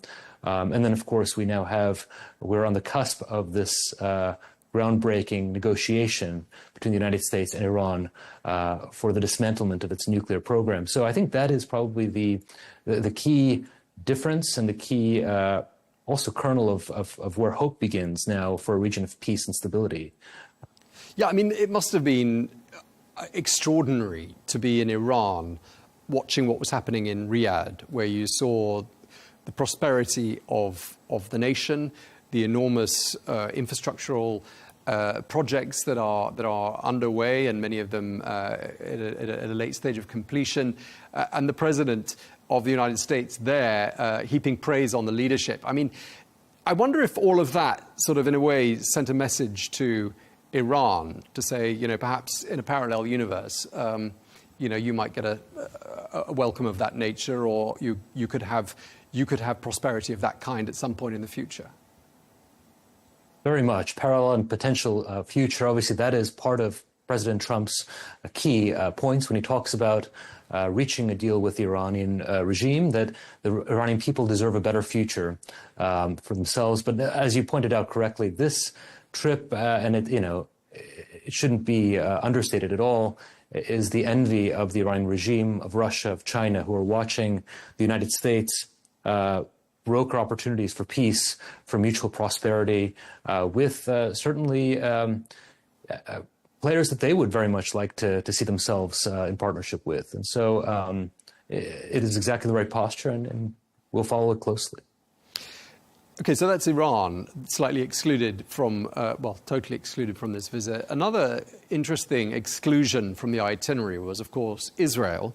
I'm just wondering whether you think perhaps there's a message in the decision not to stop off in Israel on this trip. What are your thoughts?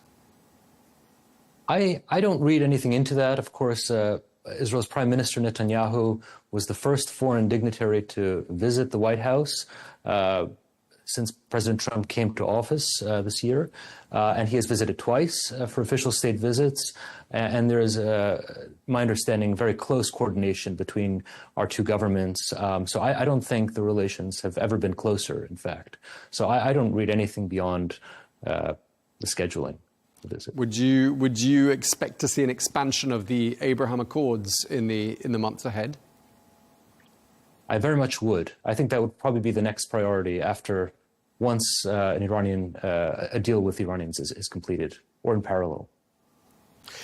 What do you think support of the Abraham Accords has meant for the countries that have already signed up for them? Because it's been quite conflictual for some of the signatories, given what's been happening in Gaza in the last few years. I mean, do you think it's dented the Abraham Accords in any way, or perhaps made some of the signatories feel, some sense of they've embarked on something risky for them, at least as far as their domestic audience is concerned? No, I very much, I don't read it in that manner. I think that the Abraham Accords have actually been a bulwark for peace and stability over the course of the last 2 years in particular. You've seen that with the coordination between our partners in Israel in taking down Iranian ballistic missiles. You've also seen it behind the scenes. Again, there, Saudi Arabia has been a key broker in the early months after October 7th of mitigating more maximalist moves against the state of Israel by other actors in the region. And that is because of the strong foundation established by the Abraham Accords. The reason they hadn't progressed previously over the last couple of years is because it hadn't been a priority for the Biden team up until August of 2023, when they realized they would not get the deal that they had hoped for with the Iranian regime. Of course, by then it was a little too late, as the Hamas attack occurred just 3 months later, aimed at stalling those talks. So I think it's only a matter of time before they resume. And of course, it is the flagship foreign policy achievement of the first term of the Trump administration. So I have no doubt this is the top priority looking forward. You mentioned President Biden, and we're now 115 days into the second Trump presidency. How do you think the perception of the United States has changed in the Middle East compared to where it was, say, 116 days ago when President Trump was in office? When President Biden was in office, I should say. It's a different world. It's a completely different reality and world. And of course, President Trump returns to the White House with a very strong record of making history established during his first term. So no surprise, of course, that it was such a warm welcome. It is also no surprise as well, given his effective leadership on the world stage, that we have the release of American hostages around the world, including on Monday, just before he landed in Saudi Arabia, the final living American hostage released from Gaza. And I think that comes from a deeper appreciation by our partners in the region that this is a president who understands who our friends are, who understands the importance of standing together with our friends, especially in their time of need, and seizing on opportunities together, and for taking the right, strong approach to deter our adversaries and prevent their attacks and their threats. And these are exactly opposite from Biden's inaction, weakness, not just on behalf of our partners, but on behalf of the American people. And you saw that with about 200 attacks on U.S. troops in the Middle East over the last 4 years, which had maybe half a dozen U.S. responses attacking empty warehouses, basically. So that it could not be more different today.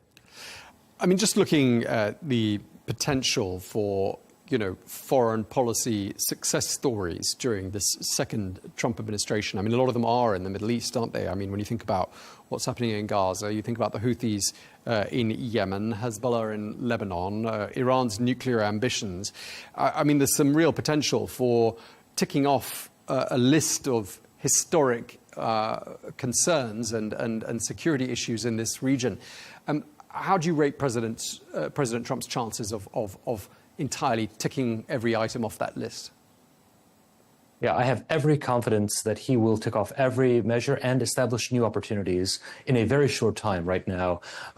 You're absolutely correct that this is a region of importance. It has always been a very important region, not just for its own stability, but also for world affairs. And nobody appreciates that more than President Trump. Again, as we've seen during his first term and as we're seeing today during this important visit. And just circling back to Saudi Arabia, which is, of course, and you mentioned this at the beginning, was the host nation for bilaterals between the United States and Russia right at the beginning of the second Trump presidency. I mean, clearly Saudi Arabia is going to be a key partner in that effort by the United States to fix some of these historic problems. That's right, and we'll see what future role it continues to play. Obviously, it was noteworthy, as I mentioned, that it brokered, I believe it was the first round of these talks between Russia and Ukraine. But I think that goes to the point, and of course, Turkey may be hosting one today as well. That is not incidental to the nature of that conflict, which has, again, trans-regional ties. Obviously, the Iranian regime supplying technology, drones, and weapons to Russia to abet its invasion of Ukraine. And so, I believe that these opportunities, but also obviously conflicts, cannot be viewed narrowly from their regional lenses, but must be taken as global phenomena. And just lastly, Dr. Olidor, what would you say is, the impact of this regional tour by President Trump on the Middle East? I think, so everything I mentioned in terms of the achievements is monumental for our prosperity as well as that of our partners. But I think there is something as well about the tone and the symbolism of this visit. What President Trump has done and has initiated by visiting this part of the world in this manner with these achievements is signaling this does not need to be a region of strife, of conflict, of war. This is a region of prosperity, of peace, of opportunities for the well-being of its people, of all people, of the American people. And I think that is probably one of the most historic changes that we're already seeing, just him being in the region today. And I'm very excited to see how that materializes in the tangible achievements we're seeing come out of this trip. Okay, we're going to leave it there. Thank you very much indeed for your time. Really appreciate it. Dr. Jacob Olidor. Thank you, Tom. Thank you for having me. Thank you.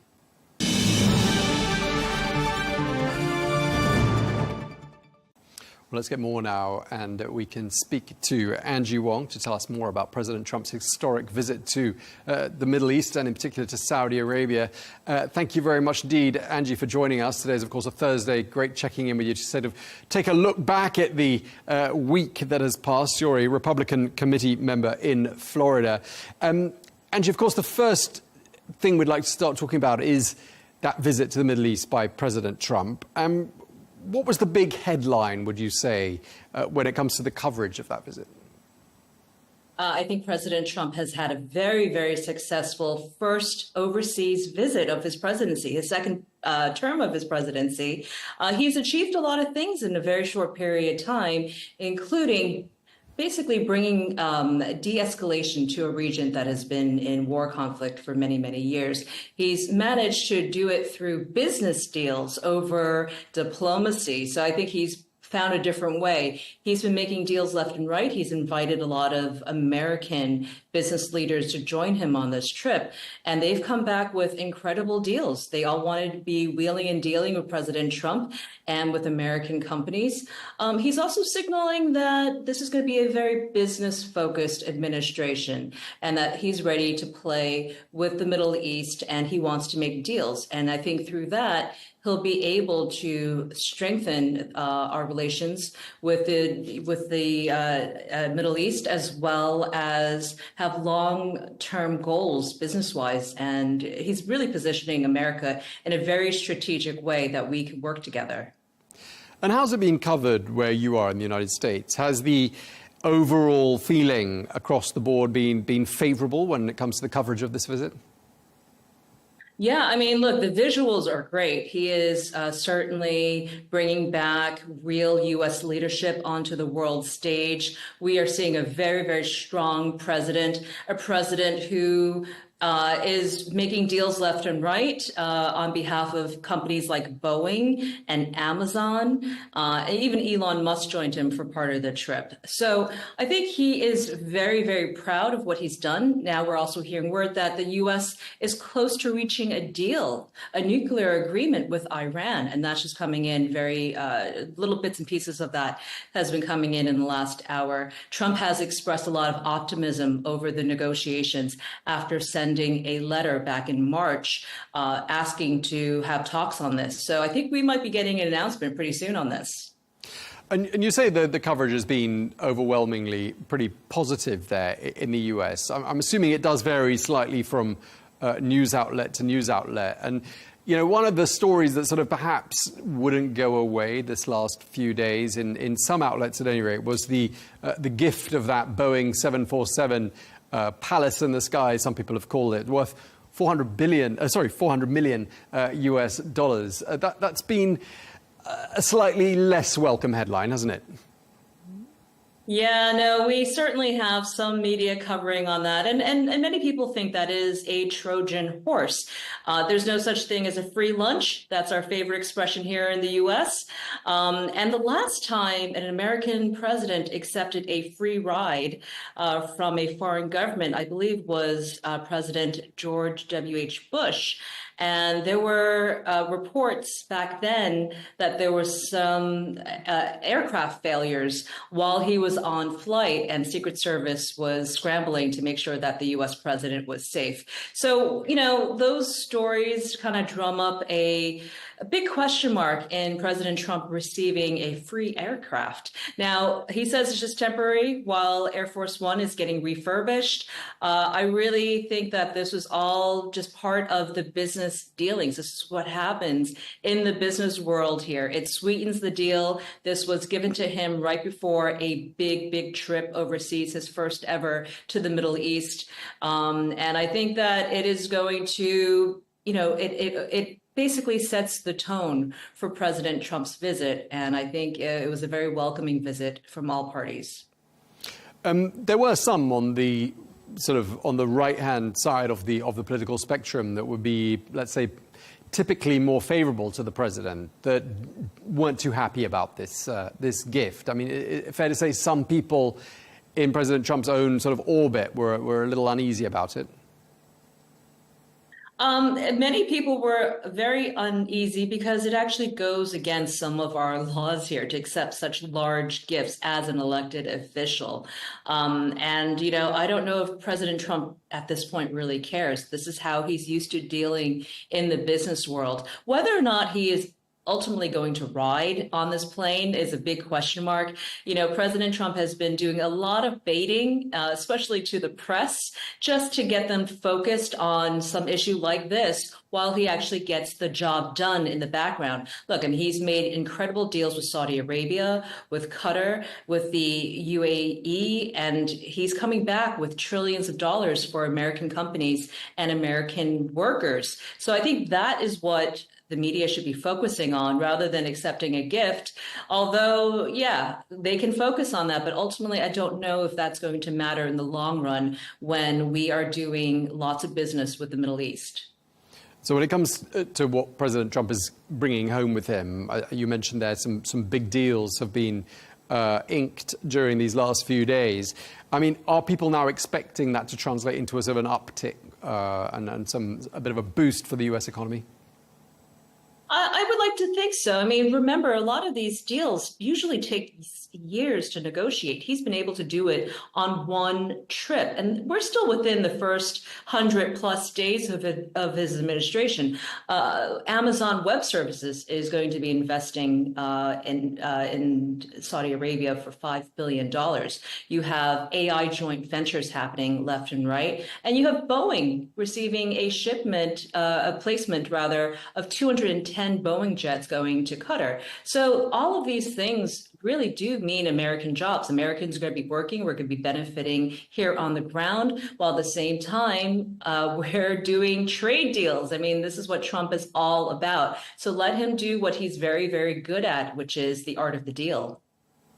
So just to sort of sum up the Middle East tour that the president is now wrapping up, what do you think is going to stand out? And we've been asking this question to a lot of our contributors and guests the last few days, but what's going to stand out for you as perhaps being one of the most sort of iconic photographic moments of this trip? Oh, wow. I mean, look, him being in all his glory in these beautiful palaces. There was one image that just came out today that has, I don't know what this actually means culturally, but there was, he had just landed in the UAE, and there was a row of women with very long black hair swinging their hair around as he is walking down the runway. I'm not sure what that means, but I thought that was beautiful. It was a beautiful imagery. The one thing that does stand out to me that I think a lot of media is not reporting is that on President Trump's first official overseas trip to the Middle East, Israel is not on the itinerary. And I find that to be kind of strange because Bibi Netanyahu and Trump have been lifelong friends. And there's been a lot of reports since this weekend about a rift between Bibi Netanyahu and Trump, so much so that our Secretary of Defense, Pete Hegseth, had canceled his trip.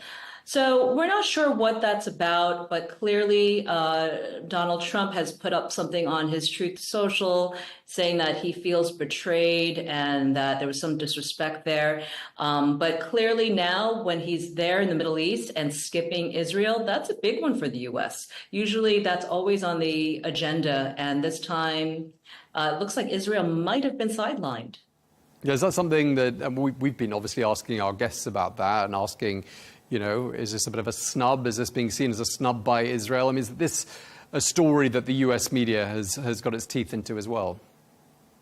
No, I haven't seen too much in the U.S. media about this. I just noticed it because, I get to talk to great networks like yours and other overseas networks, and I think that is a big one. I mean, we are very good friends with Israel. So for him not to include Israel on this trip and not to see Bibi Netanyahu, as we're talking diplomacy, as we're talking about de-escalation in the region, as we're talking about multiple trillion-dollar business deals, to not include Israel in that strategic planning and positioning of U.S. and Middle East relations going forward. We're talking decades going forward with these deals.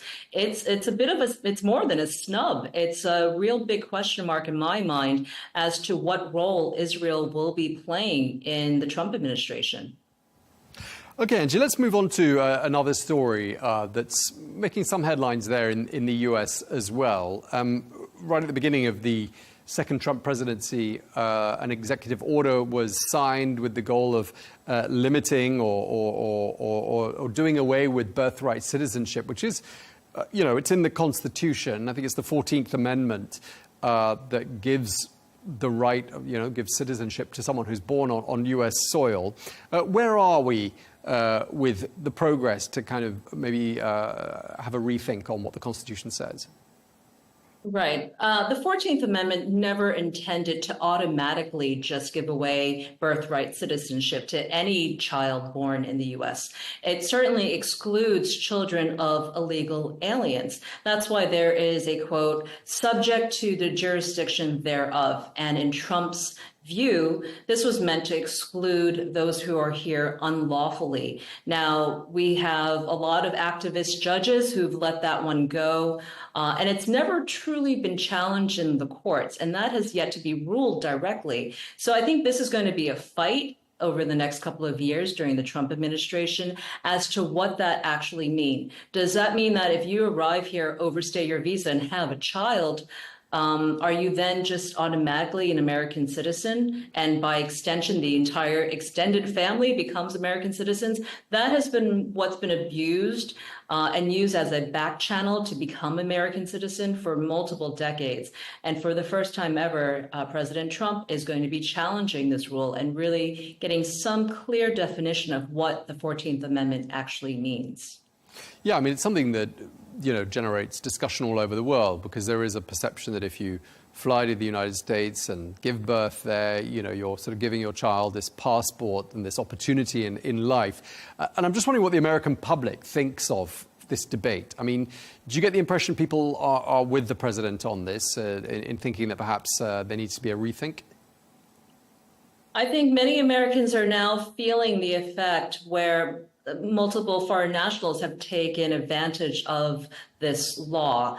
And because it's never really been tested in the courts, more and more people do it. In fact, there are industries here in the United States that offer pregnancy vacations where you can give birth to a child and then the entire extended family comes over. There's a clear pathway to doing this. It's been abused. It's not lawful, and it's time that we actually put some speed bumps to it. I don't think that's going away entirely. I think that there are going to be plenty of foreigners coming here and giving birth to American children, but if it's done lawfully. I think that is what we're just trying to do here. I think many Americans support just enforcing the laws that are in the books and not having these kind of backdoor loopholes that many, many people have been abusing for far too long.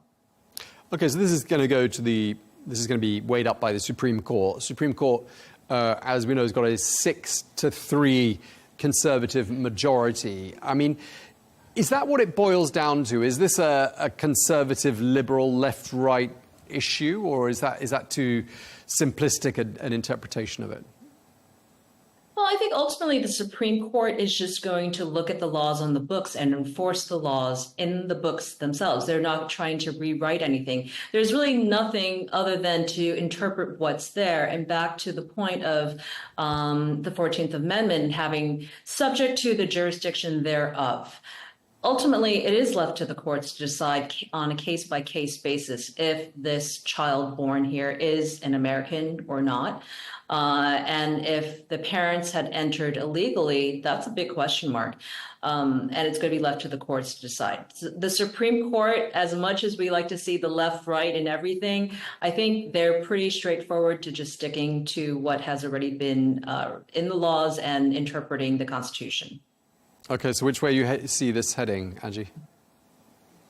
I don't know, actually. This is a bit of a nail biter for a lot of people, only because it's become the norm, because it's never been challenged in the U.S. courts. And I don't know if the norm has kind of just entered into our psyche as, well, that's just what happens.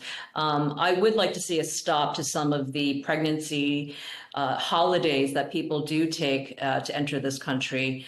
I get it. America is still the place to be. People still want to be here. And if this is one way of coming in, great. I prefer for everyone to come in here using the legal routes. I think that's going to be beneficial to everybody involved. And President Trump has actually made an announcement for other ways of coming into the country legally. So I think that is going to be something that I don't think it's a left-right issue. It's just come here the right way. Okay, we're going to leave it there. Thank you very much indeed, Angie Wong, Republican committee member in Florida. Thank you very much indeed for your time. Thank you.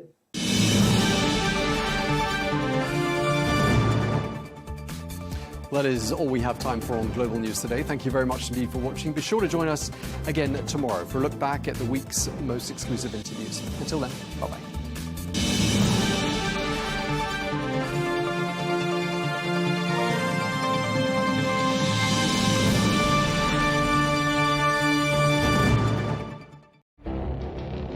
It feels like decades are passing by in a matter of weeks. Seismic shifts in the world order. Never, ever will be part of America. With so much happening and so much noise. Whether it's political upheaval, Canada has been ripping us off for years. economic shifts, or social movements, And no one wins from tariffs. I think America can be more friendly to the rest of the world. For in-depth analysis and all the latest developments across the globe. To have an inclusive policy together. The meetings with Hamas gave me some hope. We're in another nuclear arms race. the most important development straight to your screen. Welcome to the dressing room. I'm on my own. I need backup. And an insightful look at the issues shaping our world today. It was not going to happen, that war, and it happened. Join us on Arabiya News, where the world talks. There's obviously a strong relationship between President Trump and the Crown Prince. The Crown Prince has announced they will invest $500 billion. As well, the last time Trump became president, this was his first state visit. The significance of the visit, again, it shows a friendship and a partnership. How is the feeling on the ground in Saudi regarding President Trump? Well, to be honest, it's very enthusiastic. And the first time Trump came to the region to explore the chances, the difficulties, the challenges. Now he knows more about the region. Saudi knows more about Trump himself, about the new administration in place in Washington. So there is a mutual interest, a mutual understanding for what each one of them needs from the other side. So this will make the issue more easier for both of them and for the region as well. To get that message, it is now. You have a focus with the American president who is highly controversial, and yet he was up in a kind of provocative way of dealing with foreign policy. And lately, he is almost now, even internally and externally, he is really getting into it, getting into how the world, how much the world has changed since he has his first term. So therefore, it is really could be a turning point, because look, in Gaza we will have a little bit of calm now. More trucks will get to the people there. That is only one problem, but you have the problem with Iran, the problem with the Houthis and the others, and all that is changing. So we are in a moment of changing a course in I will say, a situation that was highly dim, just a few weeks ago.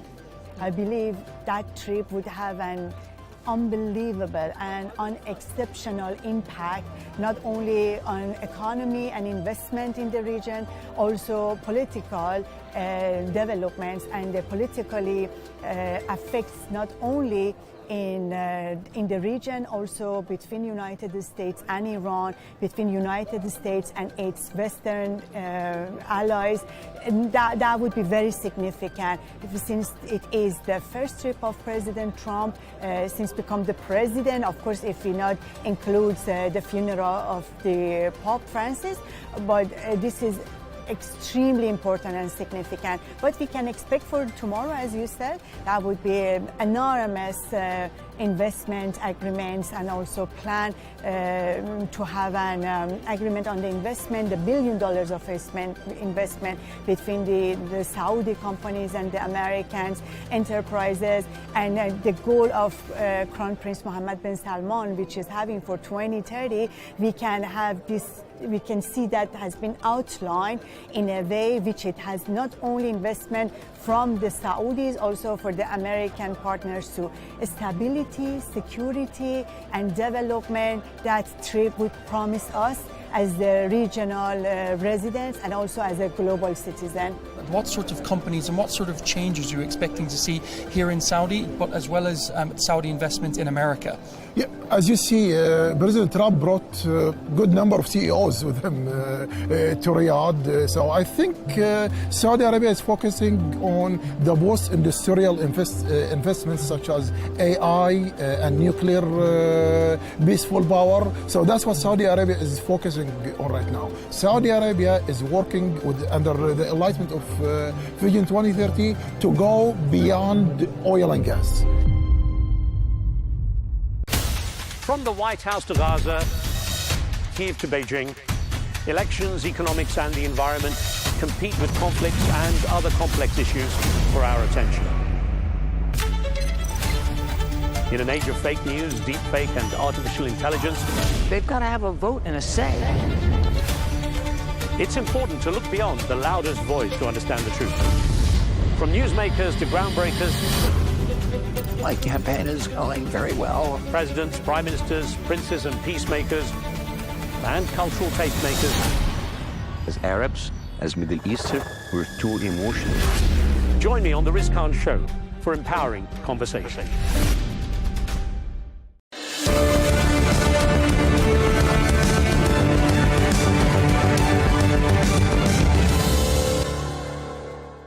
Hello and welcome, I'm Riz Khan. US President Donald Trump concludes his tri-state tour of the Gulf in the UAE, following visits to Saudi Arabia and Qatar. It's a week that will be remembered for multi-billion-dollar deals on security, energy and technology, the controversial gift of a presidential airplane, and diplomatic initiatives, including the ending of sanctions on Syria. President Trump's Middle East mission included meetings with key leaders from the region, with one notable absentee, Israel. In recent months, the US has been dealing directly with Iran, Yemen's Houthis, and Hamas, resulting in the release this week of American-Israeli hostage Idan Alexander. So does the exclusion of Israel from President Trump's agenda represent a message or a missed opportunity for peace in Gaza? On this episode, I'm joined by the prominent international human rights lawyer, Moin Uday, who has represented hundreds of thousands of Palestinians in Israeli courts.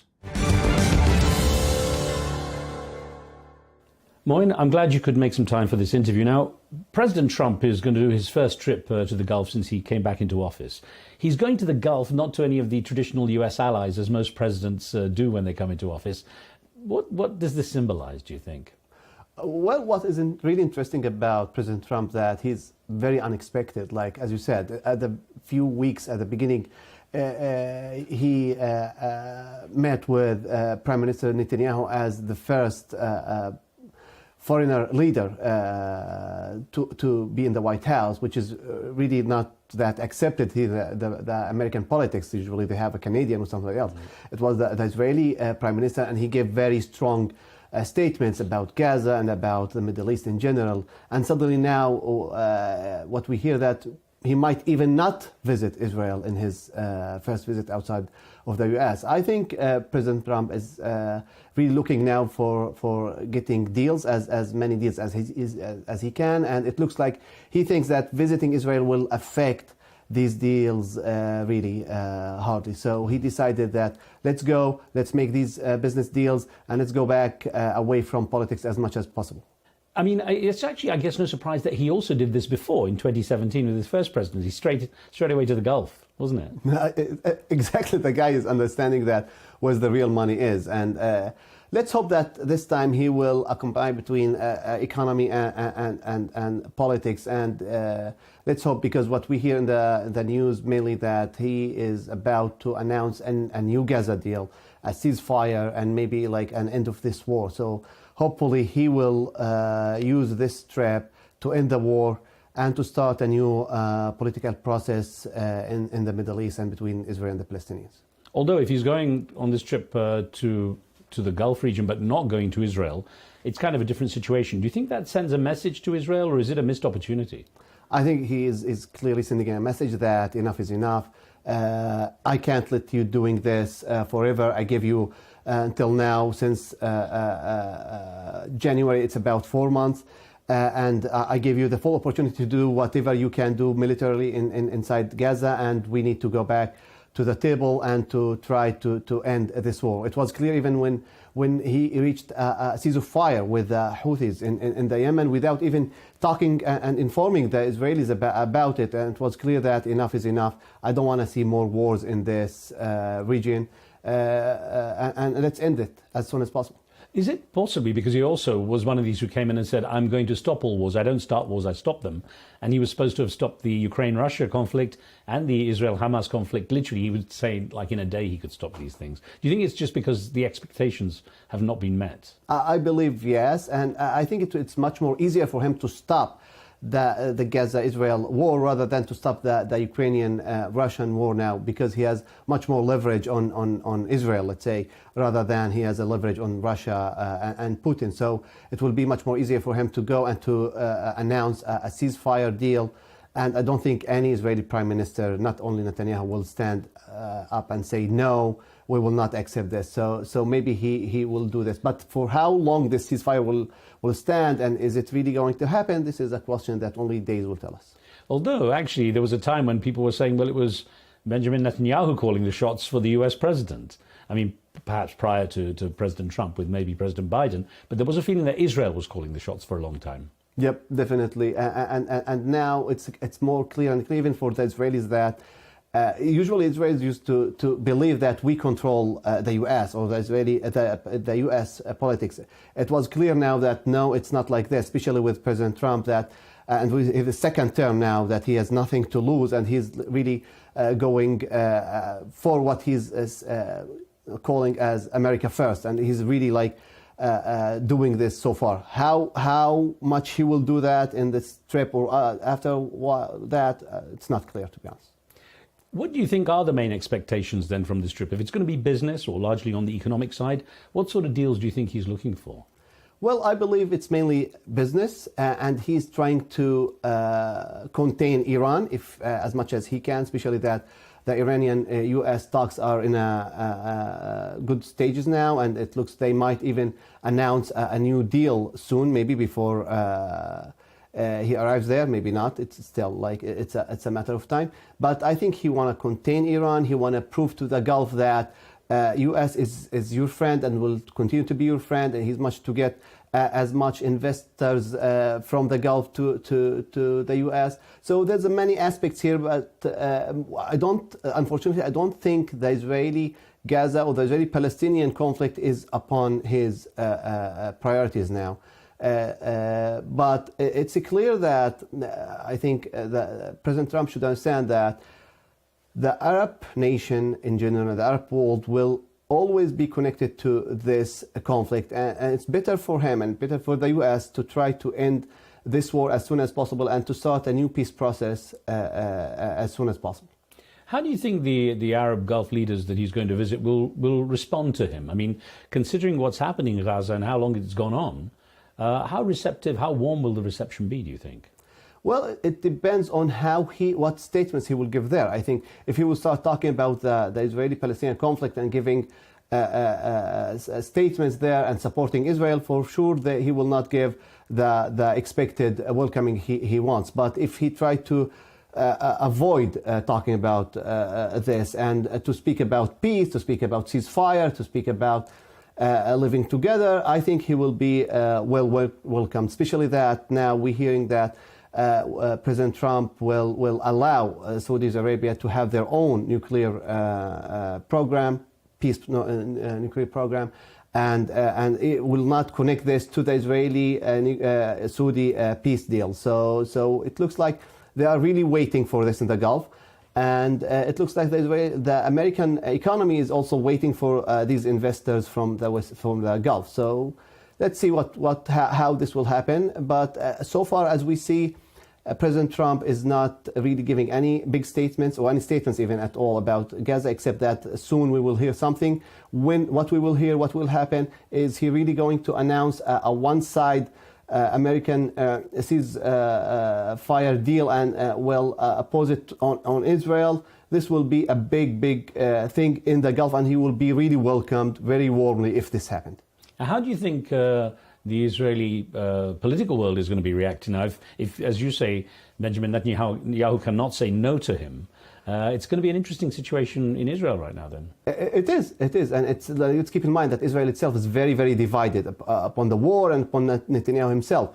So from one side, many of Netanyahu's coalition will try to stand up and say no, let's say no to the U.S. decision in case it came. From the other side, I think all of his coalition understand that going to an election now, that means that they will lose the elections and they will be on the opposition very soon. So it's like complicated for them.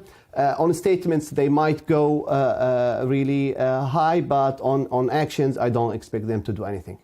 I'll get back to Israel in just a moment, but thinking about the deal making, I mean, Donald Trump likes to think of himself as a deal maker. He has basically a lot of business in the Gulf already. A lot of Trump business is done there. Now, I know he's kind of pushed to one side as he's taken the presidency and his family is running it, but essentially, could this be a large reason he's choosing to do this trip to the Middle East first? Because, you know, it's the personal interest. I believe the personal interest is there. I don't know how big it is, but for sure it's there. President Trump for sure looking about his own business, and he knows that in 4 years or less he will be back to the business world, away from politics. So he needs to get as much advantages from his presidency to his sons and his family's business as possible.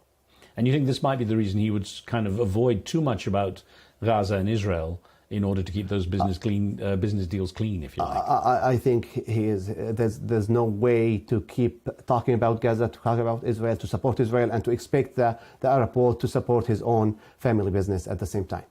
Now, you mentioned about how Israel was kept out of the loop on recent deals. Now, in recent weeks, the Trump administration did the negotiations with Hamas, or open direct negotiations, explored nuclear talks with Iran, did a deal with the Houthis in Yemen, and revealed plans to level and rebuild Gaza as a Mediterranean resort. Now, all of these, again, done without real prior knowledge of the Israeli Prime Minister and his team. So what do you think, how do you think Israel factors in to Donald Trump's current thinking in terms of wanting to do all these deals? Do you think he thinks of Israel as a potential partner in this, or is he now saying they might be more of a hindrance because they would resist? Well, it depends who you ask inside Israel. Like, for those who are against Netanyahu will say that this is a clear sign that Trump and the U.S. New administration is totally ignoring Israel, and they don't want to see Israel as part of the loop at all. Those who are supporting Netanyahu would say, no, these are side issues, and we are still very strong allies with the U.S. I think from the American point of view, from President Trump's point of view, that he understood things are not really working as he expected in the first weeks, and that there's a lot of players, there's so many issues there's so many details, and he understood that keep pushing or keep adopting the Israeli narrative is not really helping none the U.S. Administration, none U.S. politics, foreign politics, and none even the U.S. economy. So he decided to go, at least for now, to be kind of pushing for a ceasefire and the end of this war. Do you think he wants to do this like deal making and perhaps end the conflict as a way to win a Nobel Prize? Peace Prize? Well, I think he said that clearly. He want to get a peace prize. The question is what he will do to get this. I think it was on his first term. It was clear to him that it's not as simple deal as he is, and there's so many details there and so many powers there that he should take care of. So I think he's more mature now in this level, and he understands that it's not a business deal that he will negotiate, and he will end this. So it's a long process, but what he's doing now and how he's changing the statements and how he's changing even kind of all the speeches he's giving towards the Israeli-Palestinian conflict in general and in Gaza in particular, and pushing to allow more and more products inside Gaza and to stop the starvation inside Gaza, this might be very welcomed inside the Arab world and even in the Palestinian street, and this will help for sure to bring back seeing the Americans as a worthy side to keep talking to and to support the peace process in the future, hopefully. If, to some degree, Donald Trump is marginalizing Israel's influence on what's going on now in the Middle East, how will the lobbies here that are accepted to be pretty powerful, pro-Israel lobbies, how will they react, and what consequences could he face? Well, I think even the lobbies get very tired of Netanyahu and of his war in Gaza. I think they understood that this war is affecting hardly Israel as a state and a country, and even the Jewish people all over the world. So they maybe many of them will decide that enough is enough. Let's stop this war and let's go back to the negotiation, because these lobbies, at the end of the day, they really support Israel and they want the best for Israel. But the best of Israel looks like not continuing the war, the opposite, stopping the war, stopping Netanyahu, and allowing other players to go in and maybe to reach a deal or kind of deal. But until this happened, I think it's very clear to all the lobbies all over the U.S. that Netanyahu is really harmful to the Jewish people and to Israel in general. So maybe it's a good opportunity even for all of these lobbies. It is interesting that the news cycle will obviously change the focus on what people are watching and paying attention to, especially in the US, for example. But it does seem in recent weeks there's been a shift of focus away from the Israeli-Palestinian conflict in the news cycles. It seems that way. I don't know if you agree, but if so, what would you think is behind that?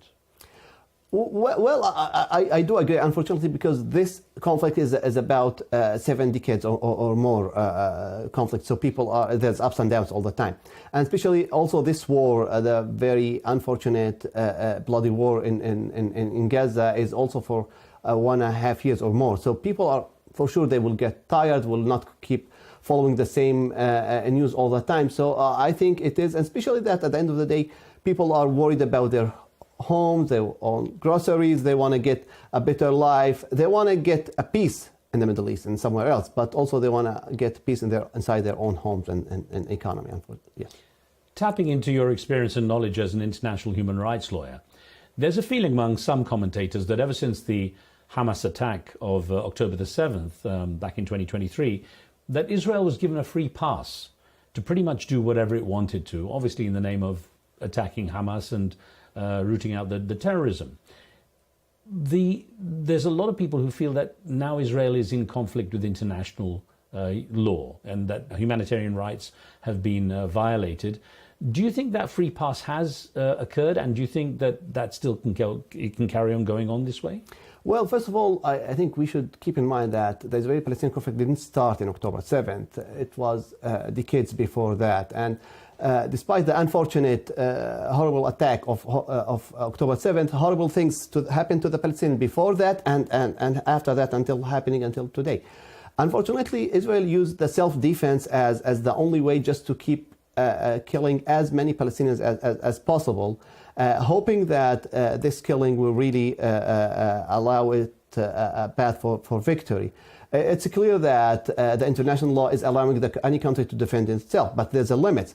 They are killing people, innocent people, civilian people everywhere. They are targeting schools. They are targeting hospitals. They are targeting all the civilian infrastructure. So of course there's a lot of limitation that the international law is putting, and unfortunately the Israelis are keep passing these limitations and using the self-defense and claiming that or arguing that Hamas is using these infrastructure for their own interest. But I think the whole world is totally understand that Israel really passed the limitations. So technically it is. Israel is in violation of international law. They are. The actions in Gaza by Israel led to widespread protests in many countries, including the USA. And especially among universities and university students here in the USA. The way that the authorities reacted was to crack down. Do you think that Trump's policies on these crackdowns on the students and on the protests and on the deportations that are now occurring under the immigration crackdown, do you think that has actually curbed a lot of the protests, the potential for people to protest here? I believe they did. Many international students are really afraid now for their visas. Many new international students are really asking themselves if they need to come to the U.S. to continue studying. There's a lot of fear between international students, even American students as well, especially green card holders. So there's a lot of uncertainty here happening after this. I understand that protests should be peaceful, should not do any harmful to any people or any place, but they should, the administration should allow people to continue protesting and continue supporting the side they want as peacefully, but to keep the peaceful protest as much as possible. And the media has been targeted very heavily too. I wonder, in your opinion, especially from the legal perspective, has freedom of speech in the USA taken a real hit now? Well, I think it is, unfortunately. There's a lot of fear also at the same time. Many journalists are afraid to expose the reality on the ground. Many journalists are worried about what kind of facts they should put. Unfortunately now, as we were talking about this before, that many people are seeing news channels as opinion channels, and they follow the channels they want to hear the opinions they are really believing or supporting. So this is something that by itself is very dangerous for the whole journalism, that we move from the factual journalism to an opinion journalism, and there's no more something that divide both of them, and this is very risky, I think to everybody. It has been reported that Israel announced a plan to take over a large part of Gaza and shift the population into the south area, into a small area in the south. Already, it's a crowded and small place. What do you think? What do you think Israel's ultimate aim is? Well, to be honest, I think since October 7th, Israel saw the attack as a very big opportunity to deal with Gaza and to try to transfer as many Palestinians from it as possible. And this is happening now more and more. I think the idea of Israel is to try to make the life inside Gaza impossible, and then to push the Palestinians of Gaza to travel or to migrate to any other third country. This is the idea. I think they are doing this, they understand this. Keep in mind that Gaza before the war was one, if not the most crowded place in the world. Even before the war, you could imagine what is happening now when you have 2+ million people living in a very small area without food, without clean water, without electricity, without all the infrastructure. So for sure, many Palestinians will prefer, unfortunately, to try to move away, not because they want to move away, but because this is the only option they have now. Well, there are those Israeli politicians who speak out in very hardline terms, one of them being the finance minister, Bezalel Smotrich, who has recently said in public statements he's vowed to basically totally destroy Gaza in the coming months, and he believes that the Palestinians will leave for other countries. So what do you see as the prospect for the people of Gaza in terms of where they could end up, and what prospect would they have of actually being able to stay?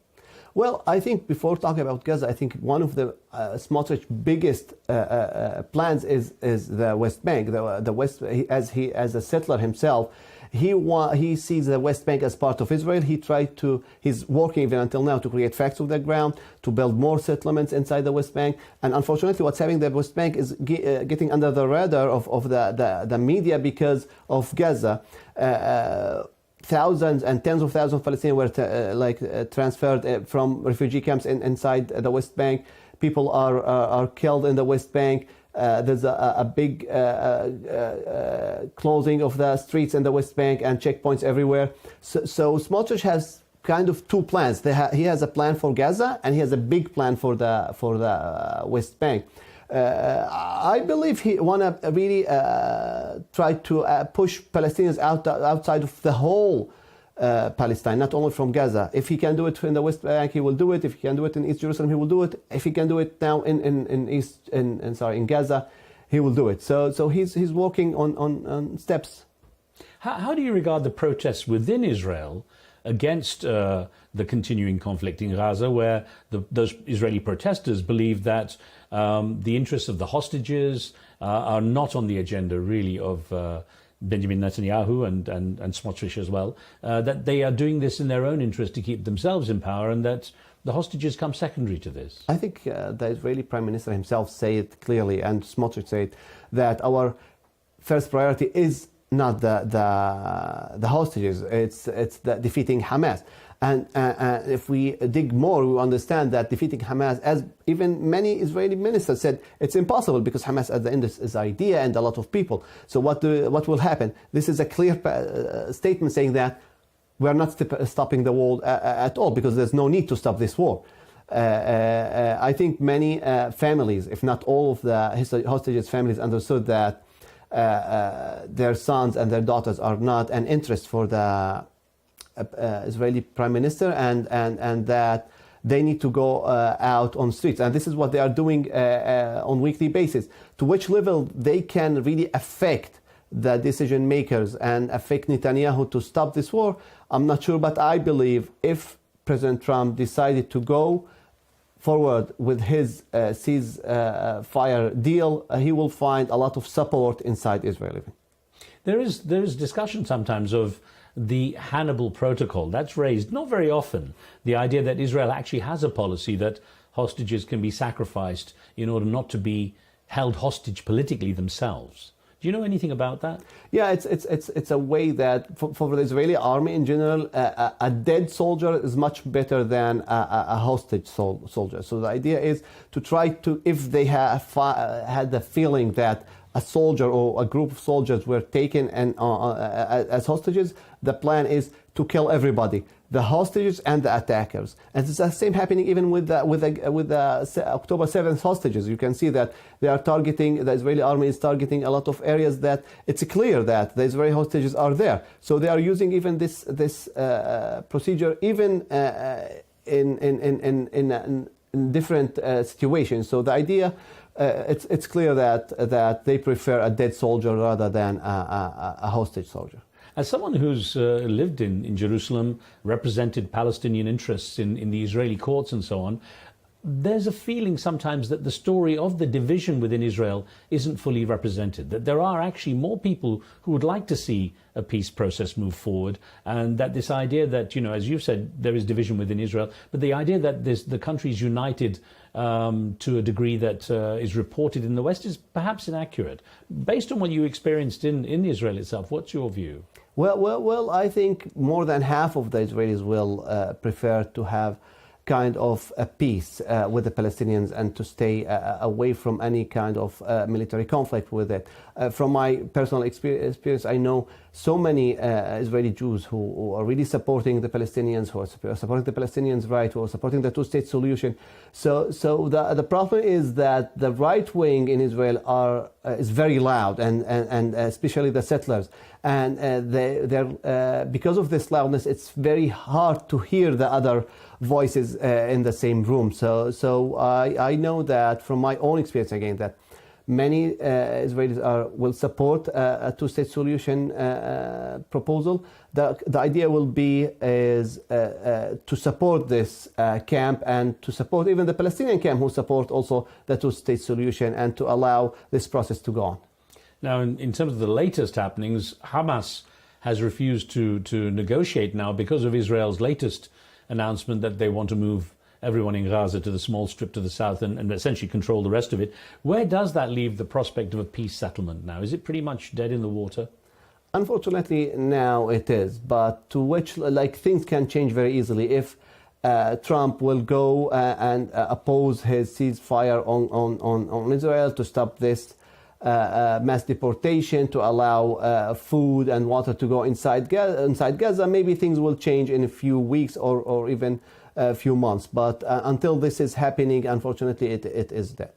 Well, international aid agencies have said how bad the situation is. They've highlighted the humanitarian crisis that's occurring now in Gaza with starvation and extreme conditions for the population that is already heavily displaced. What are you hearing in terms of stories coming out of Gaza? How are people surviving? Well, to be honest, I don't know how they keep surviving until now. They have nothing, to be honest. They have nothing to eat. For about 50 plus days, all the crossings between Gaza and the whole world is totally closed. We hear that more than 70+% of the Gazan people are living on dirty water even. They don't have access to clear water. All of this are showing that Israel is really passing the international law, and they need to stop this as soon as possible and to allow the Palestinians to live and allow the Gazans to go back to their kind of, I will not say normal life, because I don't think what kind of normal life will come after all 18 months of war. Well, Israel has said it would take over distribution of humanitarian aid. It would do it through private contractors. International aid agencies and the UN have actually said that this is against humanitarian principles.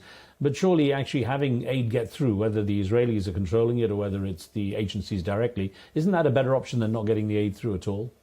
Well, it depends who you ask. If you ask people inside Gaza, will say, yes, please bring anything now, because we are dying, we are starving, we need food, we need diapers, we need milk to our own children.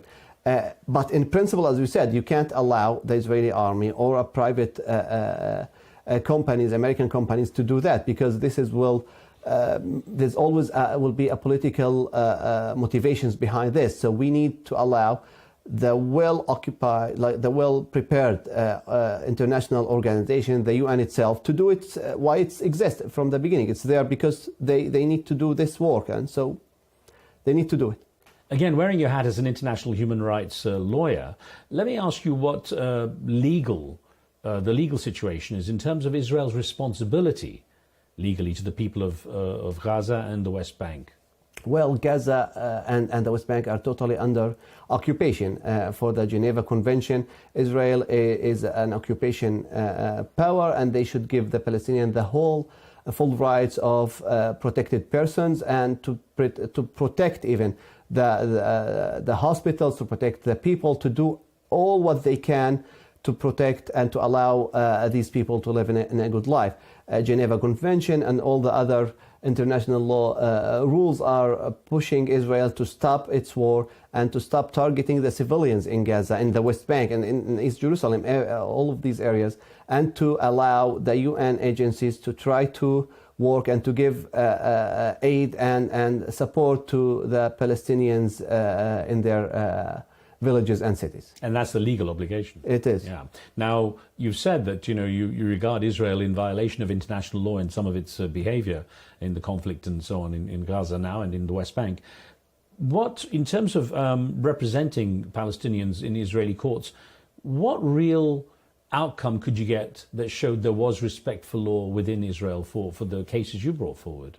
Well, I can say that unfortunately sometimes, even if you are in the best case scenario, usually judges in the Israeli courts try to be neutral as much as possible and not to get and to give the Palestinians any political decisions, because even the right wing will attack these judges the next day, and their names and their faces will be on the right wing news and media about that they are supporting the others here. In general, I think the Palestinians were able to get few points here and there, but let's keep in mind that the Israeli-Palestinian conflict is not a legal conflict. It's a political conflict. And you never be able to fix or to a political conflict using legal tools. So it's a political conflict. We need to use political tools to end this issue. Courts sometimes can give you some points here, some good news there, but at the end, it's not really changing the big picture. The big picture means that you need to use a political tools, and a political tool means two-state solution, peace process, and ending the occupation. Did it help at all that, you're an Arab, you're a Palestinian, but you had Israeli citizenship? Did they take you more seriously in the courts as a result? At the end of the day, to be honest, it depends on the cases. I used to represent tens of thousands of Palestinians, and usually when you have this much of people who are representing, so they will be taken much strongly, because instead of representing one individual person, you are representing a whole city, or sometimes even the whole West Bank in some cases. So the judges will look at us in these cases in different ways, especially when we were talking about water issues, or especially when we were talking about the municipal services. So I was lucky enough to represent tens, sometimes hundreds of thousands of Palestinians, so I was taken much more seriously. The problem will be with those who are representing individuals, and then they don't have this much of support and media interest in their cases. I've heard many people say, especially from the Arab side, that the world has stood by and watched while the actions have been taken in Gaza, killing so many civilians, especially women and children. What appetite have you seen within the US or anywhere, like in Europe, for example, to actually challenge Israel at a legal level for breaches of international law? Well, I think Europe has already had, some of them had a stand even in the International Criminal Court when the case was submitted, or when now we have the International Court of Justice, also cases. So you have good support. I will not say excellent, but a good support from some European countries and some European governments. Unfortunately, so far from the US, we don't see any official support to this. It's always supporting the Israeli position. But hopefully soon enough we will see this change, especially if President Trump will really go and push for his ceasefire deal in Gaza. I was wondering what went through your mind when South Africa went to the International Court of Justice claiming genocide by Israel. Well, to be honest, the first time was between all these countries and governments who were always talking to us about human rights and international law. Suddenly only South Africa was the one who was brave enough to stand up and say enough to these crimes are very fascinating. Luckily, some European countries and some others joining them and join them more and more now. But it was really fascinating to see that only South Africa, who lived the apartheid for years and years, were the ones who are really able to stand up and to talk about this. Instead, all those governments who were always talking about human rights, international law, and democracy, they didn't have the courage to stand up and stop it. There are those who believe that South Africa is now being targeted for having taken this case to the ICJ. Have you seen any signs of retribution? Have you seen consequences of South Africa sticking its neck out? No, to be honest, I didn't see. I saw that on the opposite, that the South Africans are continuing supporting this, and they will continue doing this. But at the end of the day, of course, there's interest that I don't know to which level South Africans can do this, to which level even the U.S. and Israel can target the South African interest and to threat them to stop this process. But again, they were very brave to do this. I think they will be we as Palestinians should be very thankful for their stand. But at the end of the day, we should understand that, even the Arab world should understand that they need to stand also to support this process and to try to end this war as soon as possible. Well, the ICC, the International Criminal Court, and the ICJ, the International Court of Justice, are supposed to be these two strong international bodies representing justice at an international level. Do you believe there's any real consequence, though, that will come out of the ICC issuing warrants for the arrest of Prime Minister Benjamin Netanyahu or his Defense Minister Yoav Gallant, or even the ICJ's case of genocide against Israel? Any real consequence do you think could come out of these? Well, I think until today, Netanyahu is unable really to travel to many areas in the world, and he is really afraid to be there. The same for Gallant, the same for many even Israeli soldiers now who are being targeted in many European countries and they have even they flew away, even ran away from these areas. So I believe there is, maybe it's not as the Palestinians themselves hope, especially Gazan people. I hope that this will push to the end of this war. But we should keep in mind that these the ICC or the ICJ, they don't have any real power themselves. They have the authority to give this statement, but they don't have their own police to do their own work. So they are waiting for the international community support to stop this. But I think that that is very, very important process. It's true, they expect the member countries to enforce, of course, the decisions. But do you feel that to some degree the way the situation's been handled, that the international criminal justice system has been compromised, that it's weakened because of this?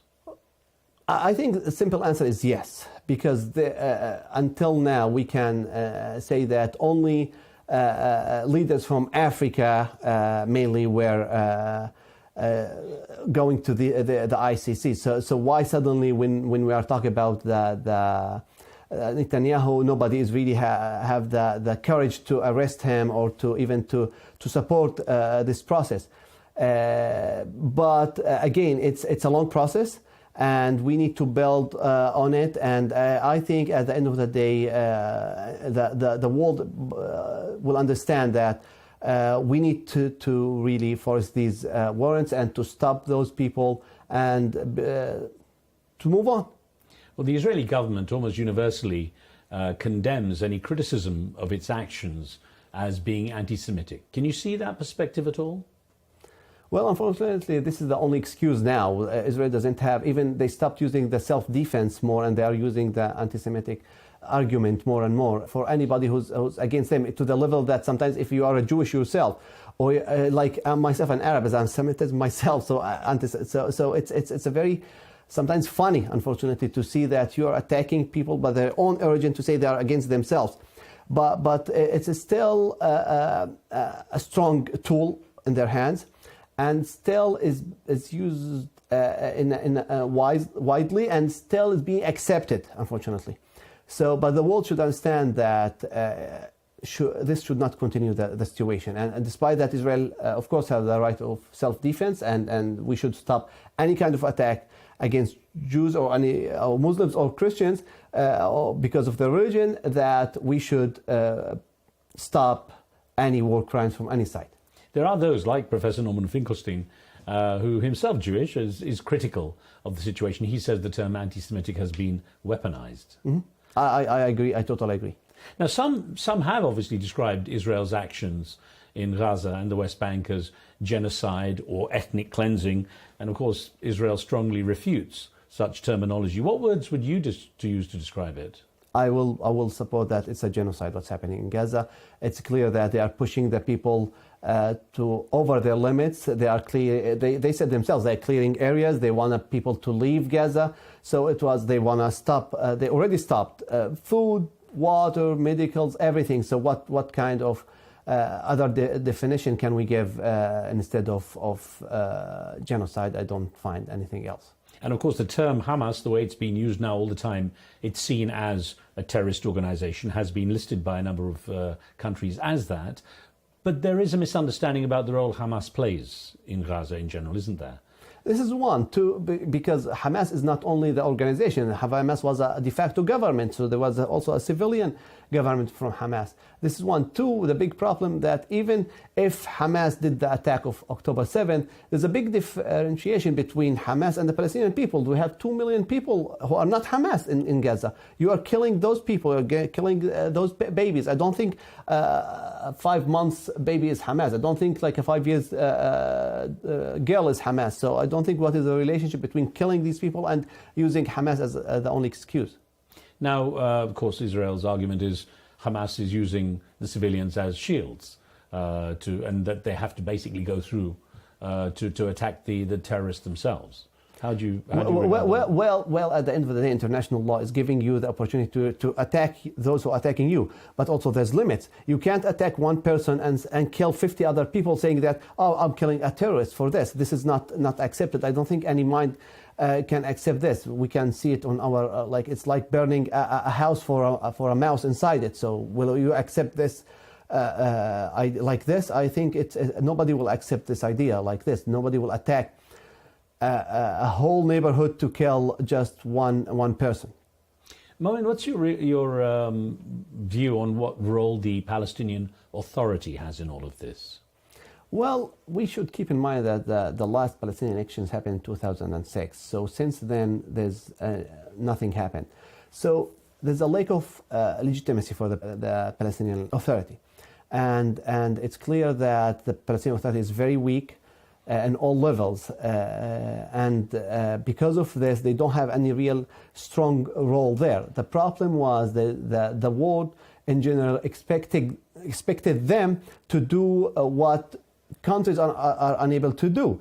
Like they are very limited power they have. They don't have enough resources. They can't even pay salaries for their own workers, and they are not inside Gaza. So all of this can show us how weak they are.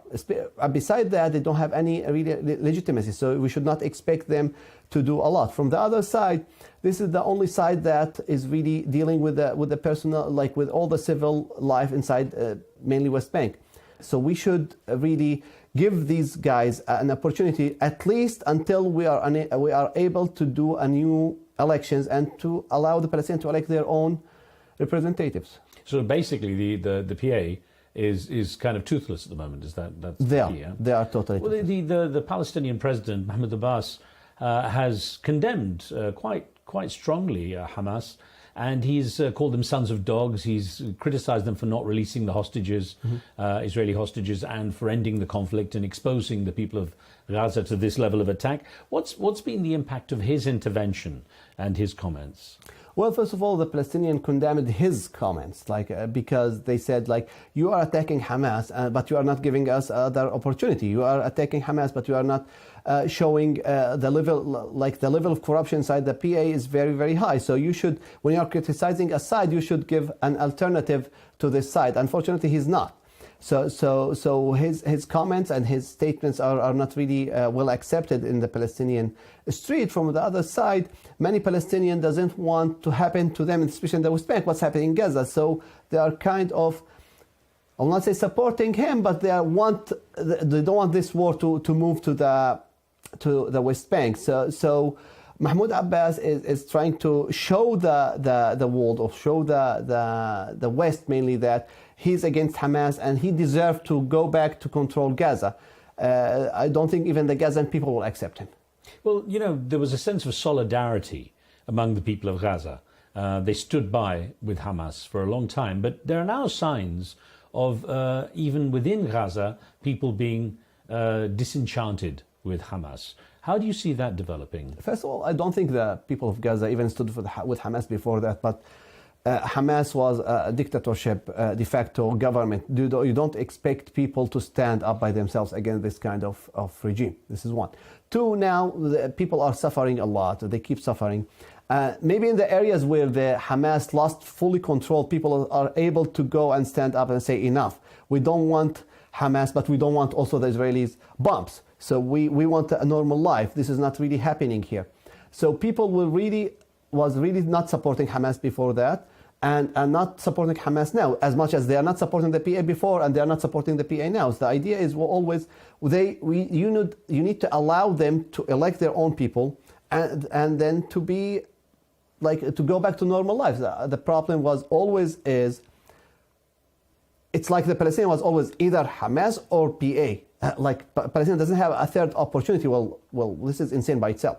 So you're saying essentially there is a total lack of leadership within the Palestinians. Definitely, there's nothing.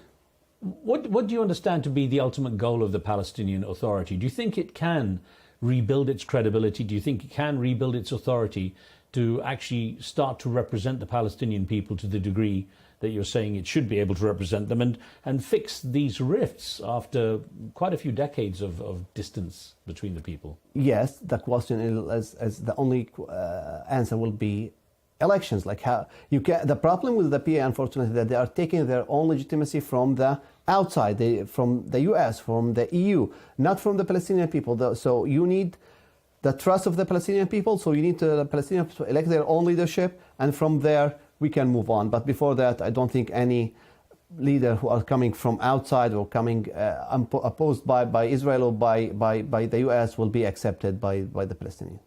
From what you know from the Palestinians in the territories, what is their impression of the USA now?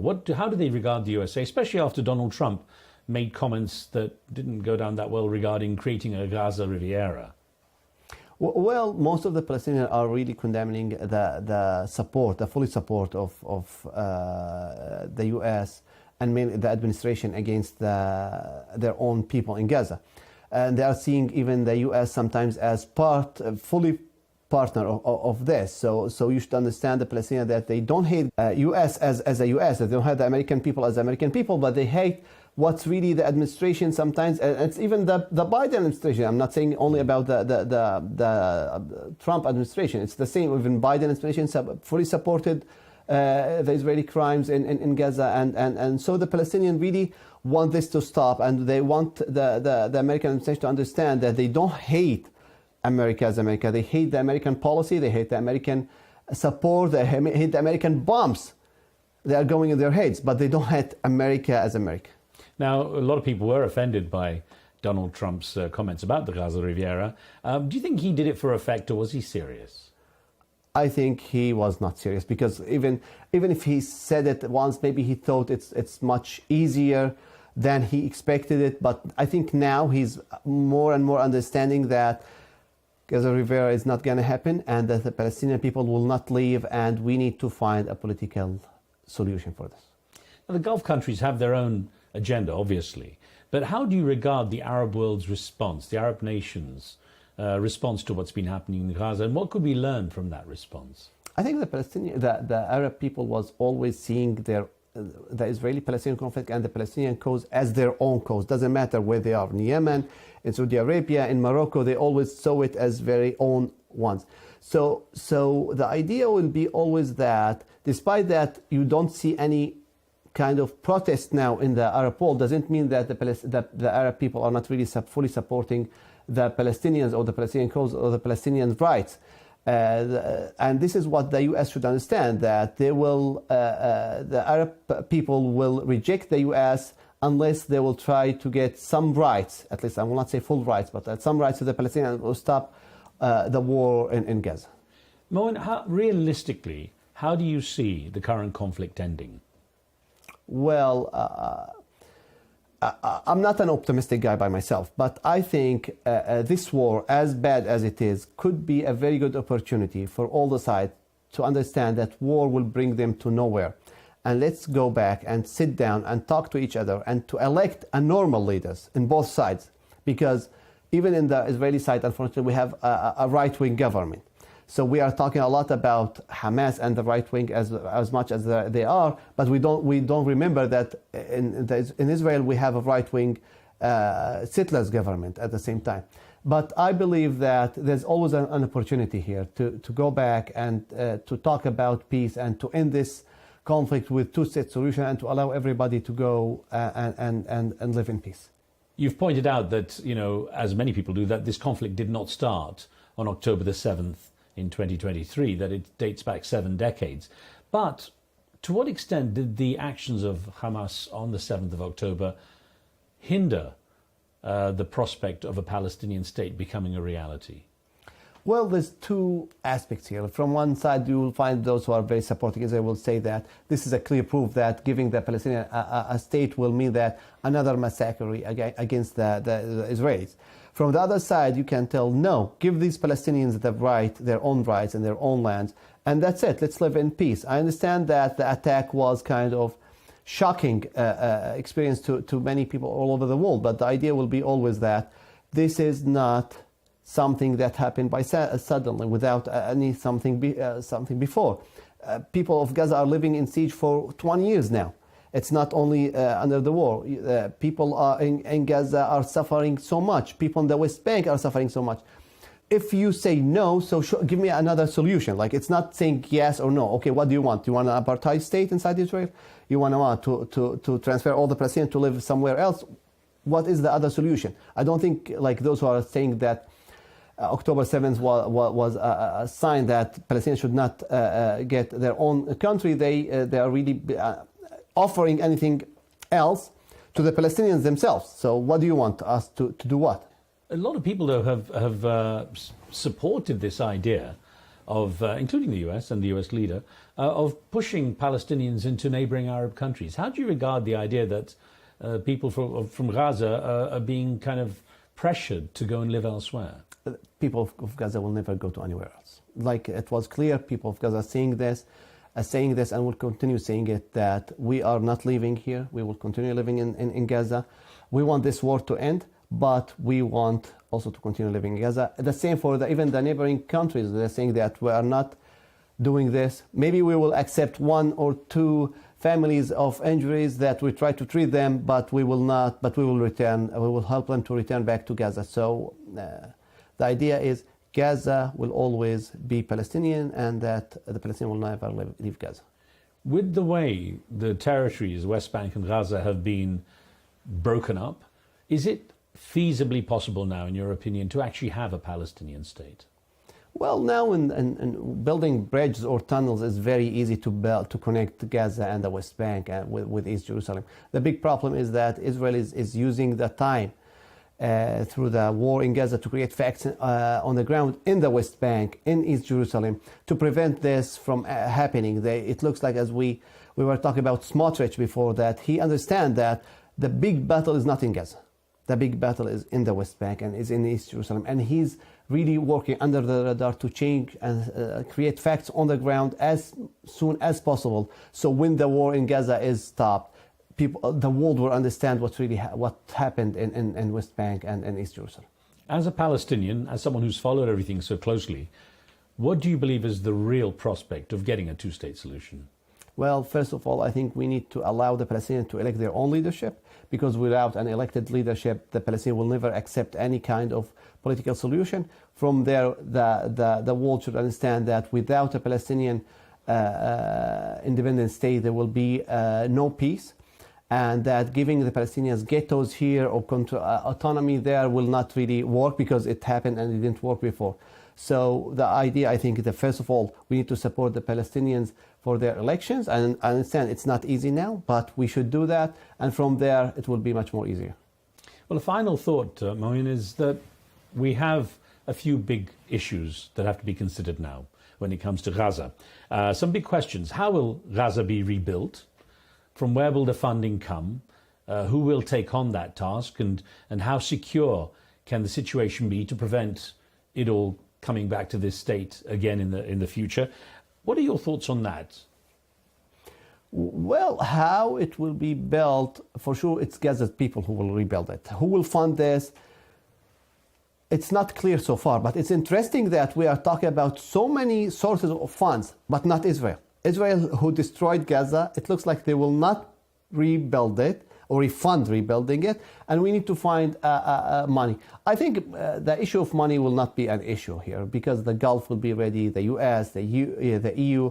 I believe they will find a lot of sources of money there. The question will be, are we rebuilding Gaza buildings and that's it, or we are rebuilding a whole process again and hoping that the destruction of Gaza is bringing us back to peace and bringing us to the two-state solution, because rebuilding Gaza by itself will mean nothing to anybody, I believe. Do you ever see it getting to a stage where it will be back to normal? I think it will take a long time, especially people of Gaza are living under a horrible situation for 18 months now. So it's not a switch that you will stop the war and suddenly the people will go back to their own life. People lost their loved ones. About 50,000+ people were killed. About 180,000 people were injured. We don't know about the psychological situation in Gaza. I believe it's horrible. So it's a long, long process. So the world should understand that it's not just stopping the war. Stopping the war is just the first, even the zero step, not the first step. Before going back and rebuilding Gaza, the people of Gaza really needs a lot of support in all levels, not only rebuilding Gaza as buildings and as houses. People of Gaza needs a lot of financial support, they need a lot of psychological support. It's a lot of work. Moin Ode, thank you so much. Thank you. Thank you. International human rights lawyer Moin Uday giving us his perspective on the latest developments involving the Israeli-Palestinian conflict and President Trump's Middle East tour. That's it for this episode. I'm Riz Khan. Please subscribe to the show and leave us any comments or feedback. From me and the team, thanks for watching. We'll see you soon.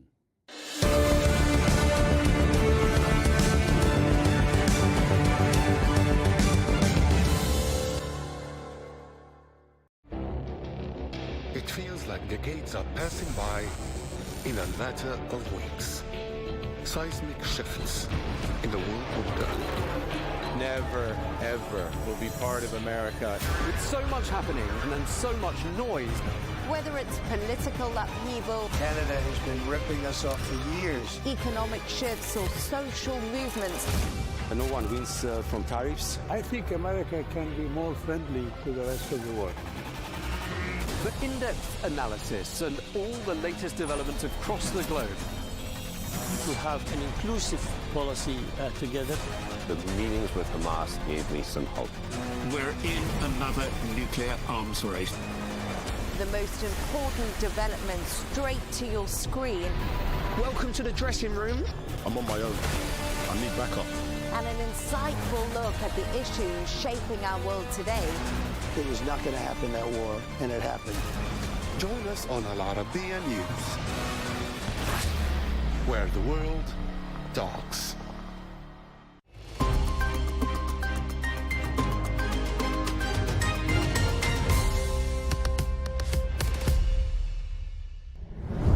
Hello and welcome. I'm Rawiya Alami and this is The Dailies, where we take a look at important news stories, reports, analysis and articles published in newspapers and media outlets across the world. Let's start with Al-Sharq Al-Awsat newspaper, where Abdulrahman Al-Rashid wrote about President Trump's visit to the region, saying it is anything but ordinary. The article highlights President Trump's high-profile visit to Saudi Arabia, which marks the start of his new term's international diplomacy and also signals a major shift in U.S. Gulf relations.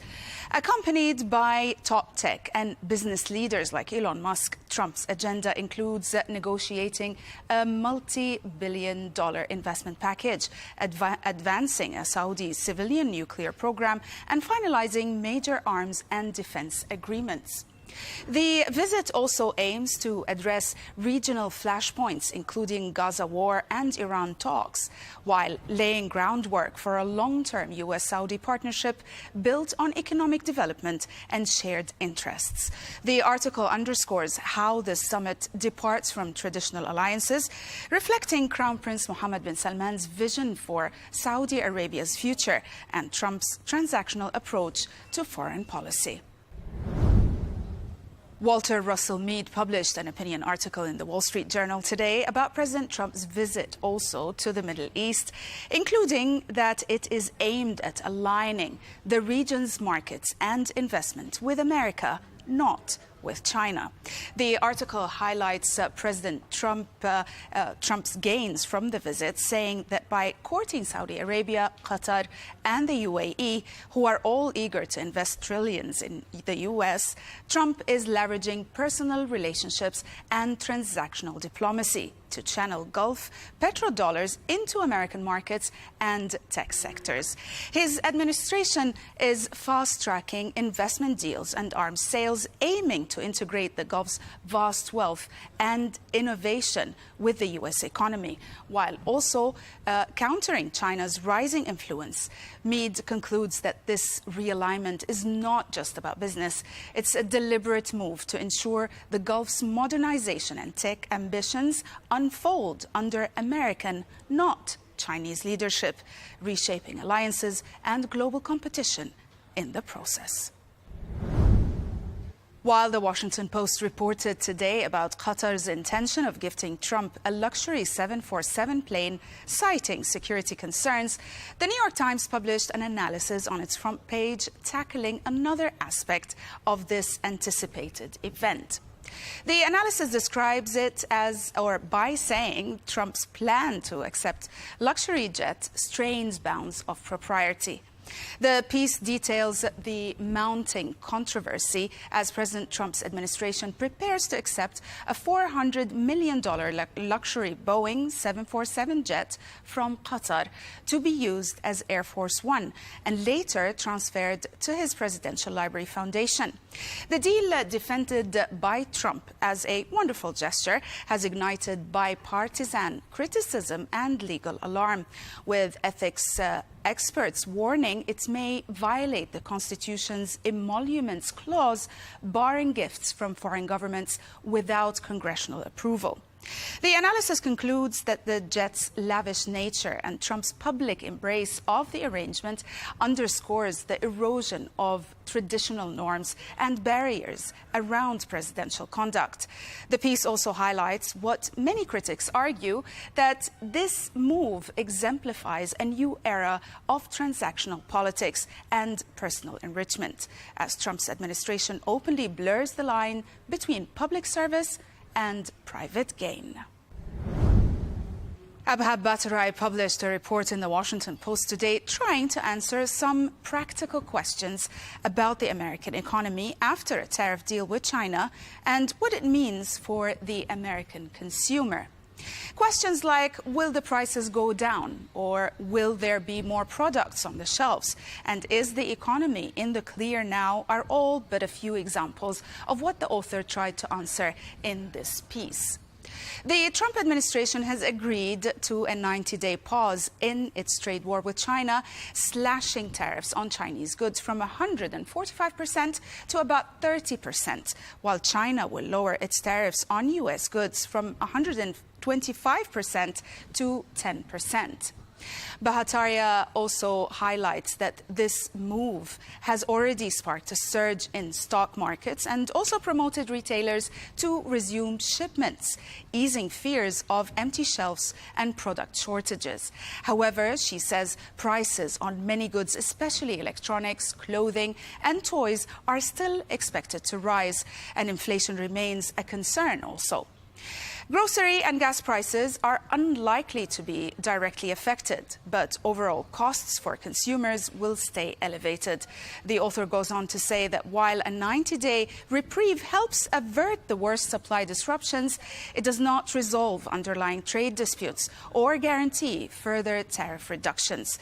The piece concludes that businesses remain wary, unsure if tariffs will spike again after the grace period, and also economists caution that recession risks persist, even if they are low. The Jerusalem Post reported on the Israeli opposition's reaction to the release of American-Israeli hostage Idan Alexander yesterday from Gaza, quoting opposition leader Yair Lapid, who said Alexander was released only because he was American. The piece further examines the political fallout in Israel after Alexander's release. Opposition leaders Yair Lapid and Benny Gantz criticized Prime Minister Benjamin Netanyahu for failing to secure the release of Israeli hostages, calling it a diplomatic failure, and also warning that Israel is being sidelined in key regional decisions. The piece highlights what critics call Netanyahu's lack of initiative, saying that it risks Israel missing out on a major US-led diplomatic transformation in the Middle East, while government ministers defend their approach and credit Israeli military and diplomatic pressure for Alexander's release. The Telegraph published a report on the viral video which spread recently accusing French President Emmanuel Macron of hiding a bag of cocaine on a train to Kiev with UK and German leaders. The claim, amplified by Russian officials and conspiracy theorists, spread rapidly on social media. French and German governments, along with major media outlets, dismissed the rumors, confirming the object was simply a tissue. The Élysée Palace denounced the story and posted on X a reaction to this video. Here is what they said. When European unity becomes inconvenient, disinformation goes so far as to make a simple tissue look like drugs. This fake news is being spread by France's enemies, both abroad and at home. We must remain vigilant against manipulation. Now, the report highlights that this month, France said that the GRU, Russia's military intelligence service, was ramping up a social media and cyber campaign against Mr. Macron's administration, concluding that the French president has been the target of false conspiracies fed by Russian media. Doug Palmer wrote in Politico on how Trump's trade war could end by June. The article examines the mounting legal battle over President Trump's sweeping tariffs enacted under the 1977 International Emergency Economic Powers Act and justified as a response to trade deficits. Critics including former senators and constitutional scholars argue that Trump has overreached by invoking emergency powers to impose tariffs, by passing the constitutional authority of Congress over trade and taxation. The case now is before the U.S. Court of International Trade, could actually result in an emergency injunction halting the tariffs and disrupting ongoing trade negotiations. The article, as you can see, highlights how this legal showdown could reshape the balance of power between Congress and the presidency, with far-reaching implications for future U.S. trade policy and the limits of executive authority.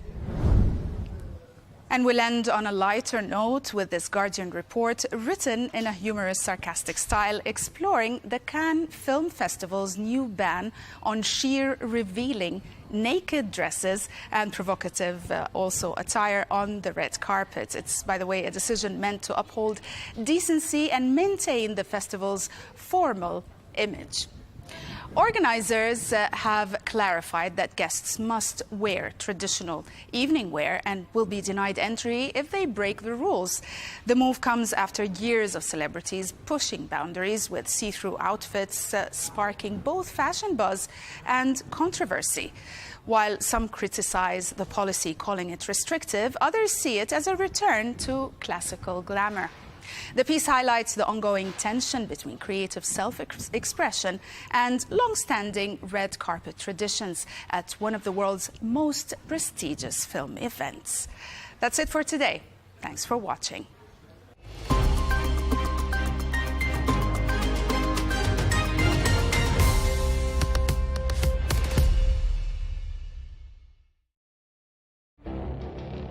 It feels like decades are passing by in a matter of weeks. Seismic shifts in the world order. Never, ever will be part of America. With so much happening and so much noise. Whether it's political upheaval, Canada has been ripping us off for years. economic shifts or social movements, No one wins from tariffs. I think America can be more friendly to the rest of the world. For in-depth analysis and all the latest developments across the globe. To have an inclusive policy together. The meetings with Hamas gave me some hope. We're in another nuclear arms race. the most important development straight to your screen. Welcome to the dressing room. I'm on my own. I need backup. And an insightful look at the issues shaping our world today. It was not going to happen, that war, and it happened. Join us on Arabiya News, where the world talks.